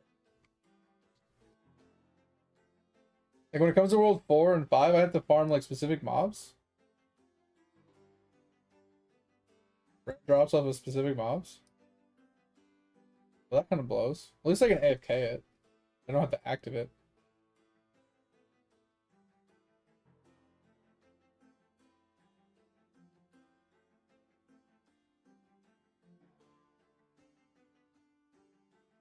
If that's the case. I'm gonna go farm Demon Genies, I guess. They can drop the penance ones, and I need that card up anyway. Huh? Demon Genies it is. Alright, okay, I got a quest done here too.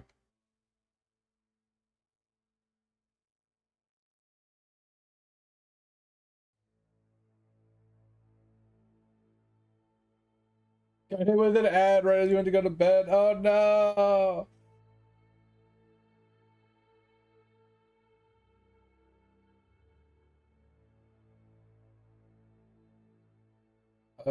Divine Scarf and get Kettle Crook Cape. I have both of those. I don't remember where the Kettle Cape is. It might be on my V-Man.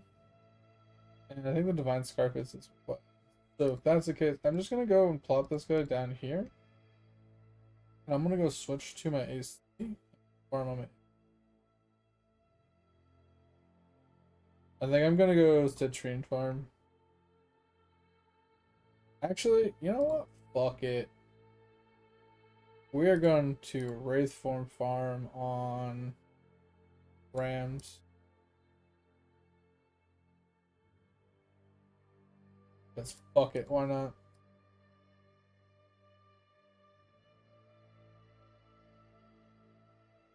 We're just gonna let this bitch go.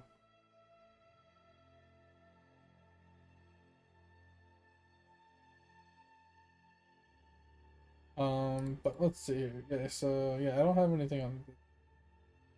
Yeah, so we're good. Alright, so we're just gonna let this bitch go. Hope for the best.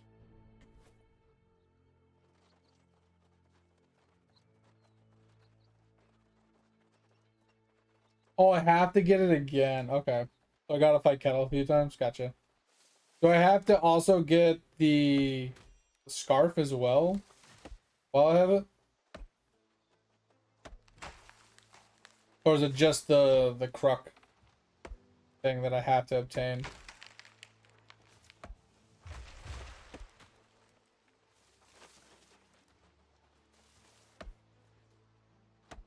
Alright, mate. I appreciate you. Take it easy. Sleep tight. Talk to you later. Bye, bye, bye.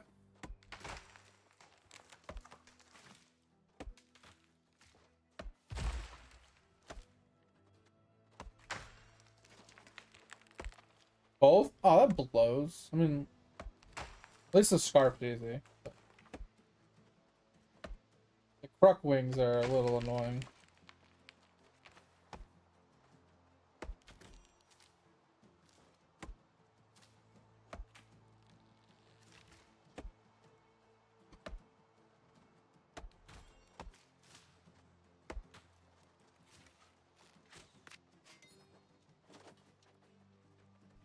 Oh, yeah, Joy, are you still running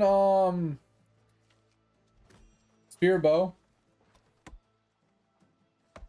You playing the dumb build?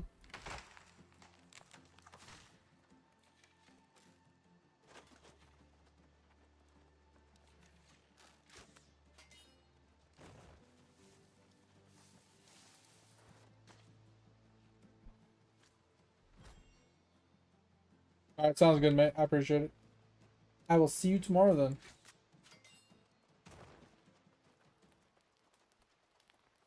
Yep, sounds good, mate. Sleep well. Have a good day tomorrow. Talk to you later. See you.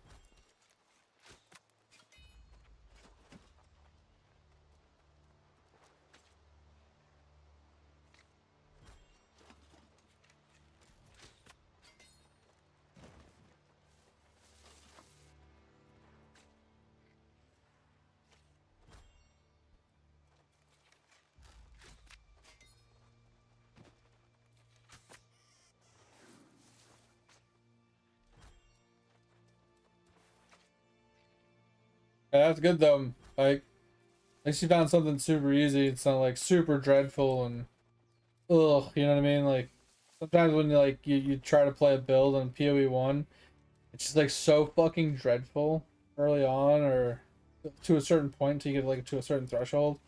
Those are the worst leagues when you have a league start like that where it just feels so dreadful you don't even want to play it.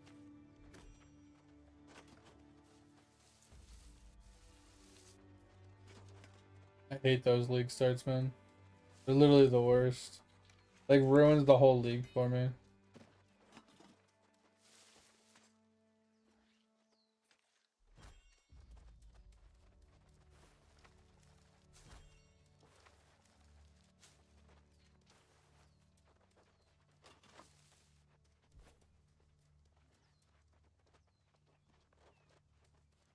Have you played PoE 1 recently? They had an interesting league that just passed by. Didn't really get too invested into it though. Which kind of meh. But it was definitely interesting if you took it seriously.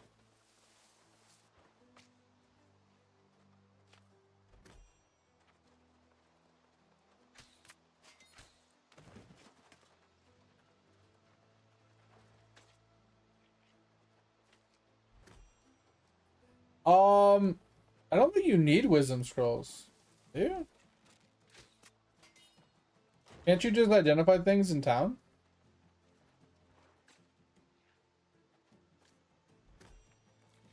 Or am I crazy?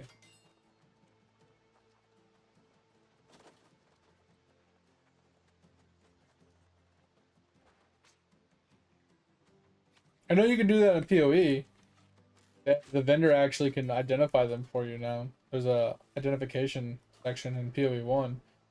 But I thought that was the same thing in PoE 2. I could be wrong though. It's been a while since it's been like 6 months since I played PoE 2.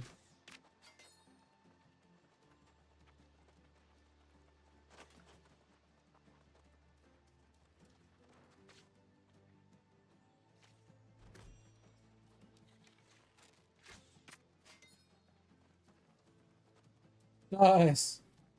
Bro, I wish the currency in PoE 2 was like roughly the same value as it was in PoE 1. I feel like chaos are worth more than exalts. I feel like the currencies are actually swapped. That the chaos in PoE 2 is worth like what an exalt would be worth in PoE 1.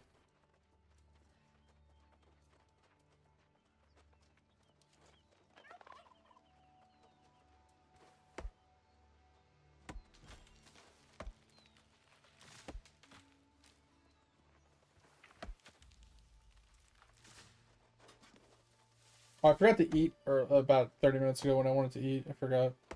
That one reminded me, my dumbass.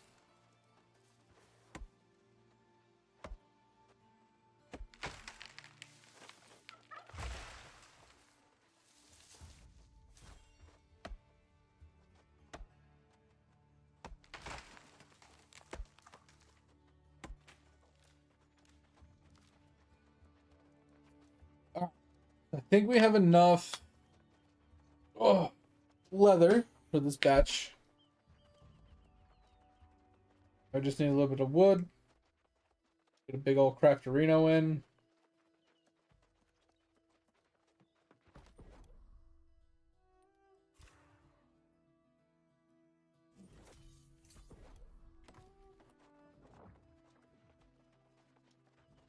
Yo, so I need to hear what you guys have to say about this. So the wife was watching a YouTube video this morning, and it was basically a content creator complaining. Yeah. The lady was just the content creator lady was just annoying the shit out of me, but um she was complaining because she lives in a penthouse apartment that costs $10,000 a month. And it's supposed to come with a bunch of amenities, right? And so on and so forth, right? And a bunch of things that she, when she signed the contract, that they were amenities built into the apartment that she was supposed to obtain. Well, long story short, without going into it, Basically, they removed all of the amenities, and some of the amenities that they didn't remove, she doesn't even obtain because she has to hound them and force them to give it to her in order for her to obtain any of them.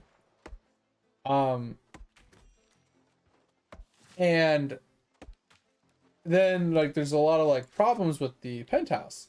For one problem is a couple times a week there's the restaurant that I guess there's a restaurant above or below wherever the penthouse is that sets off the fire alarms at 1 a.m. in her penthouse regularly. So she has to deal with the smoke alarm that goes off, fire alarms, at least a couple, 2 to 5 times a week. And these things go off for like 30 minutes at a time. So she has to deal with that. There's nothing that the apartment people will do about it.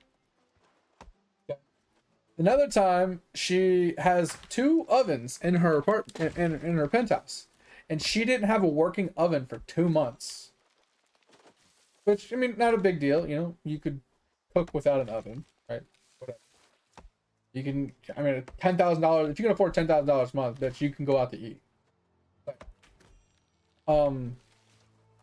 And she is in Texas, and in the middle of the summer, she was out of AC for 2 months. In the middle of the summer in Texas. Like, these are things that should never happen. If you're paying $10,000 a month, your shit should not take that long to get fixed. I'm just saying, if you're paying $10,000 a month and my AC doesn't work, my shit shouldn't be down for more than like a day. And I guess they gave her those portable AC units, you know, that can provide temporary, you know, relief or whatever, temporary AC to like specific rooms and stuff. But those leaked all over her apartment and ruined the flooring and stuff like that. I'm just thinking, bro, if you can afford $10,000 a month, you can afford for somebody to come in and fix your AC. Right? Not saying that this person should have to do that because she lives in a penthouse. The apartment complex should be fixing this shit.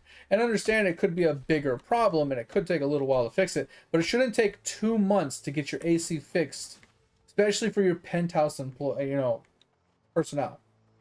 Those people are paying big money for luxury, right?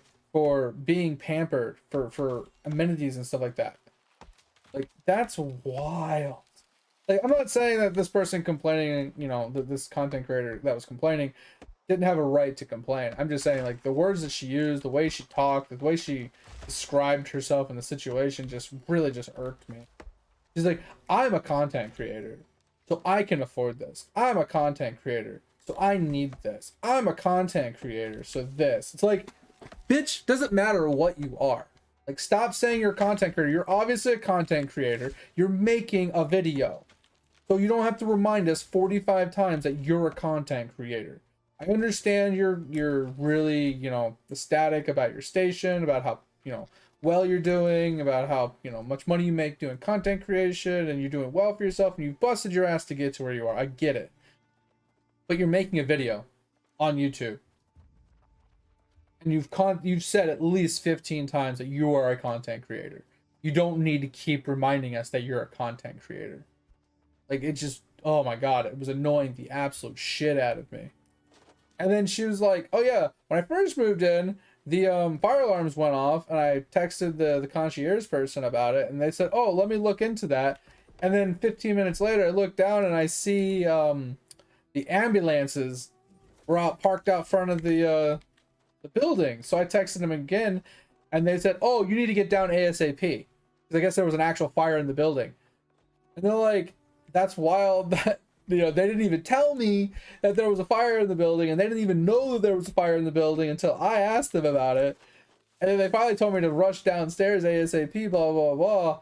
It's like, why didn't you tell me this 10 minutes ago when I texted you originally, or at least text me sooner so I could get down, like, reasonably?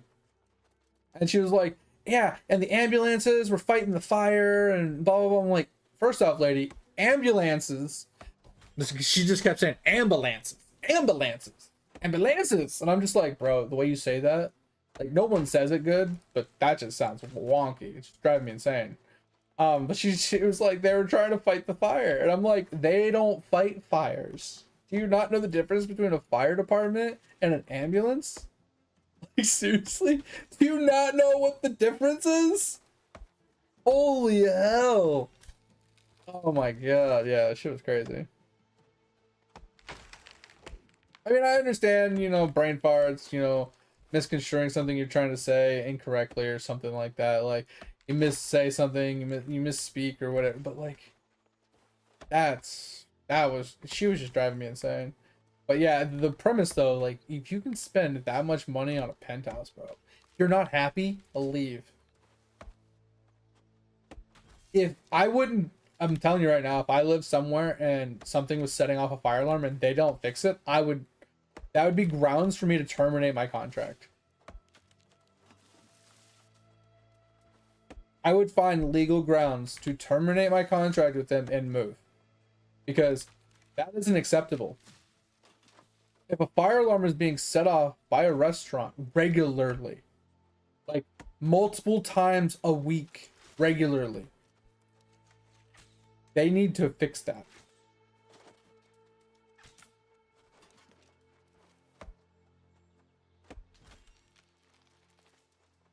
Like, that's not something people living there should have to deal with.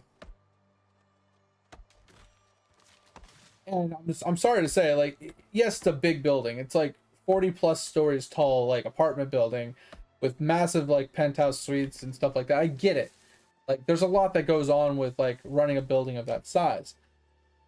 But I'm just saying, your people should not be out in the middle of the summer, should not be without AC for 2 months. It takes less time than that to install an entire AC like system into a building. To pull one out and put a new one in, it takes less time. Like, that's just crazy. I don't know what could have been so catastrophically wrong with the AC that they had that took them 2 months to fix it. Or, you know, you have somebody in their apartment that doesn't have a working stove, right? Something to cook food on. And it takes you 2 months to fix it? Like, that is wild. Like, I get it. If you have an apartment complex of 1,000 people, right? And you have a lot of tickets and, you know, you have to do them in order of importances and stuff like that. And a stove isn't super important compared to like an AC unit or, you know, water problems and stuff like that. I get it. It's not super important. But it shouldn't take you 2 months to get around to it. That's crazy. If you have such a backlog of like tickets or maintenance on people's units and problems that people are having, you have a bigger problem. You either A, you don't have enough staff, or B, your building is a piece of shit. And I'm leaning towards both. They probably have like 1 or 2 maintenance people that work 24/7 and are constantly doing work, and they probably have the most generic pieces of shit like stuff, like, you know, the utilities or the like the stoves, the fridges, you know, the sinks, the countertops, everything's probably like the bare bones cheapest shit that they can get that looks decent, and it probably falls apart all the time. So they're probably slammed with problems 24/7, and they can't keep up with the amount of employees that they have working the tickets. I mean, I'm just saying, if I was running into all those problems, I would just leave.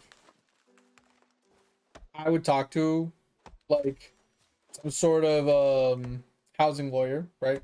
Somebody that can like try and look into, you know, the deed thing that I signed or the contract I signed, and try and find me a loophole or some sort of legal jargon way to talk me out of having the rest of this contract, because waking me up regularly at 1 a.m.,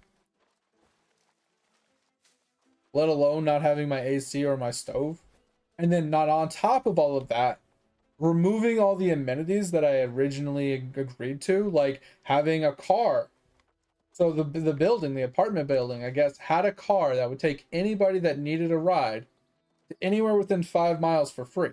They removed that after 3 months of her moving in. Okay. I can get that. You know, that can get really annoying or pricey or tedious or whatever. Maybe the person that did it no longer works there, whatever. Like, there's reasons why that can go away.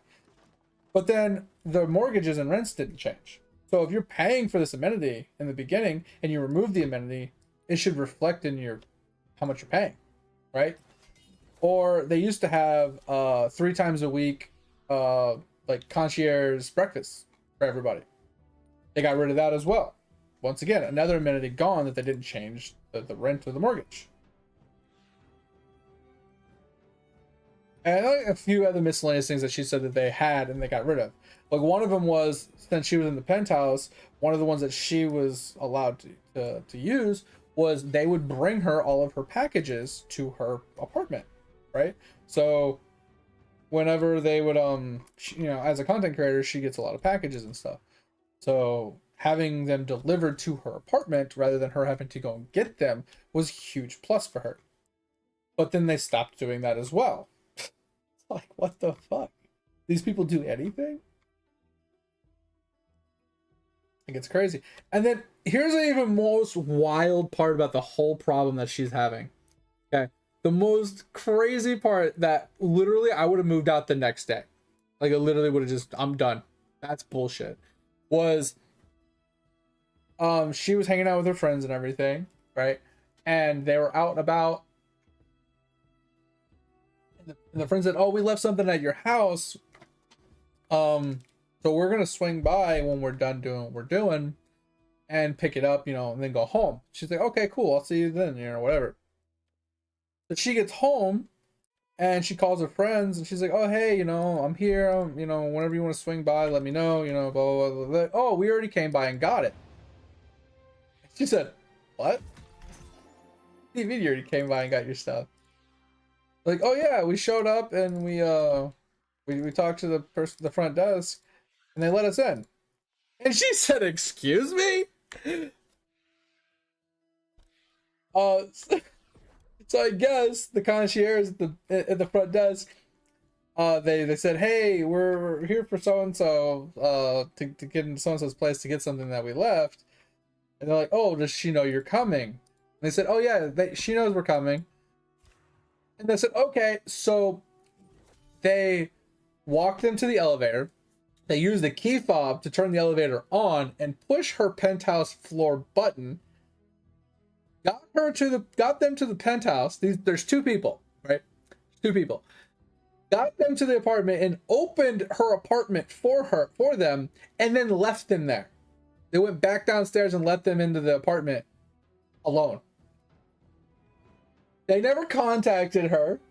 They didn't have anything on file or record authorizing anybody to go into the apartment or anything like that. They had nothing.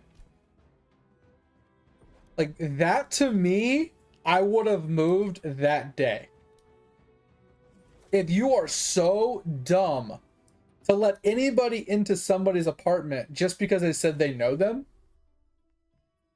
you are an idiot. That's what I'm saying, Joe. That's what I'm saying. There ain't no way you can't sue for that. That's crazy.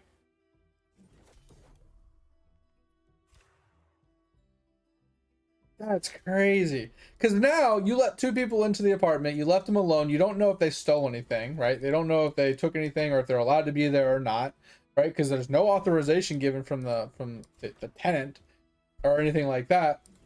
And when they leave, who's going to lock the place up? Because they don't have a key, right? So after they leave, who's to say that a neighbor doesn't just walk in and take whatever they want, right? There's so many red flags. That's just crazy. I can't believe it. When she said that, I was like, okay, I feel for you now. Like, you were pissing me off this whole video, but I feel for you now. That's wild. I can't believe they did that. That was crazy.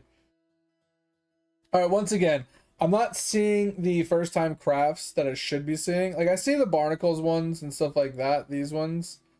And I see these, but they don't give like any XP, and they require me to actually run the dungeon to get the materia to craft them. So I don't know what we're gonna do going forward to craft the rest of these. I feel like I should be able to get these first time craft, right? The expedition replicas, right? I only have a mirror and starstone because I'm pretty sure that the only reason I have those is because I have the congealed blood, right? And I have the bone dust from actually killing mobs in the dungeon. I've actually run those 2 dungeons.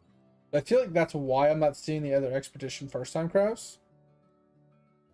And this is why I'd be okay with running you through, Joey, because I get to get more of this stuff to try and get these first time crafts completed. It's only 7,000 XP, which is not a lot, but it's pretty helpful in the grand scheme of things, especially since like one of these crafts is only 400, right? It's a lot more bang for my buck. And like these ones are only 2,000. And this one's 7,000 again. I don't know. Oh, because I've already crafted that one. So yeah, 7,000 for this. So I have to craft those 3 still, and then if I run the other dungeons, I'll unlock the other ones. Oh Jesus! All right, back to crafting, I guess. Yeah, that's crazy. Isn't that crazy, Joey? Like, I can't believe they got away with that. It's just wild. She better sue them. That's all I gotta say. Like, if she doesn't sue them, then I don't know, man. Like, and what's even crazier, I mean, that's not crazier, I guess, but another thing that they did was when she was out of AC for 2 months, they said, "Oh, well, we can compensate you $1,500 on your mortgage or your rent for those 2 months, but if you, in order for us to compensate you, you have to sign this NDA that you can't tell anybody about it. You can't inform anybody that you were out of AC for that long a period of time, blah, blah, blah." Basically, she can't talk about the issue of why she got compensated. That, to me, tells me that they know they're in the wrong and they're trying to cover their tracks, right? That's just like any corporation or anybody with a lot of money. Anytime an NDA is imposed upon you for compensation in some way, shape, or form, it's usually because they're doing something they shouldn't be. Or they're trying to get away with something that they, did or didn't do, right? Now, don't get me wrong, there are NDAs out there that are in place for good reasons, For example, like when you're playing like an early access game, or, if you have like a sponsorship coming up or something and you can't talk about certain content or whatever. Like, I get it. But that's fine. Like, they're not doing anything wrong. They're just, protecting the assets and making sure that, stuff doesn't get leaked before it needs to, before it gets out. That's crazy, man. That's crazy. Oh, man.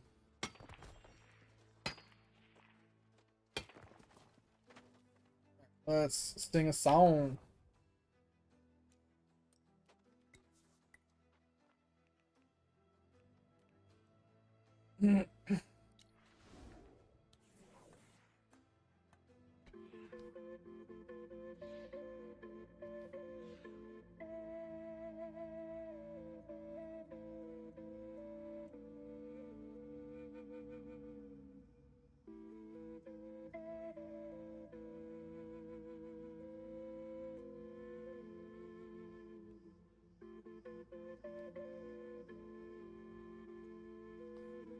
Oop, hit the wrong button.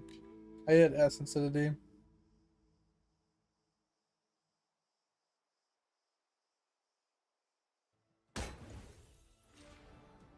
That's what I'm saying, Joy. Like, they're 100% in the wrong. Like, that whole situation, lawsuit. Straight up, lawsuit. Like, you should be able to be out of your contract right then and there and sue them.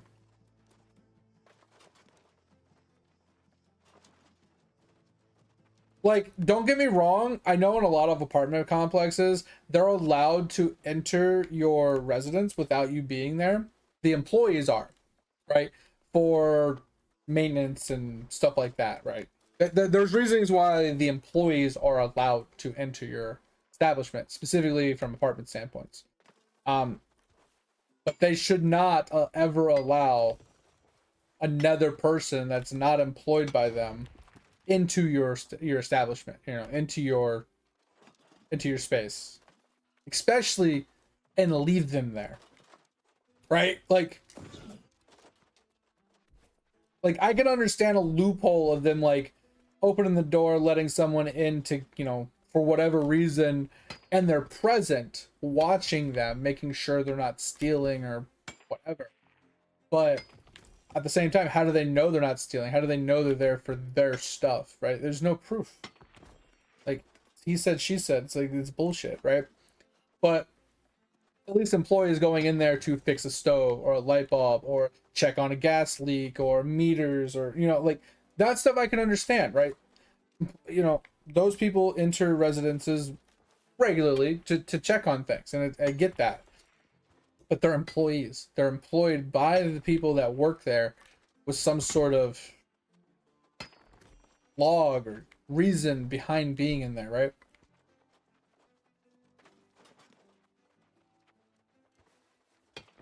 Yeah, that's what I'm saying. So normally they preemptively say, hey, we're going to be coming by, blah, blah, blah, blah. But there has been times where I was in an apartment that they needed to come in spur of the moment, and I wasn't home. I don't even think they called me. But it was a water issue. It was like one of those time sensitive. They had a leak somewhere and they needed to get into the apartments to check for a leak, right? So they didn't have time. It was one of those, it was within their rights, I believe, within the very long jargon of stuff that you sign when you first, you know, that you don't read when you first sign your stuff, that under certain circumstances they are allowed to enter the premises without like notice under certain specific reasons, right? But like normally, like if you have a ticket in place, like, you know, they'll be like, okay, well, we'll be there between this time and this time on this day. So it's like, even if we're not there, they're still going to come in and do the work, right? But they're at least giving you the notice, letting you know what time they're going to be there, what day, blah, blah, blah. So it makes sense. I just know that there has been times people have come into my apartment when I wasn't home. I remember there was one time I was actually home, and I was literally sitting at my desk right next to the door, and they opened the door and looked me right in the eye, and I said, can I help you? They just were like, oh, we didn't know you'd be here. We were coming in to work on some blah blah blah. And I'm like, and you didn't warn me? You didn't tell me? You didn't give me any heads up? Nothing? Yep, that was a really awkward day. Like I said, they should, if they're ever coming in to do any type of work or something, they should definitely tell you. And also, they shouldn't just open your door without knocking first. Like I said, if there's a time sensitive thing where like the house is on fucking fire, right? Trying to put out a fire or a gas leak or fucking water main broke or something, like that stuff I can understand them just opening the door and just coming in. But I would think that if my apartment was flooding with water, my door would probably already be open because I wouldn't be in there, right? Or if it was on fire. And if there was a gas leak, obviously I'd be out cold and probably dead, right? But like, to come in and say that you're doing maintenance and you didn't warn me, that's weird, right? That's just weird. I feel like that's bullshit. But you know, obviously, like, I'm more tolerant of that than them just letting someone into my apartment just because they said they know me. Like, because who's to say that person's not lying, right? What if it's someone I don't even know? They just know I live there, right?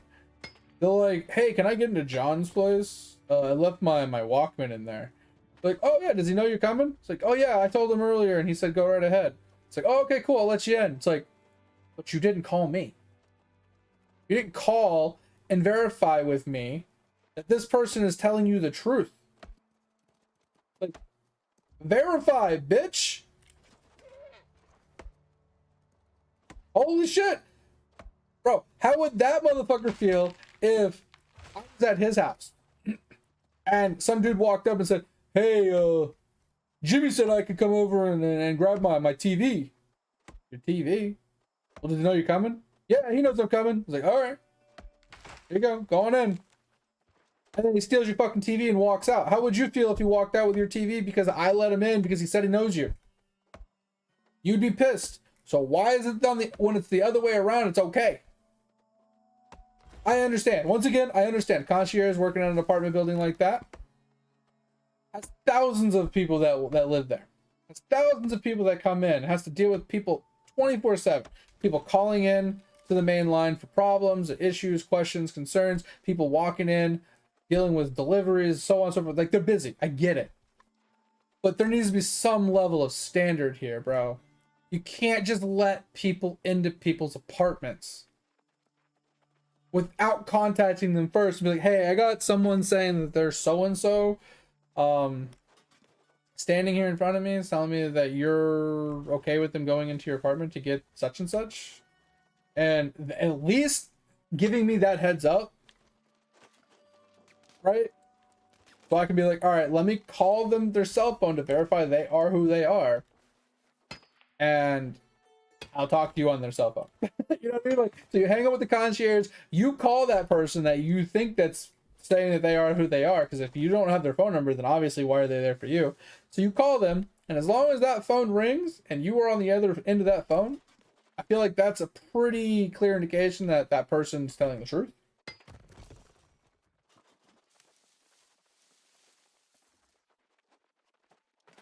Stab without a word. Yeah. I mean, like I said, in my defense, when I was living in the apartment complex, we were having like issues that needed to be worked on. And I had been working with the maintenance people on and off, you know, for like a week or two. And it wasn't a big deal, but I just thought it was funny that they didn't say something to me. They opened my door. They didn't come in. They opened my door and saw me. And I said, yes. So, I just don't think they were expecting me to be standing there, because I think what they were trying to do, I'm pretty sure about this, is they wanted to touch something up that they had done incorrectly without saying anything to me. They didn't want me to catch it or see it or whatever. I think they were just trying to come in really quick and like nonchalantly fix something, so I wasn't aware of it, and I just happened to be sitting there. They were just assumed I was going to be at work, you know. Sucks for them that I work at night. So when they walked in, I was just sitting there. They were like, I was not expecting you to be sitting there. You know what I mean? Like, and they didn't come in. They said, oh, sorry, we were here to do some more work on your stuff. I was like, well, why didn't you just call and schedule an appointment with us so we make sure, you know, someone was here and we were available and blah, blah, blah. What, you know what I mean? Like, oh, it's not that big a deal. I mean, it could wait. I'm like, well, it was obviously a big enough a deal that you walked into my apartment. Like I said, it was a whole sketchy thing, but he didn't actually come in. So I didn't have to stab a bitch, but yeah, bro, could you imagine? I have like lotion in one hand, my other hand is somewhere else, and I just like, yeah, could you imagine just looking over and be like, hi?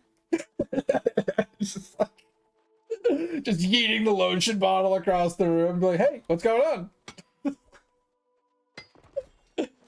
Oh man, told you not to interrupt me when I'm vacuuming my room. Oh, could you imagine? That would be the most awkward thing in the fucking world if you were like a maintenance guy working at like a hotel or like an apartment complex, and you just decided to walk into someone's place without knocking, and you walk in on something like that. Like,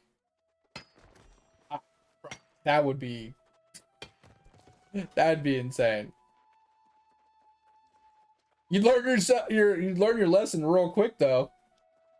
To knock first. Like, that was the weirdest part. Why didn't you knock to see if I was home? And that's like the sketchy part too, is like, they didn't knock. So they obviously, like, why were they coming to show up at my apartment?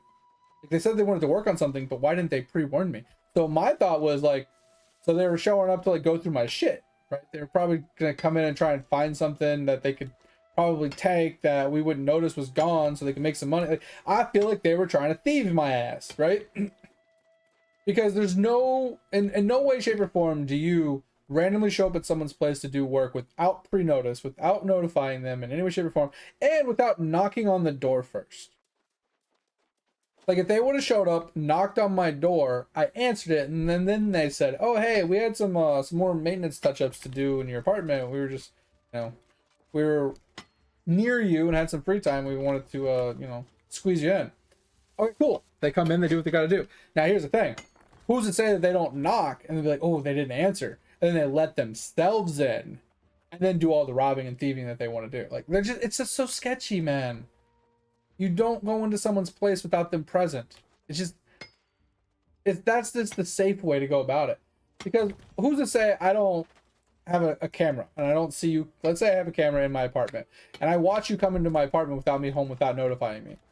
I come home, I see some stuff missing, quote unquote, right? I say there's stuff missing or whatever. They have no proof one way or the other, right?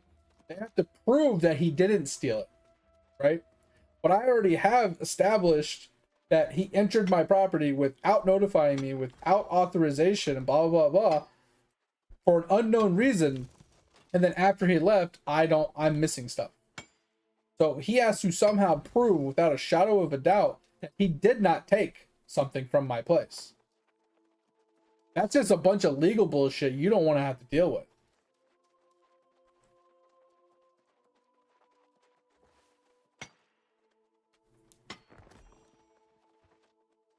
So if, like, I ran a business like that, I would not let anybody into anybody's apartment without the person that lives there being there. Even if they gave me authorization to allow someone into their apartment, like, not one of their friends, but like, if they said, "Oh yeah, the maintenance people can just go right in and do whatever they gotta do," I wouldn't, unless I had some sort of way to cover myself that, everything was fine and dandy, right? Like a body cam, right? There's like fucking body cam footage of us doing what we got to do and not stealing something. But even then, body cam footage, it's not that it can be faked, but it can definitely, like, misconstrue the evidence and, like, make it look like nothing was taken. But, like, since it's only a directional thing, who's to say that, like, when I turn, he didn't steal something or I didn't steal something? Now I have to be the trustworthy one because I was also there. Like, no, you be there, you deal with it. It won't get fixed unless you're present, so you can validate that nothing was stolen, right?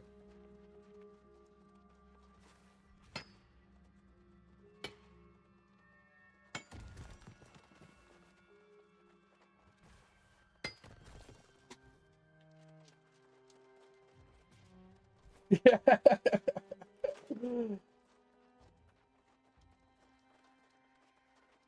Exactly, Joy. Exactly. See, I'm also a little bit level 22, let's go. I'm also a little bit, I wouldn't say overzealous, but like, here's my thought process, right? If someone comes into my house to rob and steal, right? If they threaten me in any way, shape, or form, I'm not letting them leave alive. That simple.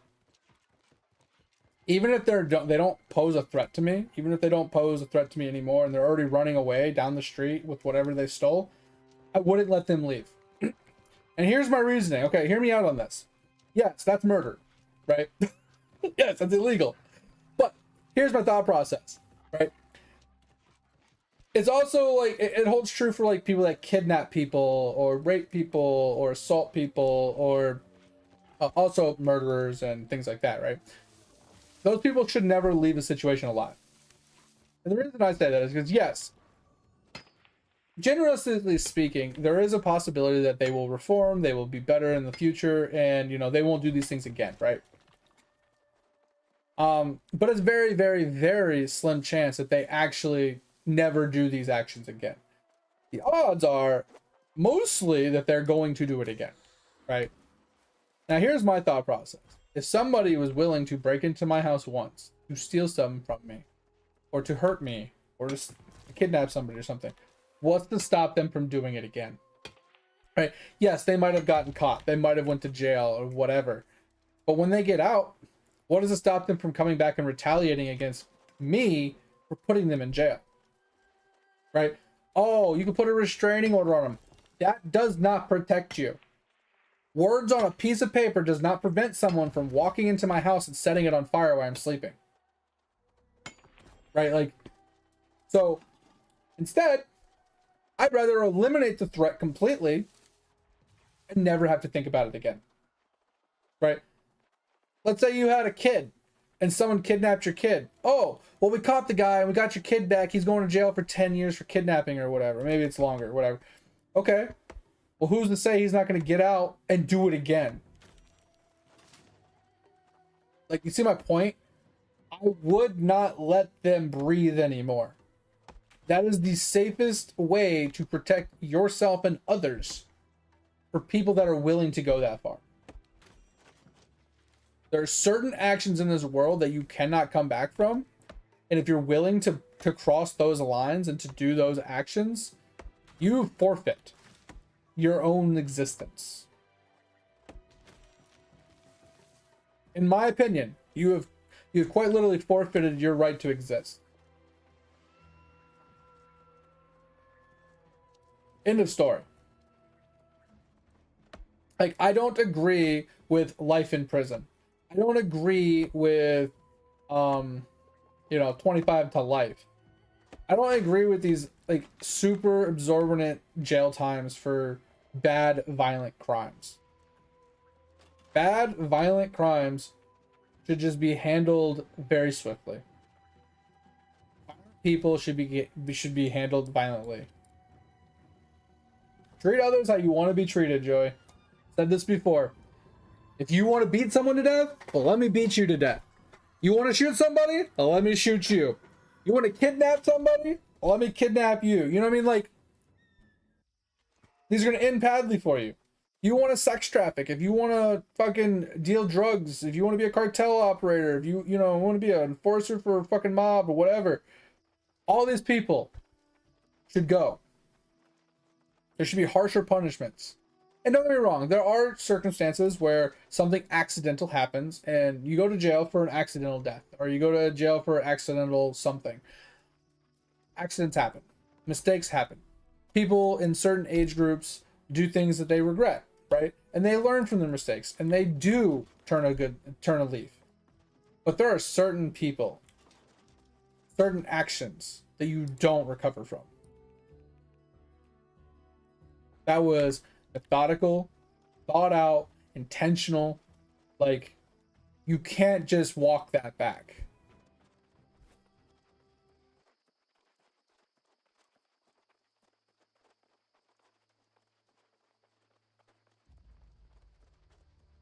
It would become a one day, yeah, bro.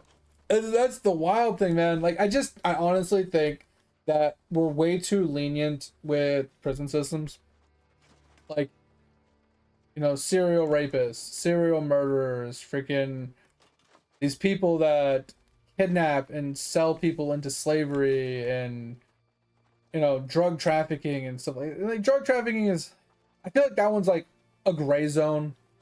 Like, if you're just the transporter of the drugs, I feel like you're just, depending on like I said, there's nuance with everything.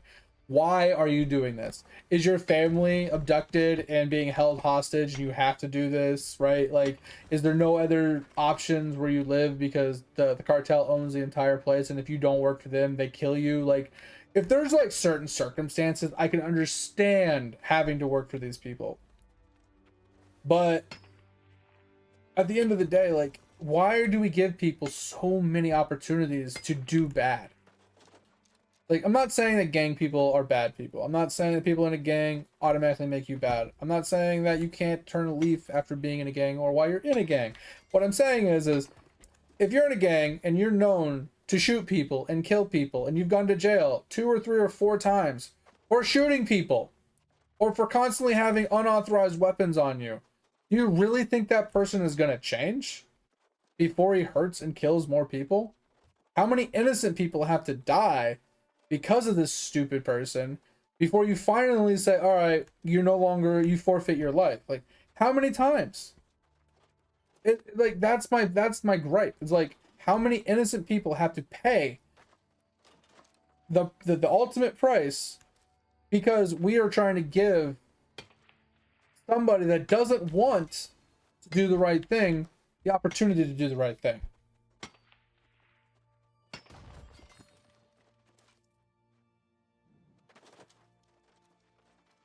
Yeah, and that's crazy, Joy. It's like, so you're telling me if someone gets life in prison, they get out in 25 years? I mean, don't get me wrong, we have 25 to life. But I don't really know what that entails. I don't know if that means you can get out in 25 years. Or even if it's life, can you like parole after 25 years or something? I don't know like the nuances to it, because I'm not much into legal stuff. But I'm just saying, like, no, man, if you want to keep society safe, if you want to try and keep crime down, crime has to be punished harder, right? Do you think a dumb kid would be willing to pick up a gun and rob a convenience store at the age of 14 if he knows that he will no longer be breathing the next day when he gets caught? Even if he's starving, even if he's, you know what I mean? Like, even if like he's threatened to do this, someone's forcing him to do it or whatever, do you think he's going to? Right? Do you think these gang people are going to be willing to run around the streets thinking they're all that in a bag of chips, you know, walking around with guns in their hips and shooting at each other and gangbanging each other and whatever the fuck else they do on a regular basis, if they know once they get caught doing something like that, they're getting the death penalty? Do you think most of those kids would be willing to do that? That's like, whatever happened to, oh, you stole something, you lost a hand. Like, bro, start chopping off limbs. People will stop being bad. I mean, there'll still be bad people, right? Don't get me wrong. People will still do bad things no matter what the punishments are.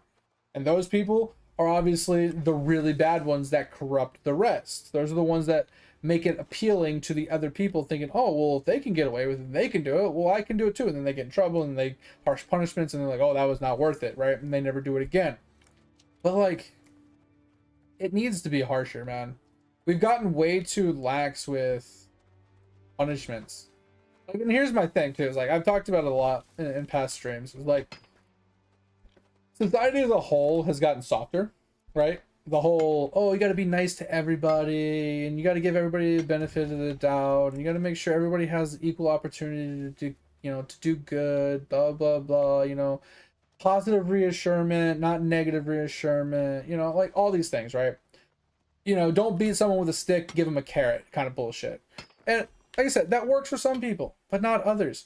And here's my thing, why I'm gonna ask you this, okay?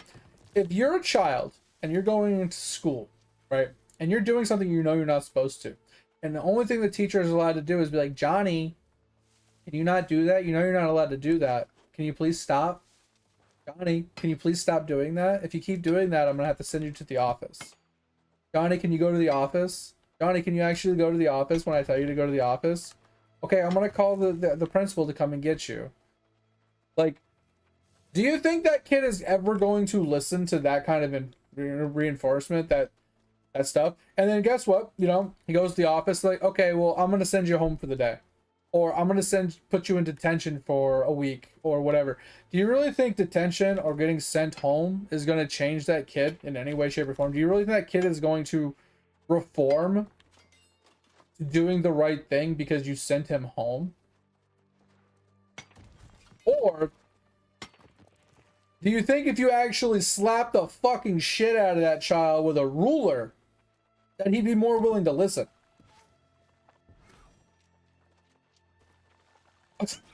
What do you think would give attention more?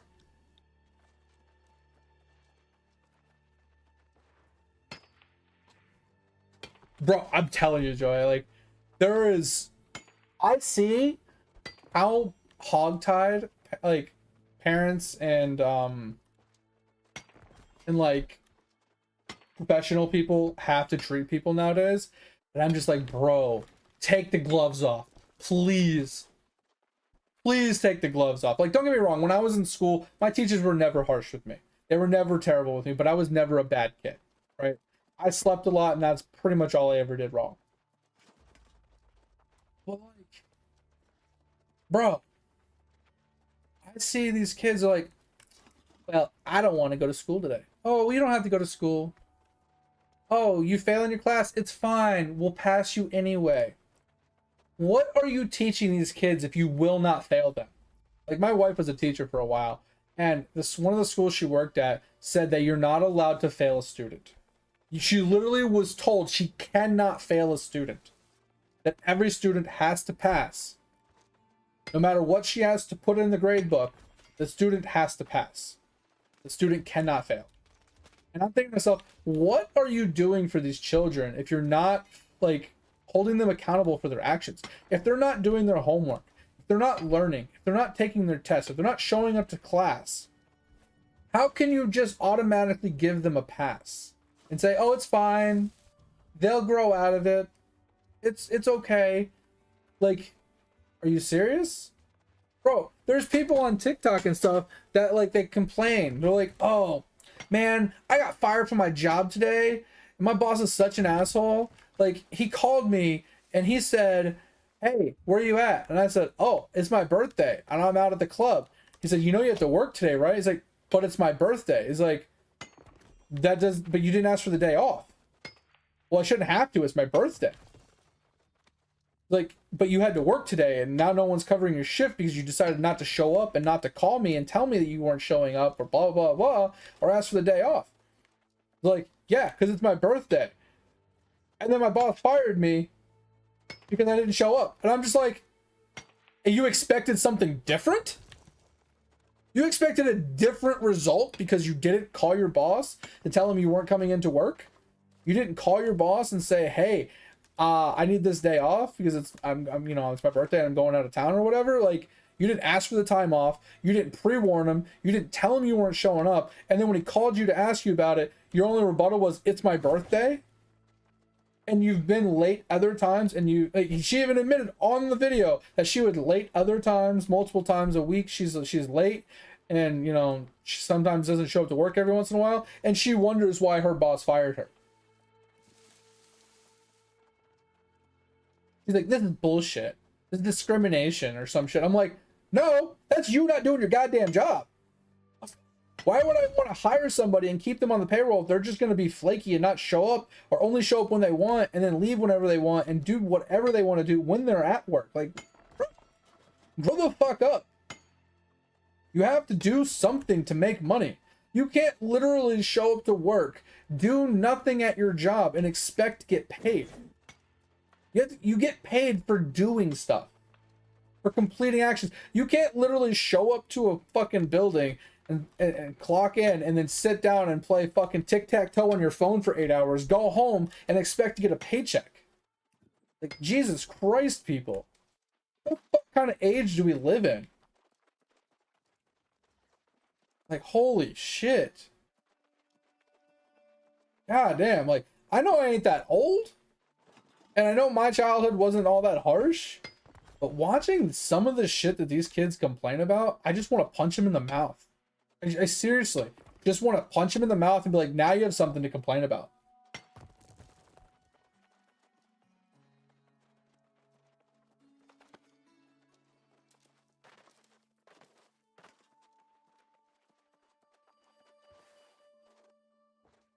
He was quiet for hours.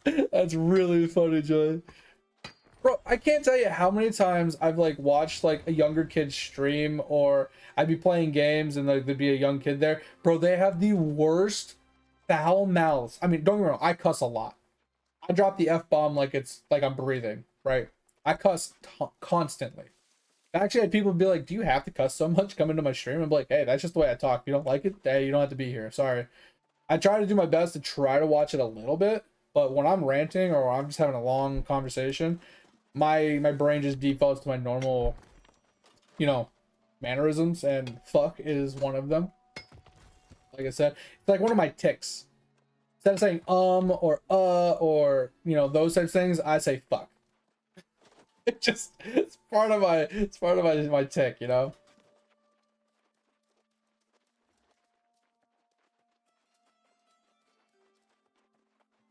Yeah, and that's the thing too, Dig, is like, we weren't, I feel like we were more well behaved for strangers as children because we knew if we weren't, our parents would punish us. And what I mean by punish, I don't mean, hey Johnny, go to your room and stay in there until I tell you to come out. Bro, they have a TV, they have a computer, they have tablets. Like, what is going to the room teaching them anything? Johnny, go into your room and play Fortnite for 4 hours and come back and talk to me when you've learned your lesson. What? You really think your kid is gonna learn his lesson from going to play fucking Fortnite? Like, come on. Holy shit, man. And then what really grinds my gears is these kids will go to school. They'll be terrible for the teacher. The teacher will call home, or like during one of the parent-teacher conferences, they'll be like, "Oh yeah, your kid has gives me a hard time pretty often. He's loud. He disrupts the other kids. He throws things at people. Blah blah. Blah." My kid would never do that. My kid's an angel. He's so nice, so sweet. He would never harm another person or be rude like that. And the teacher's like, and you're like looking at the parent like, what? Like, I'm telling you that he's doing this, and you're telling me he wouldn't, but he obviously would. So either you don't know your child or you're in denial. Right? And then, all behold, like you're sitting there watching the interaction with the parent and the child after that, and the kid's just being a complete asshole. Like slapping his mom, throwing stuff, having a temper tantrum, like, I want cookies, give me cookies, cookies, just screaming, hollering, being obnoxious. And it's like, it's okay, Snookums, we'll have cookies when we get out of here, okay? It's okay, I promise. I'll give you lots of cookies when we get home. I'll even make you some brownies, give you some milk. Is that good? We'll even pick up some McDonald's on the way home. It's like, and you tell me your kid is an angel, but yet that's the way you treat him when he's being bad. Slap that bitch in the mouth, tell him to shut the fuck up until we get home. Like, holy shit. Some kids, they have zero, like, structure in their lives.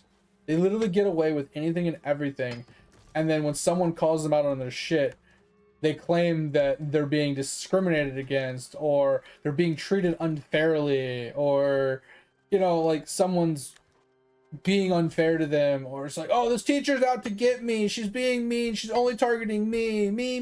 It's like, but you literally threw a pencil at him like multiple times. You've tried to stab this teacher, you've yelled at them, you've cussed them out, you fucking told them that you were gonna light them on fire or whatever. Like, you've been a complete and utter terrorist to this teacher, and you think the teacher's out to get you?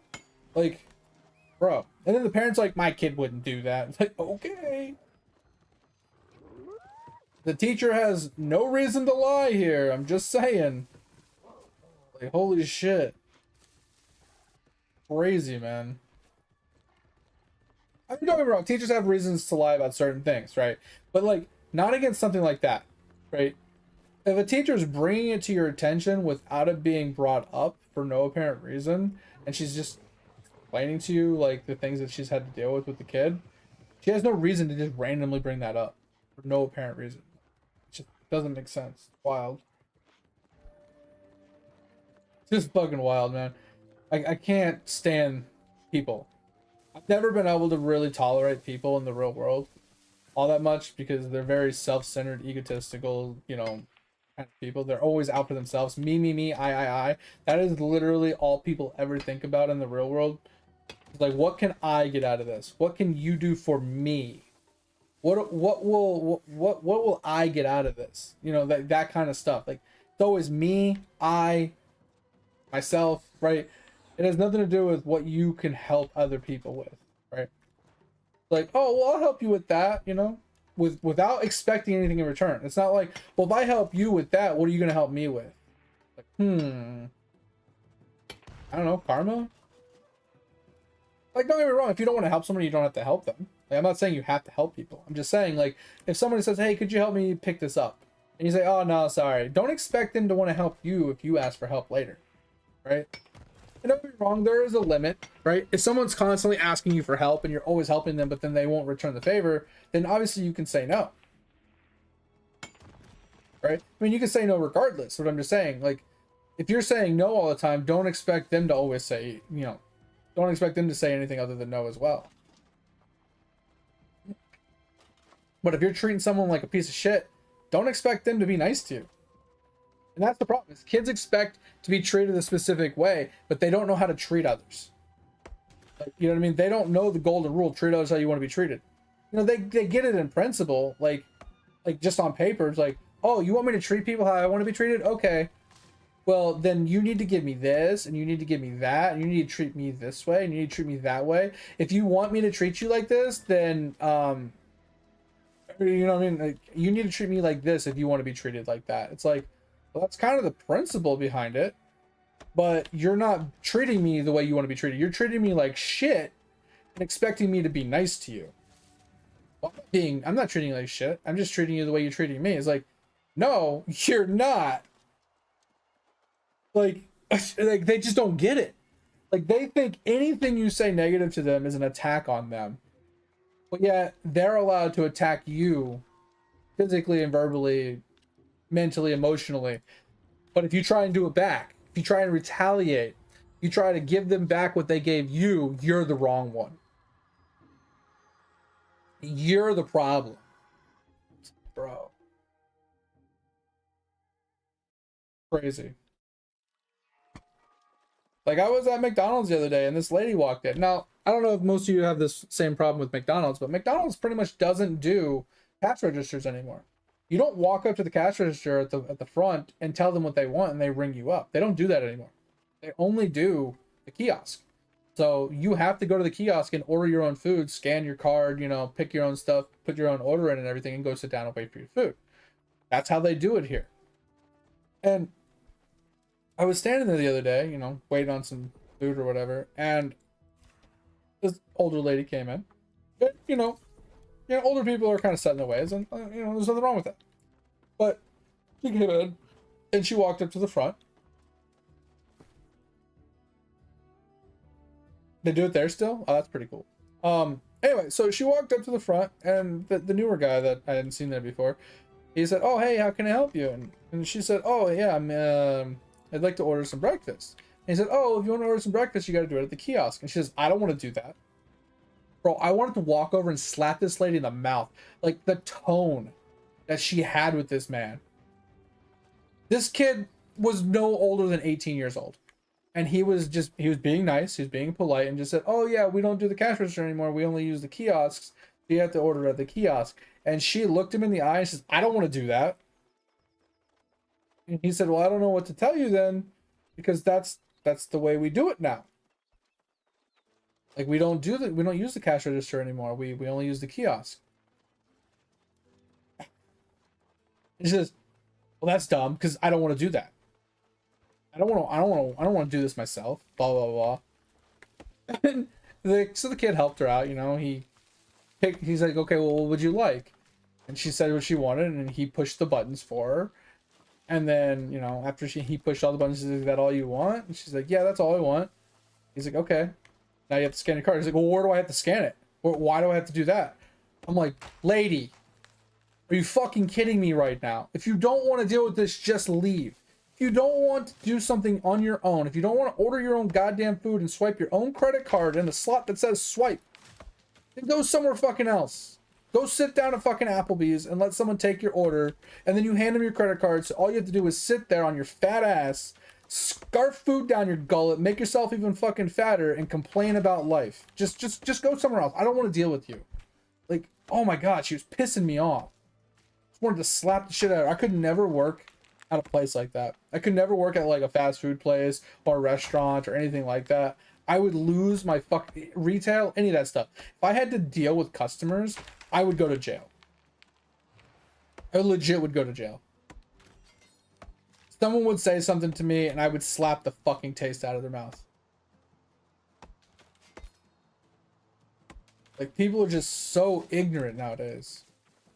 Like, ignorance is one thing, right? If you don't know something exists, if you don't know how to do something, you know what I mean? If you're just ignorant to the whole situation, that's fine. But be willing to learn. Be willing to work with people. Be pleasant. You don't have to be nice, but be pleasant, right? If you're in a bad mood, I understand. Don't take it out on me. If you're having a bad experience, I understand. If I'm the one causing that bad experience, I'm sorry. I'll get somebody else that can possibly help you better if you want. Just vocalize it to me. Be like, hey, you know, this isn't working for me. Can you get somebody else to help me out? Like, you know what I mean? Like you're just making me mad. Just let me know. You know, I'm not helping. And I'll go get somebody else to help you. Like, use your fucking words. Stop being a bitch. Like, god damn, man. People just piss me off. I hate people so much. And it's like I said, we talked about the other night too when you were here, Joy. It's like the bad people, they seem like the majority of the people in the world, right? The people that are obnoxious, the people that are completely disregard for other people's, you know, well-being and just in general, like just being selfish and self-centered. Those people stand out so much. It feels like majority of the population is that way. But in reality, they're literally like 5% of the population. And the reason, like, I say this is because, like, if someone's doing the right thing, you don't even know they're there. Right? They walk in, they order their food, they sit down, they eat their food, they leave. You don't even know that they were there. You're just minding your own business. You're in your own world, doing your own thing. And they never even, you know, came into your presence. Right? Same thing with when you're driving or, you know, anything else. If you're driving on the highway and, you know, you see some guy zipping in and out of traffic, speeding, riding your ass, honking at people, just driving like an asshole, you notice that person. You put your turn signal on and some guy floors it to cut you off so you can't, like, get over, you notice that person.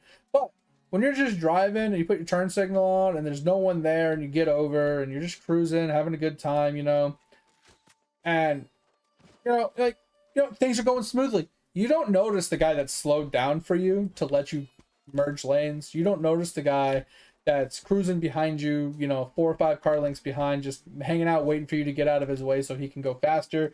You don't notice the guy that's in front of you that's, you know, doing whatever he's doing because he's just driving normally, right? He's not being an asshole. He's not speeding. He's not slowing down. He's not slamming on his brakes. He's not swerving. He's just driving. Like, you don't notice these people. Right? Same thing as, like, going to McDonald's, right? You go to McDonald's. You notice the people that are screaming, hollering, cackling, having a good time, and just interrupting everybody else's good time because they're just being loud and obnoxious.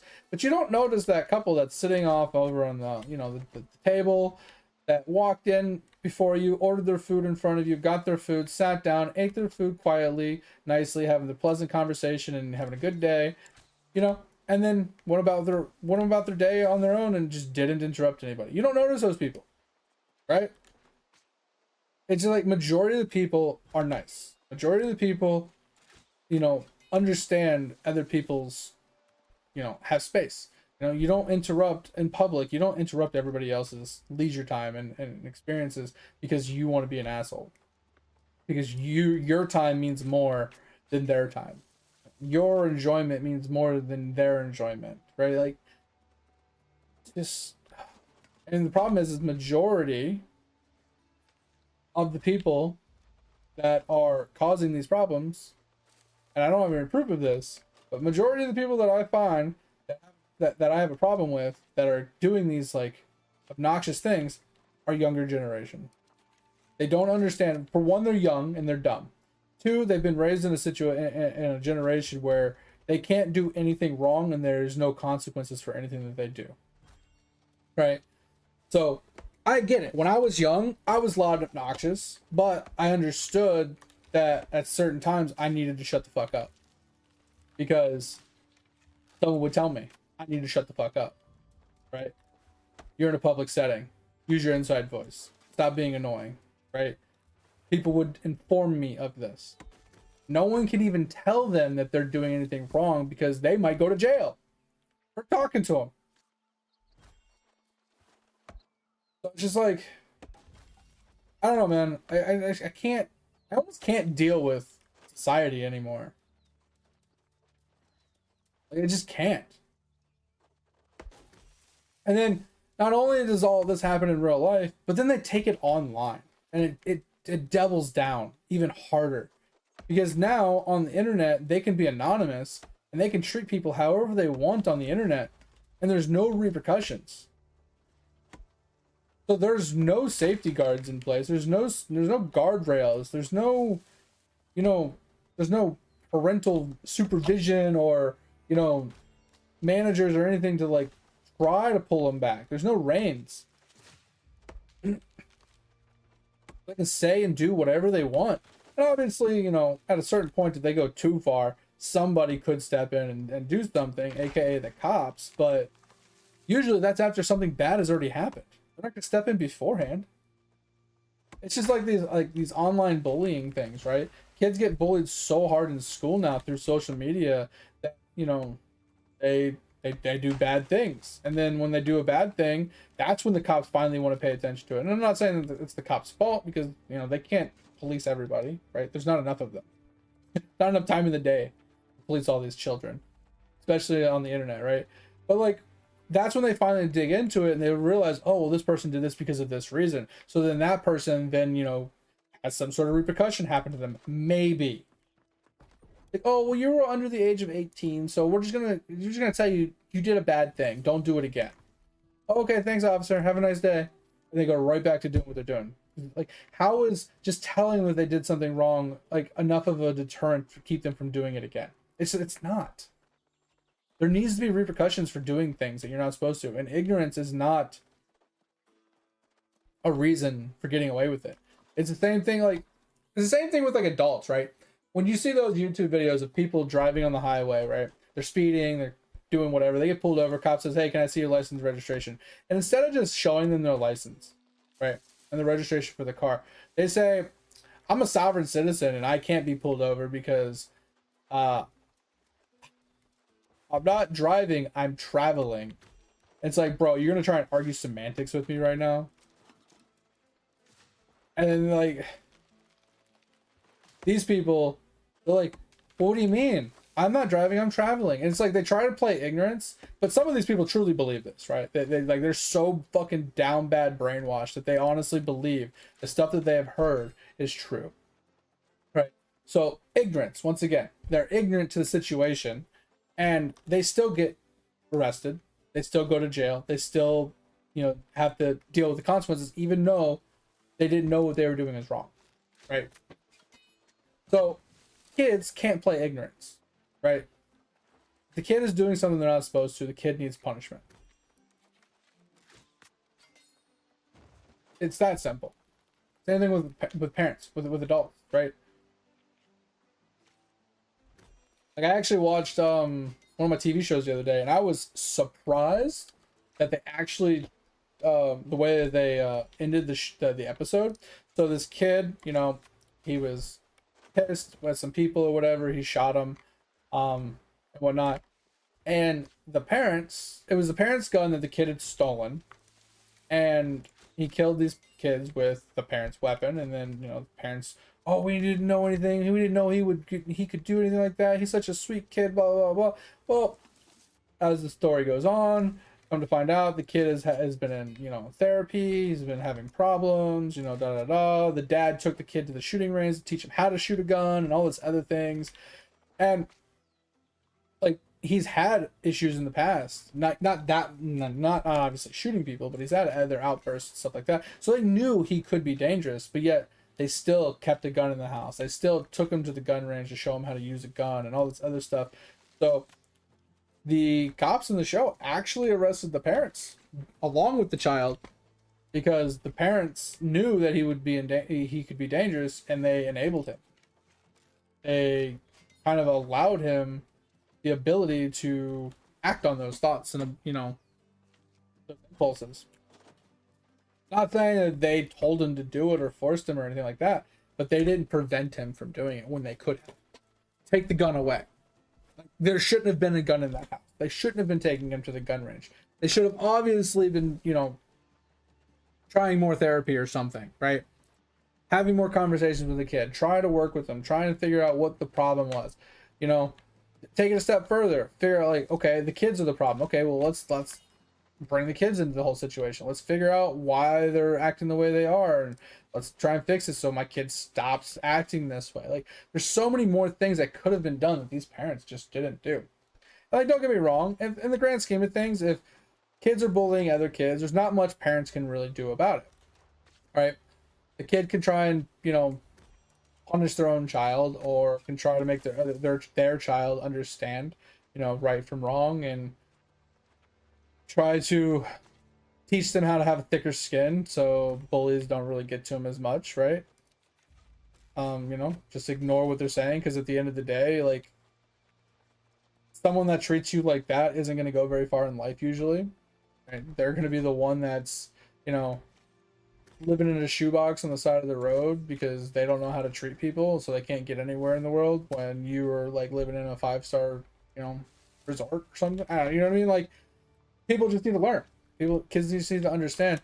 And when you're young, you don't know, right? You think you know everything, but you definitely don't, until you get older and you get a little bit more mature and a little wiser, and you've experienced things and you kind of see like the way things turn out and blah blah blah. Like, it takes time, it takes experience, it takes, you know, like knowledge and stuff. So it's like, I know there's there's only so much you can do for your kid, but I don't know. I was not expecting that in that TV show. I was just like, damn, interesting. They actually went there. But I mean, at some point, at some time, like, that has to happen. Like, parents can't just be oblivious to everything. Like, you have to parent your child at some point. You can't just let them get away and do anything they want to do and expect, like, if they do something they're not supposed to because you let them. You knew they were going to do it, but you let them do it anyway. Like, you're just as culpable. Like, you're just as responsible for what they did. Right? It's just like a confession and stuff like that, right? Like, I'm pretty sure, like, in psychiatrists and like shrinks, and I think even like pastors and stuff like that, everything's confidential, right? They don't give out information to people that just ask or whatever. But at the end of the day, like, if they know there's imminent threat to somebody, they are obligated to bring it up. They're obligated to, you know, pass it along to prevent people from, you know, getting hurt. And if they don't, then they are also partially responsible because they knew about it and they did nothing about it. So why should that not hold true for parents? I don't know. It's wild. Anyway, it is 4:30. No idea what I'm gonna do. Ugh. Hungry and I'm tired. Because I never ate at 2:30 when I wanted to. I kind of forgot, and then I just like, fuck it. 3:30. Need a good ass beating. I agree. I mean, don't get me wrong. I never was physically hit as a child. Right? But I also was a little bit more mature than most children. Right? Like, I was more of the parent in the house than my mom was. Because I was, you know, my mom was the, like, my only parent. And my mom was a drunk. So I mostly just took care of myself. And I think my stepdad was a drug addict and a fucking alcoholic. But he didn't come into my life until I was like 14. And then before that, the guy I call my dad, which isn't my dad, but I call him my dad. He raised me with my mom, and from like when I was born until I was like 12 or 13. But my mom kicked him out around that period. And I didn't get to spend a lot of time with him anyway, because like on the weekends he was spending time with his other kids, and during the week he worked like really late hours, so I never got to see him in the morning. I never got to spend that much time with him at night. So like I said, and then my mom was either gone or drunk or just MIA or whatever the fuck. So just like I said, I kind of raised myself, so I was a little like more mature. So I never got hit, but I definitely agree that not so much a physical smacking, like a spanking here and there, you know, just so they understand you're serious, it is fine, right? They do something wrong, they get a spanking. Depends on the age, right? But there needs to be consequences in some way. You can't just verbally say they did something wrong. Be like, hey, you know that you're not supposed to do that, right? Oh yeah, I know. Okay, don't do it again. Okay, I won't do it again. And they're just gonna do it again because there's no consequences. Taking the cell phone away, taking away the computer, taking away the free time, not letting them go out and spend time with their friends. You know, not giving them goodies and desserts, and you know, like those are for good kids. Right? There needs to be consequences, right? You can't go to the beach with your friends. You can't go to the movies with your friends. You lose your allowance. You know what I mean? You can't, you have to go to bed at a certain time. You have no more TV. You have no more tablet. You have no more computer. You have no more cell phone. Like, you take that shit away and let them literally sit there and wallow in their sadness for weeks. They'll realize, oh shit, maybe I shouldn't skip school. Or they'll get worse, right? They'll rebel against you being punished, the punishment, and they'll sneak out of the house and they'll go do whatever they want to do. Well, punishment gets even harder. You want to sneak out of the house? All right, well, how about I screw your window shut? Try and get out the window now, bitch. Oh, you're gonna walk out the front door? All right, well, I'll just call the cops on you. You're out past curfew. Like, don't play those games with me.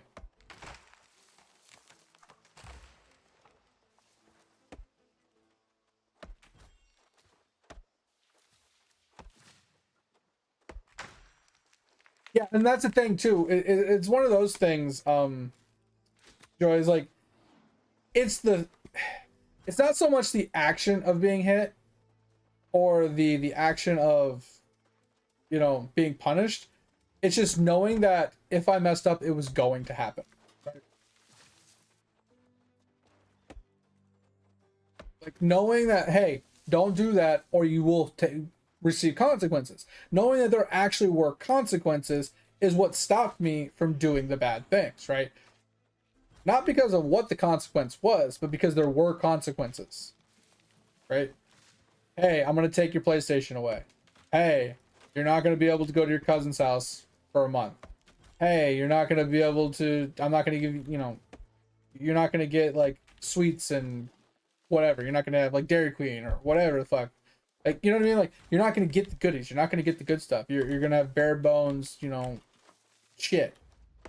You're still going to get fed. You're still going to get taken care of, but you're cut off from all nice things. And if you keep acting up, that's when, you know, the physical punishment can come in. Hey, you're not allowed to leave your room. You have to read, you know, you sit in your room and it's fucking silence. Or, oh, you want to keep acting up even more? All right, let me get the fucking belt, right? Like, nowadays, you can't do the belt, right? Because it's child abuse. But, like, back in the day, it was, I'm going to get the belt. Or, don't make me swat you, right? And give you a spanking. Or a wooden spoon. Or a spatula or something. You know what I mean? It was like, there was something to get an ass whooping with. And it wasn't that they were going to hit you in the face or anything. It was they were literally going to bend you over their knee and they were going to slap you in the ass. That shit would hurt, but it wouldn't injure you per se.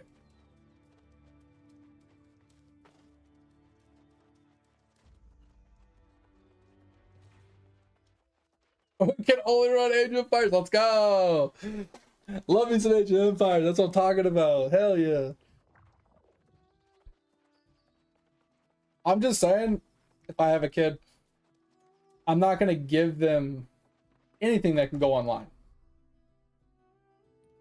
Period. I'm not even going to give them a cell phone. Now, they do have these child phones nowadays that are completely locked down what they can and can't do. Like, ridiculously locked down. Which are kind of interesting to me. So you install what they're allowed to use on it and what they can't allow, and put the parental stuff in of like what times it can be used at what time and what days, blah blah blah, like, and who they can call and whatnot. And like, it's a complete lockdown, absolute complete lockdown. I thought those were kind of cool. But yeah, I would not want my kid having like the new like PlayStations or Xboxes, or giving them a computer so they can go on the internet and do whatever they want or anything like that. Like, no internet access, no MMORPG, no MMOs, no consoles, no internet period on any of the devices, no cell phone. Like if they want to talk to their friends, they can talk to their friends on the cell phone, like, but only till a certain time of the day, right? And they can't take the phone to their bedroom and stay on it all night, right? They have to talk to them in the living room. So it's not that I want to eavesdrop on their conversation, but are you really going to talk about some weird ass shit in front of your parents? Like, yeah, if they want money, do your chores. Like, I agree with the paper route. Paper route's a good idea if they even have those nowadays. But like, do stuff for me, right? Go and vacuum the living room and stuff, right? Go and do the dishes. You know, pick up the slack around the house so you have earned the money. I don't think parents do chores anymore. Like, do parents even do chores anymore, or do they just give their kids money? Also, they need to understand money doesn't fucking grow on trees. Like, you know, something that drives me up the wall, and I to this day I still can't understand it. People that go to places like Dunkin' Donuts, Caribou Coffee, Starbucks, stuff like that, more like they go once a day, twice a day, 3 times a day. Like they go and drink these $5 to $15 coffees, one plus times a day. And I'm thinking to myself, is like, people are complaining that they can't pay their mortgage, they can't pay their rent, they don't make enough money, like minimum wage isn't high enough, they just don't make enough money to live on their own or pay their bills or whatever. But yet they're going to fucking Starbucks. Like, I'm sorry, if you can afford to go to Starbucks, then you better be able to pay your rent. Like, I saw a lady, she drove to the grocery store. Then there's a coffee shop inside like a Starbucks inside the grocery store, right? So she pulled up next to us in this really expensive car. She walked into the grocery store and walked right out with a Starbucks coffee. And I'm thinking to myself, so you drove all the way to this place to get yourself a regular sized, what looked like iced coffee in the middle of the winter. You spend $8 to $10 on this coffee that you could have literally just made at home. Like, we have things called Keurigs. We have espresso makers. We have all these like fancy machines that you can buy for like 100, 200 bucks. And you can literally just make yourself an espresso, pour it into a glass with some ice, and you have an iced coffee. I don't understand. In less than a year, you would have paid off that machine and you would be saving money. Or these people that complain that they can't make ends meet, but yet they're door dashing candy bars from fucking grocery stores or from convenience stores. They spend $10 on a fucking candy bar. It's just ridiculous. I don't understand this age of these people. Like, I'm not gonna say that there's not some validity to what they say, right? The minimum wage doesn't quite keep up with the inflation of all the bills and, you know, cost of living and stuff like that. It doesn't quite keep up with it. I will agree with that to a point. But at the same time, you have to do your own cost of living analysis per person, right? Like, you have to figure out, okay, how much money do I make a month? Okay, I make $4,000 a month. Okay, cool. I have to budget off of $4,000 a month.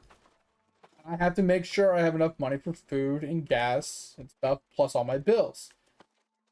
So you start with, you know, you don't want to live somewhere that costs, you know, I don't know, maybe more than a fourth of what you make a month, right? So if the place costs more than $1,000, you have to cut costs somewhere else.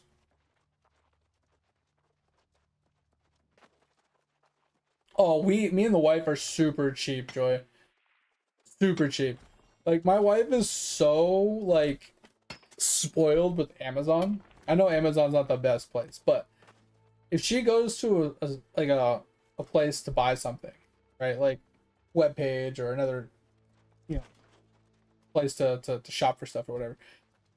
If she sees that she has to pay for shipping, she will straight up close it and go somewhere else. Like, if she has to pay for shipping, she is done. And what's annoying is, like, she's really good about remembering what costs what where, and she only shops when things are on sale. So we're the type of people that will wait for, like, bagels to go on sale, and then we'll buy, like, 6 things of bagels, and then we'll freeze them all, right? We'll wait for bread to go on sale, and then we'll buy a couple loaves of bread, and we'll put them in the freezer, right? Because we don't eat that stuff regularly. But we do the same thing with, like, spaghetti sauce. We do the same thing with, like, noodles. Like, we do the same thing with, like, anything that we eat. We wait for sales, and then we buy it in bulk. Like, for example, every Black Friday, Costco does this Black Friday sale for their chicken breasts, right? We eat a lot of chicken. So we'll spend like $300 on chicken on Black Friday, because on non-Black Friday, that would cost us like $400 or $500, right? For the same amount of chicken. So we save about $100 to $200 just in buying that chicken up front. And we just throw it in our big ass freezer and we just eat it whenever we need it, right? But these people, they will go to a grocery store and buy things that are not on sale. So they'll spend $300-$400 in one shopping expense, and they're buying, Oreo cookies, and they're buying, milk, or not milk, but like extravagant things that they don't need. Ice cream and cookies and sweets and candies, and just like Starbucks coffee on top of that while they're out and about. And yet me and the wife will go and we'll spend $30 and get the same amount of food. Right? So people aren't shopping for deals. They're not waiting for things to go on sale. They're buying anything and everything, and they're only going to one store. When there's 5 grocery stores that are around you, you price match shit, right? You go to Walmart for ground chicken, and then that's the only thing you go to Walmart for. You go to another store because they have the cheapest mac and cheese. You go to another store because they have like the cheapest milk, right? You only buy the places that you only buy from the places that have the cheapest alternative to what you're trying to buy. If it's not on sale, if it's on sale and it's cheaper than what you can get it at the other place, then yes, you buy it. But people are always like, they always complain that they don't make enough money. But here's the problem. If you raise the minimum wage, if you raise how much money people are making, right, then the cost of living is going to react to that, right? Because when people have to make more money, that means these businesses are paying more money, which means they have to charge more money. If they have to charge more money, then the cost of living goes up again. Then you need more money. So instead of forcing people to constantly fluctuate between cost of living increase and cost of pay increase, why don't people learn how to budget their fucking money and stop going to goddamn Starbucks? I'm sorry, when people go to fast food places thinking, oh, well, hey, let's just go to McDonald's. Bro, that shit's not cheap. Have you seen how expensive a fucking, like, a value meal there is? Like, you're looking at like a $15 dinner just to have like fucking double quarter pounder with cheese or a Big Mac sandwich. Like, that is not like a good price. You can spend $15 at a grocery store and you can make dinner for at least 2 or 3 people, if not more. Especially if you buy it on sale, you can get it for even cheaper. Instead of going to you go to McDonald's with 2 people, you and your significant other, right? Got your first chaos? Hell yeah, let's go. Like, you go to fucking, you go to dinner. Let's say you go to McDonald's with you and your wife, or whatever. You both get a meal. You're looking at like $30 for both of you to eat. Bro, you go to a grocery store with $30, you can come out with like almost a week's worth of food. There's that right, bro. I'm not gonna lie, bro. There's a lot of women that go there, but there's a shit ton of dudes. There's a shit ton of dudes. There's a Starbucks next to this Verizon place that I go to get my phone looked at and stuff. And while I'm sitting in there having conversations, this Starbucks is backed up around the building, out the parking lot, into the street for all hours of the day. And I'm just sitting there watching this. I'm like, this line never dies. The line is, from the time they open to the time they close, that line never gets shorter. And I'm just like looking at this, I'm like, bro, it makes so much fucking money at Starbucks. It's ridiculous. Like, and people wonder why they can't afford their car payment. Like, it's just wild, man.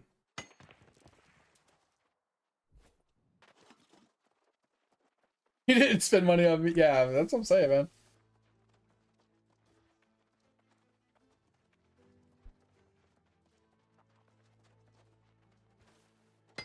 Yeah, see, that's pretty cool, Joey. Like, that's the thing. If you find something that's like a good deal, then it's not bad, right? Like, don't get me wrong, me and the wife, we go to McDonald's for breakfast pretty often to spend time. And it's not for food per se. I mean, it is to eat, but it's mostly so we can spend time with her parents, right? And we can just like socialize and stuff. But we only go there because they have on the app, they have deals. And the one deal that they have pretty much every day is a $3 sandwich. That sandwich is normally $5 by itself. And then they have $1 drink. So I spend like $4 and I get a large drink and a sausage, egg, and cheese, sandwich. And it's not a lot of food, but if I'm being honest, for $3, I can't really reproduce that sandwich for anything less than $3. So, because if you think about it, like even if I bought everything on sale, I need a sausage patty, I need some cheese. So cheese is pretty cheap. It's like 10 cents, right? The sausage patty is probably like, I would say it's probably like 25 cents to 30 cents if I had to guess. If you buy them in a pack, maybe closer to 50 cents. And then same thing with the bagel or whatever it's on. It's like 50 cents maybe. And then the egg, I mean, eggs are relatively cheap now. They're like $1.50 for 12. So it's like 10 cents per egg roughly, maybe a little bit more. So I mean, if you add all that together, you're looking at like right around $2, right? But you have to buy it in bulk, right? And then you'd have to make a bunch of them to make up the price. So I mean, it is more expensive, especially the drink being $1. But I mean, at the same time, you go and you try and go and buy fucking soda anywhere, like you're fucking, you got to give them your firstborn child. I swear to God. Like, but like I said, it's so much. It's more about the socializing than anything. But occasionally we'll go to lunch too, and that's expensive, right? Because like we'll go to like a sub place and we're spending like $30, or we'll go to like Cane's or something, like a chicken place, and we'll spend like $30. Like it's like $12 to $15 per person. Like it's so expensive. But we don't do that. We do that like a couple times a month. Like we'll go to lunch like maybe 3 or 4 times a month, if that. Sometimes we don't go at all. Sometimes we go like 4 times. Sometimes we go once. Sometimes we go 0. It fluctuates. I think on average we probably do like 2 a month. And then very rarely will we actually go out to dinner. Like the majority, like our going out to dinner is like going to Chipotle and getting Chipotle to go, or buying a $10 pizza from Costco. Like we don't really go anywhere to eat. Like I said, we spend a little bit more than I would like. Yeah, I'm gonna go eat after this. We spend more than I would like, right? But like I said, most of it boils down to socialization. When we go out to lunch, it's with her parents, right? We spend time hanging out with her parents a couple times a month. And like I said, it's not so much about going out just to eat, it's just a socialization thing, right? So like I said, it's tolerable because it's not just for food. Like I said, when it's just me and her and we're going to eat, it's all about cheap. Like I said, Chipotle is our splurge, which we do like once a month. And sometimes we'll do that for lunch as well, like with their parents and stuff. But it's like we'll do that for dinner like once a month maybe. And like that's actually relatively cheap. Chipotle is one of the cheaper actual fast food places. I want to say they're roughly around $10 to $12 per bowl, or per dish, which is better than $15 at most places. The other one that we don't go to very often. I think we haven't been there in over a year. It's Panda Express. They're also relatively cheap. They're like $10 for an entire plate of food. So I mean, those are like 2 really good priced fast food places, but the rest of them are all fucking, they can go suck it. But yeah, like people just, they don't understand. Like I see people in grocery stores. I'm not even kidding. They are walking around. They're just grabbing everything from one grocery store. They literally have a fucking. People will go to Walmart and they'll buy everything at Walmart. And I'm thinking to myself, it's like, yeah, Walmart's pretty cheap. Don't get me wrong. But at the same time, like, there are things at Walmart that are more expensive at Walmart than they are at other places. And this is what I'm saying. When you live in a radius where there's like 4 other grocery stores, you need to price check things. Yes, it's a little bit more tedious to drive to Walmart and do some shopping on Monday. And then maybe Monday afternoon or Tuesday, you might go to, I don't know, another place. And you might do a little bit of shopping at the other store to get stuff that is cheaper there. And you might do that throughout the week. Like me and the wife, we go to one grocery store pretty much a day. We'll grab milk and like stuff from one place, and then we'll see some deals at another place, and we'll go there and pick up some stuff. And then a couple days will go by, and then we'll go shopping at another place. Like, but it's all like, yeah, we spend more money in gas because we're driving to these places, but it's easily made up for in the money we save on groceries. Yeah, I've heard some horror stories about fast food in Europe. A buddy of mine was telling me is like a pizza there is like $20 fucking dollars. Or like you can't go anywhere without spending like $20 basically for a single person. It's like ridiculous. I'm just like, bro, that's fucking wild. I'm complaining about $15. And if I had to spend 20, oh hell no. But once again, when you get older, Joy, and you realize, okay, I have to work hard for my money, and you realize, okay, I have to budget better, you are more conscious about what you spend your money on.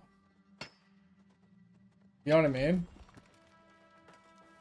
Younger generation, they don't have that yet, right?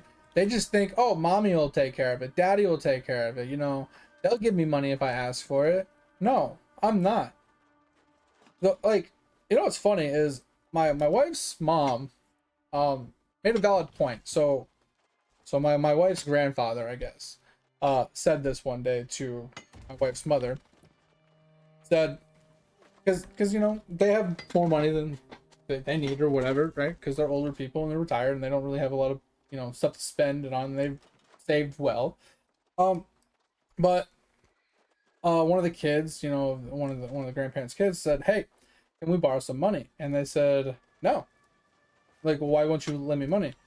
And he says, "If you want money, go ask a bank for it. And if a bank won't give it to you, why should I?" I was like, damn, that is valid. That is valid. I 100% dig that. Like, don't get me wrong. If you're my kid, yeah, I want to help you, but I'm not going to enable you. I'm not going to just give you money so you can do what you want with it, and you know, there's no repercussions, right? You got to learn from your mistakes. If you splurged and you spent all your paycheck on something and you didn't pay your bills, that's on you. I shouldn't have to bail you out from that. You need to learn from your mistake. Now, if you haven't eaten in 2 or 3 days, I'll give you a meal, right? Because I don't want you to starve to death on me. But I'm not going to bail you out, right? You gotta deal with what you gotta deal with, right? It's that simple. But I like that thought process of, if you can't, if a bank won't loan you the money, why should I? I thought that was genius. Yo, what up, Skills? We're about to be getting on. Be coming in right at the end. How's life, man? Thanks for stopping by. I hope you're doing well. I think you just got hit with an ad, though.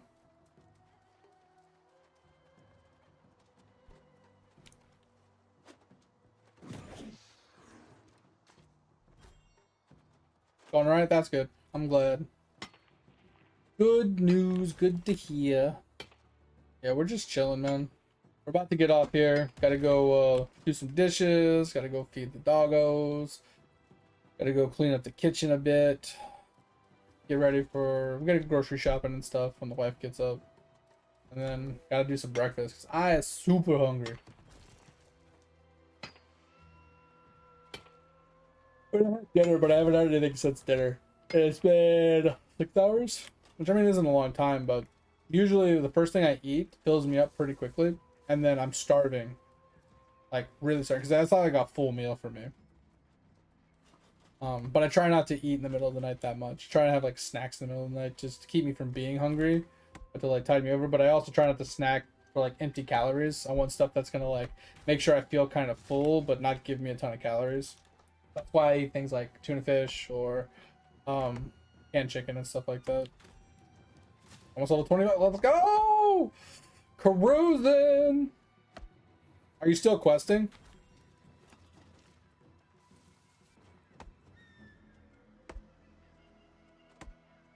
Also, what abilities did you decide to stick with your bow and spear? Kind of curious.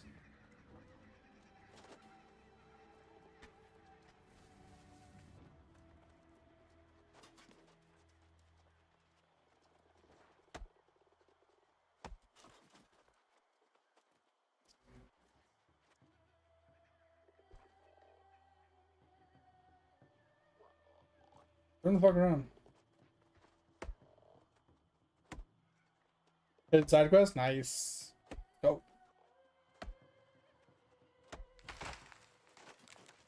Yeah, I'm kind of curious on what build setup you decided to go with your skills for your two weapons.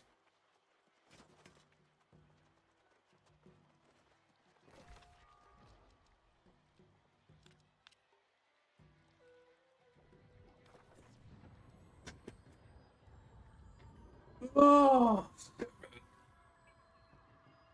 Mm.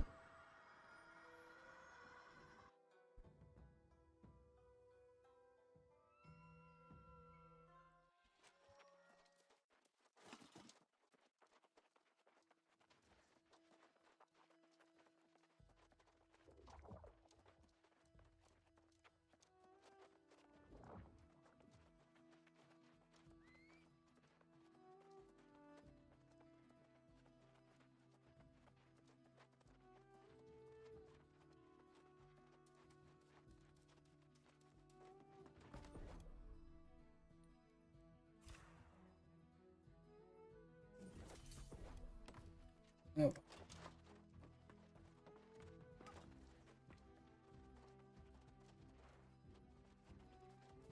All right, those aren't bad. Have you tried any of the other bow skills or any of the spear skills? Like, 'cause, like this is my spear setup, and I refuse to change it. It's purely because it's just the way I enjoy playing it. But like whirlwind is a really good damage output when you get this the skill for it, so you can opt out of some things for it. So with the bow, I do recommend instead of explosive shot. It's good. It's a great like instant impact explosion. I personally like. I used to use this. I personally was this play style like you were. I literally grabbed everything on the hunter side of the tree basically. I opted for rain of arrows more recently, and it's a little bit more annoying to land, but for single playthrough, like single target, not single target, but like for solo play, I feel like this is a little better because since it does rain from the sky, it helps with shielders a lot more than explosive arrow does. Because when the shielder has a shield up and they have that stamina bar still, you have to break that to do damage to them. But rain of arrows, since it comes from the sky, I think it bypasses the block. So specifically for those angry earth guys that when you shoot them, you get them halfway down and then they do that like little scream thing and they're invulnerable for a few seconds and then they recharge their stamina and then they start charging you. If you wait for them to finish screaming so they're actually you can do damage to them and you hit them with the volley when they have their shield up, it should hit them, and if you have enough damage you could kill them with their shield still being up. Also, I highly recommend when you're going up against shielders, save your penetrating shot to break the shield. It's a big helpful thing as well because your regular heavy when your bow starts to glow, that's your heavy attack. That's gonna hit pretty hard. So if you combo the heavy attack into a penetrating shot, you can almost always break the shield depending on the mob. You can almost always break the shield instantly if you do that, but not always. If it's like a boss, obviously not. But like most standard non-named mobs, you can break their shields doing that.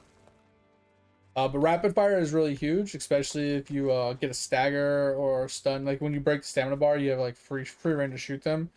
Or if they're just running in a straight line at you, it's a great time to use the rapid fire shot. Problem I have with rapid fire shot is if you miss a shot, it kind of can be really tedious because it's got a long cooldown. It's a lot of DPS loss, and that's where like I think explosive arrow kind of shines over rapid fire, but rapid fire is really good if somebody else has aggro or something like that, because you can set it up to where it reduces the cooldown when you hit all 3 shots. That's really nice. But yeah, I think rapid fire is a really good spell. I think penetrating shot is a really good skill. I also think explosive shot is a really good skill, but I also think volley is really good, especially specifically for solo play. It's good. It's also insane for party play because it's the only skill other than like explosive shot can have a little bit of AoE effect when it explodes near other mobs. And same thing with poison shot. Poison shot clutters the screen so much it's hard to see what's going on, so I don't really like poison shot, but it does do decent AoE damage. But the rain of arrows does a lot of damage to all the mobs in the radius, and it can apply a bleed, which is huge as well. So it's like a little extra DPS on top of that. But the way the rain of arrows works, it's wherever your cursor is pointing. So all you have to do is put your cursor at their feet. So if like the mob is over there, you just gotta look at their feet. So if you're like fighting something, you're like, oh, I'm shooting. You look down at their feet and you just point at their feet and you shoot it. Right? It's very easy. Because if you try to look right at them, you'll shoot it way past them. So you have to look at their feet to target it. But once you get used to that, it's really easy to land. And it's one of those things that like when they're running at you and they get close, you can literally just like look at your feet, you can cast it and like run back and it'll hit them. Right? So you can use it as like one of those situations as well, where it can be helpful if you're getting charged by multiple mobs. They can do a big AoE to like 4 or 5 mobs at a time, put a bleed on them, dodge roll out, penetrating shot one of them, kill it, you know, roll back, get a quick 1 or 2 shots in on another one, kill another one. Like it just, there's a lot of leeway you have. Explosive shot can also work though. It's a lot faster. You don't have to aim it properly. You know, you just let it point it at them and shoot. So it's personal preference. I would just give the recommendation of trying volley as well, because it does do a lot of damage, especially if you get the perks for it. But like I said, explosive arrow is just easier. I use explosive arrow on my other characters because it's just simple. Point and click, just go. But yeah, for your spear, it depends on what you want to use it for. I don't recommend vault, because vault lunges you forward to kick something to do a stun. In most situations, you're not really looking to lunge at something to kick something to get a stun, and it's just kind of meh. Also javelin, don't use it. It's literally a range throw where you chuck your freaking spear at something and it just does damage and knocks them down if you hit them. You can also get a artifact later that converts the knockdown to a pull, which is the only time the javelin is actually viable, is when you're playing a PvP situation, like you're going into like outpost rush, which is kind of like a Wrathy Basin style kind of hold points down, and it's like 20 versus 20. Basically, if you chuck your spear, doesn't matter how far you chuck it, if you chuck that spear, that javelin, and it hits somebody, it will pull that person all the way to where you're standing. So it is insane when you see a bunch of groupings of people like all stockpiled together. If you're standing pretty far back and you toss your javelin and you hit somebody, that person's going to die, because he is going to be so far away from the healers and surrounded by enemies, he's just dead. So that's the only time javelin is viable, is in a PvP setting, when you have that specific life artifact. But that's not worth using in any way, shape, or form for DPS aspects. I mean, you can use it in a dungeon the same way you do PvP. You can javelin toss at an NPC and pull the mob to the group, so you can like insta-give one mob while the other ones are running at you. It can give you that free, like that time to like burn something down super fast. It's possible, but not really. The only other skill I do recommend is Cyclone. Cyclone is actually really strong. You can get like a massive heal off of it. It does a lot of damage. It has slow. It has grit.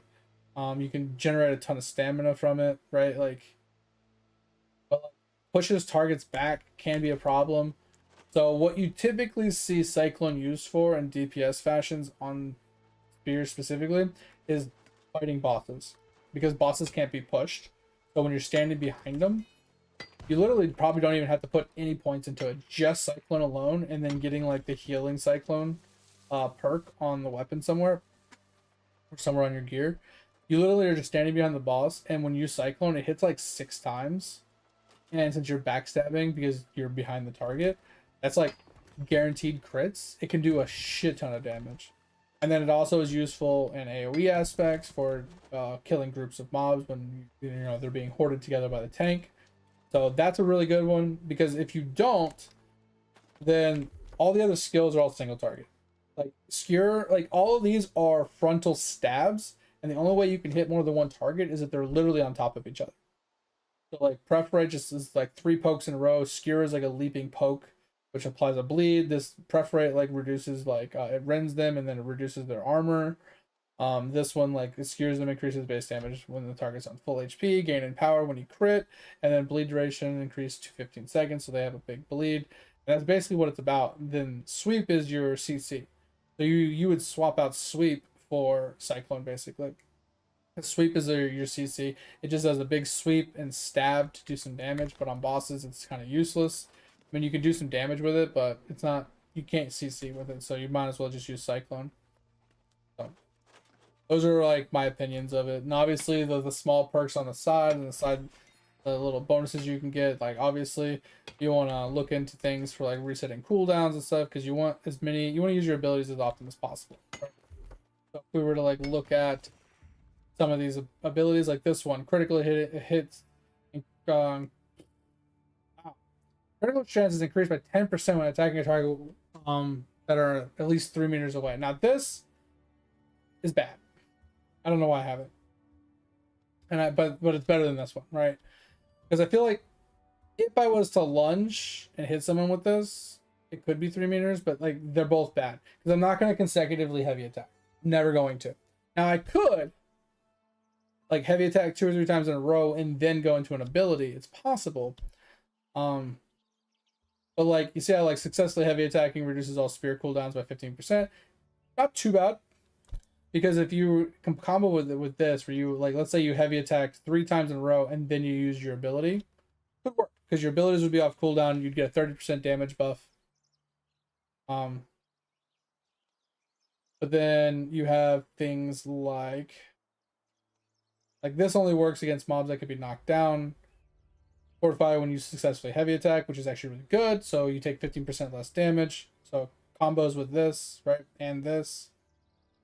And then you got, these are the ones I'm looking for. So light attacks have crit chance. And then last hit in the light attack chain applies a slow, which can be useful in certain situations. Deal damage on targets while you have active grit. So this is only worth it if you have a way to gain grit. All spear cooldowns are reduced by 10% on the second hit from light attack chain. So light attack chain has 3, I think.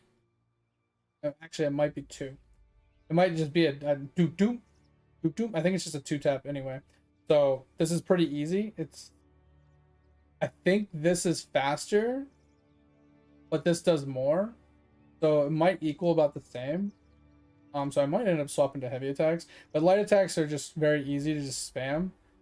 Deal damage against targets at at least 30% life. So that's very bad uptime.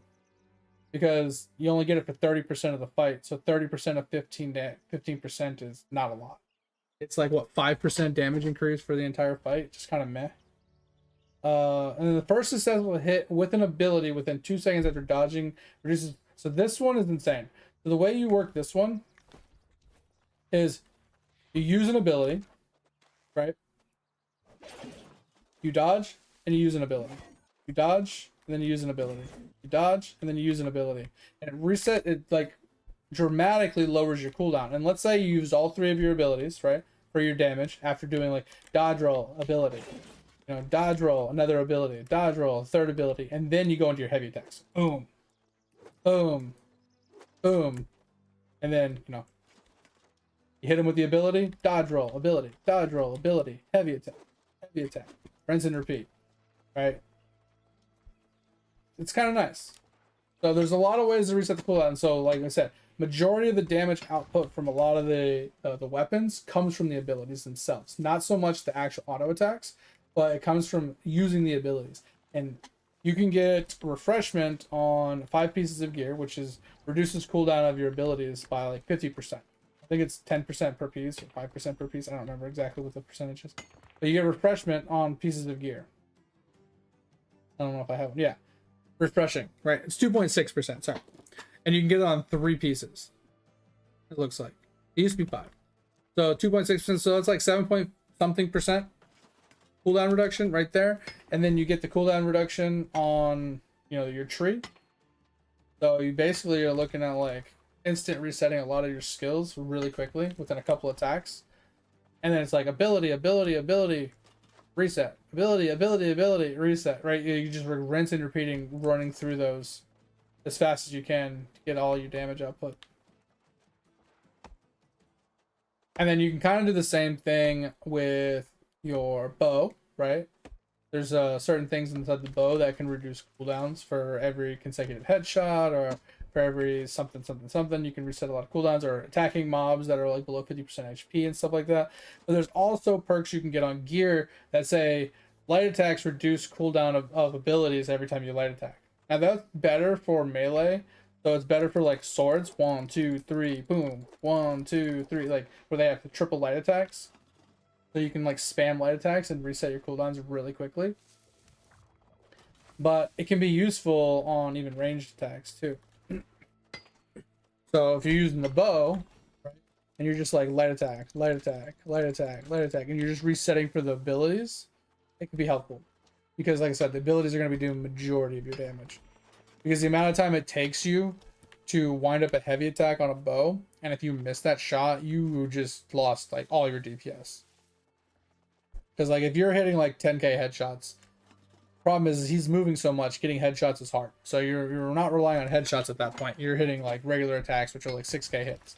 And then if you miss that wind up, it's like a 2-second wind up to get a heavy attack, and you miss that attack, someone using light attacks would do more damage, right? And then like I said, if you are doing light attacks and you have like the light attack refreshment perk where it reduces your cooldowns every time you light attack, you might as well just spam light attacks at that point and reset your abilities, so you're just constantly perforating shot, you know, explosion shot or whatever, and just whatever it is on your bow, and just keep relying upon the damage from your abilities that are more often than not, you're going to land those than you are going to be landing those heavier shots. Ugh.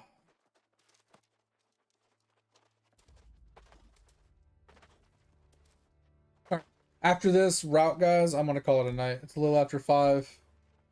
Tired and hungry. So I got a little bit to do before I go grocery shopping and get ready for breakfast. But we will be back on tomorrow. We will be doing the same thing here. Now, I am torn because people did want me to try hightail tomorrow, but I don't really want to spend $20 on hightail. Not being honest. I'm real cheapskate. I don't really like spending money on video games. Unless I know for a fact I'm in love with the game, right? Like I have no problems, paying a monthly membership for RuneScape. You know, I have no qualms buying certain things for certain games that I really love. But new games that I've never really experienced that I don't know if I like or not, I'm like less willing to spend money to buy a game that I've never played before.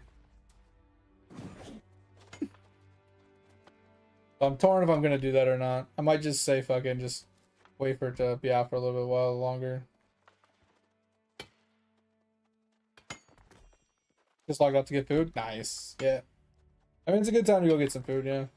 Go make something. Go chill out. Maybe watch a little bit of TV or some anime or something. Get a relaxation. Come back in for session number 2 a little bit after lunch.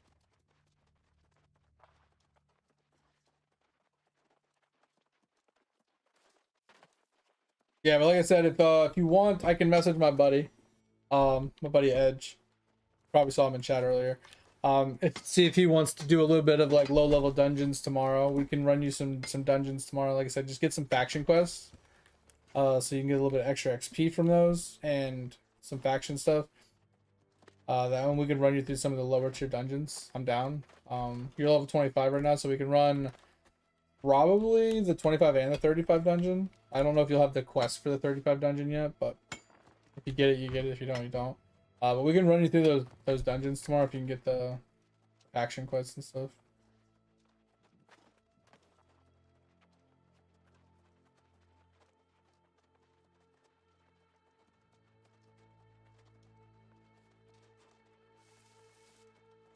Yeah, I'll let him know. I'll DM him tonight, and then hopefully he won't have any plans tomorrow. Maybe we can get it done tomorrow. And yeah, like my thing, like Joy, like this is one of the few games that I actually purchased on my own in the last like 10 years because when I saw it, I was completely obsessed with it. I was like, bro, this looks fire. I was watching people play the beta. I watched videos on it. I saw the crafting. I saw the gathering. I saw the combat. I saw the profession, like the talent trees for the weapons. Everything about this game, I was like, damn, I love it. And then I played it, and I was like, bro, they fucked this game up in so many ways. It could have been so insane. Like the way I look at this game is like, I love this game, but I hate this game, right? Because they have such a core, like an amazing core of the game. The ideal, the theory, the premise behind the whole game is absolutely beautiful. But the actual application and the limitations and the bullshit that they added to the game, it just doesn't. It's bad. Like the combat, having like the fact that like you see how my character moves forward every time he attacks. Mobs do the same thing. So no matter who's attacking, everybody's moving and everybody has hitboxes. So when people are moving and they're bumping into each other and their hitboxes are colliding and they're spinning around each other, the melee automatically tries to track and attack towards mobs or players, right? So it starts to like lunge and like attack towards people that it's quote unquote locking onto. But when you're spinning around each other because of hitboxes, it throws off that auto lock and it like you randomly yeet yourself into like random ass locations where you're just attacking thin air. Even though you're looking at the guy, your character just flies right past him and just doesn't attack him. And it happens on bosses all the time. It's so frustrating. Because like the boss isn't moving while you're attacking it. Like the tank is like, he's got him turned around, you're attacking him in the back, but your character keeps stepping forward and slowly rotating around the back of the boss. So you have to keep repositioning your character to make sure you're standing behind the mob. It's so fucking frustrating. And then every attack from every mob is a stagger. Unless you have grit built into your attack, you get staggered off of any and all hits. So it'll interrupt your auto attacks, your heavy attacks, your light attacks. It'll interrupt a lot of your abilities if you don't have grit. You get knocked down, you get knocked back. They push you across the map. If there's multiple mobs hitting you, you literally get pushed into a corner that you can't get out of because you can't dodge roll away from them. Like there's a lot of issues with the combat. There's a lot of issues with a lot of things in the game. They never fixed because of the way they coded it. And like I said, with how good this game looked and it felt, and I just was so I ended up buying it and I bought the expansion. Like I was so happy with this game, but I hated it so much. So it's just like it's a double-edged sword for me. I'm kind of sad about it, but yeah. That's why when I was explaining it to you, I was like, I don't really recommend it for the price. I don't really recommend the game, but it is a fire ass game. If like the things about the game you like, you will love the game. Like it's just one of those things. If like there's things about the game you don't like, you're not gonna like the game. Like, if you like the grinding, like if you like the gathering, if you like the crafting, if you like the combat system, the game is fire. Right? But if you only like the gathering and the crafting, the game is decent. Right? It's actually a fire ass crafting and gathering game. But if you only like the PvP or the combat, then you'll love the game as well, because that's what most of the game is based off of. So it just really depends on what you like about the game, if it's worth it or not. You have a full year to grind it? I know. Hey, I'm curious on how much you're going to get done in a year, and if you're going to be able to play it for the entire year. I'm curious on how long it's going to take you to either get burnt out or get bored. I'm kind of curious. Like I said, I played it for like 2 or 3 months, quit for 9 months, played it for another 4 months, 5 months, quit for the rest of that year, came back on Angry Earth, played it for like less than a month, quit again, and came back on this DLC, and I've been playing it since. I've been playing it since like what, November? So I'm like 2 months in again.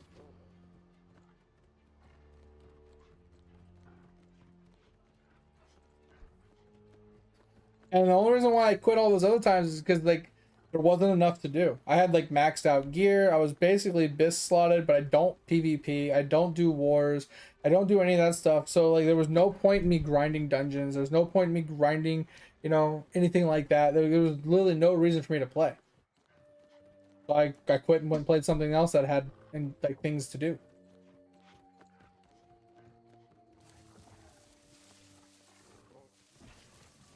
Only game I'll play. Hell yeah, yeah. Get that grind in. Like I said, you're gonna be 70 in no time, and then once you're 70, we can literally do anything whenever you're on. We can do dungeons. So technically, we'd have to have a third to do dungeons. But if you want to go and farm like certain mobs, if you want to go try and like do some, what was that shit called? Some chest runs. You know, you wanna go learn something. You want to work on some professions. Like we can do whatever. Teach you anything, and if we can find a third, like you said, you said you talked your coworkers into it. If they're on, if they're playing, maybe we can get 3 or 4 of us together. We can go do some dungeons. Like we can teach you guys some the ropes. Like many options. So the sooner you get to 70, the sooner we can like just do stuff and things. But anyway, I appreciate you for being here. Like I said, this run is about to be over, and then I'm gonna call it here. But yeah, I appreciate you for being here. Go get some lunch. I'll talk to you later. Thanks for the gifted sub earlier as well. Super generous of you. Thank you. And yeah, I'll see you tomorrow. Worst case, if I don't see you before I end here, because like I said, you're gonna go eat, and I'm about to jump off once I do this. So we're gonna do our little outro, and then yeah, call it a night.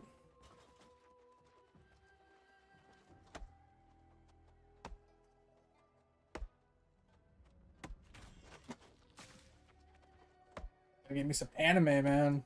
Gotta watch a little bit of TV before the wife wakes up.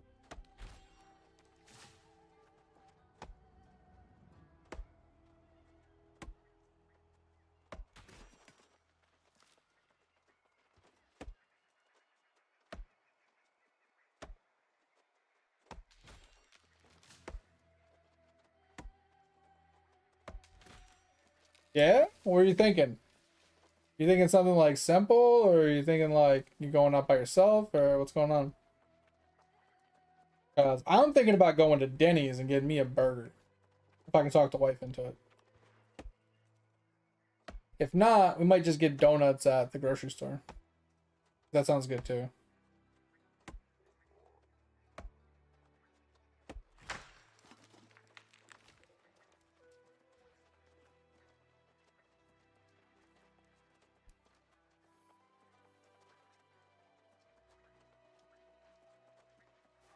You know, I only went to Village Inn twice in my life. The first time was because my dad was letting me experience the Village Inn cheesecake, and that shit was fire. Second time I went was with the wife, and they undercooked my egg. And while I was looking at my egg, like, bro, this shit's not even cooked. Tried to flip it over, and there was a massive just human hair in my egg. Yeah, I was really upset. I never went back. Kind of ruined me for Village Inn. Obviously, I mean, shit like that happens. Like, it's not like they intentionally did it that I know of, but like, they couldn't even cook an egg. It was literally raw. Like, it was still gooey. You know, like, I asked for a sunny side up egg, or like something like, I don't know what I asked for actually. But I don't think I didn't. No, I didn't say sunny side up. What did I say?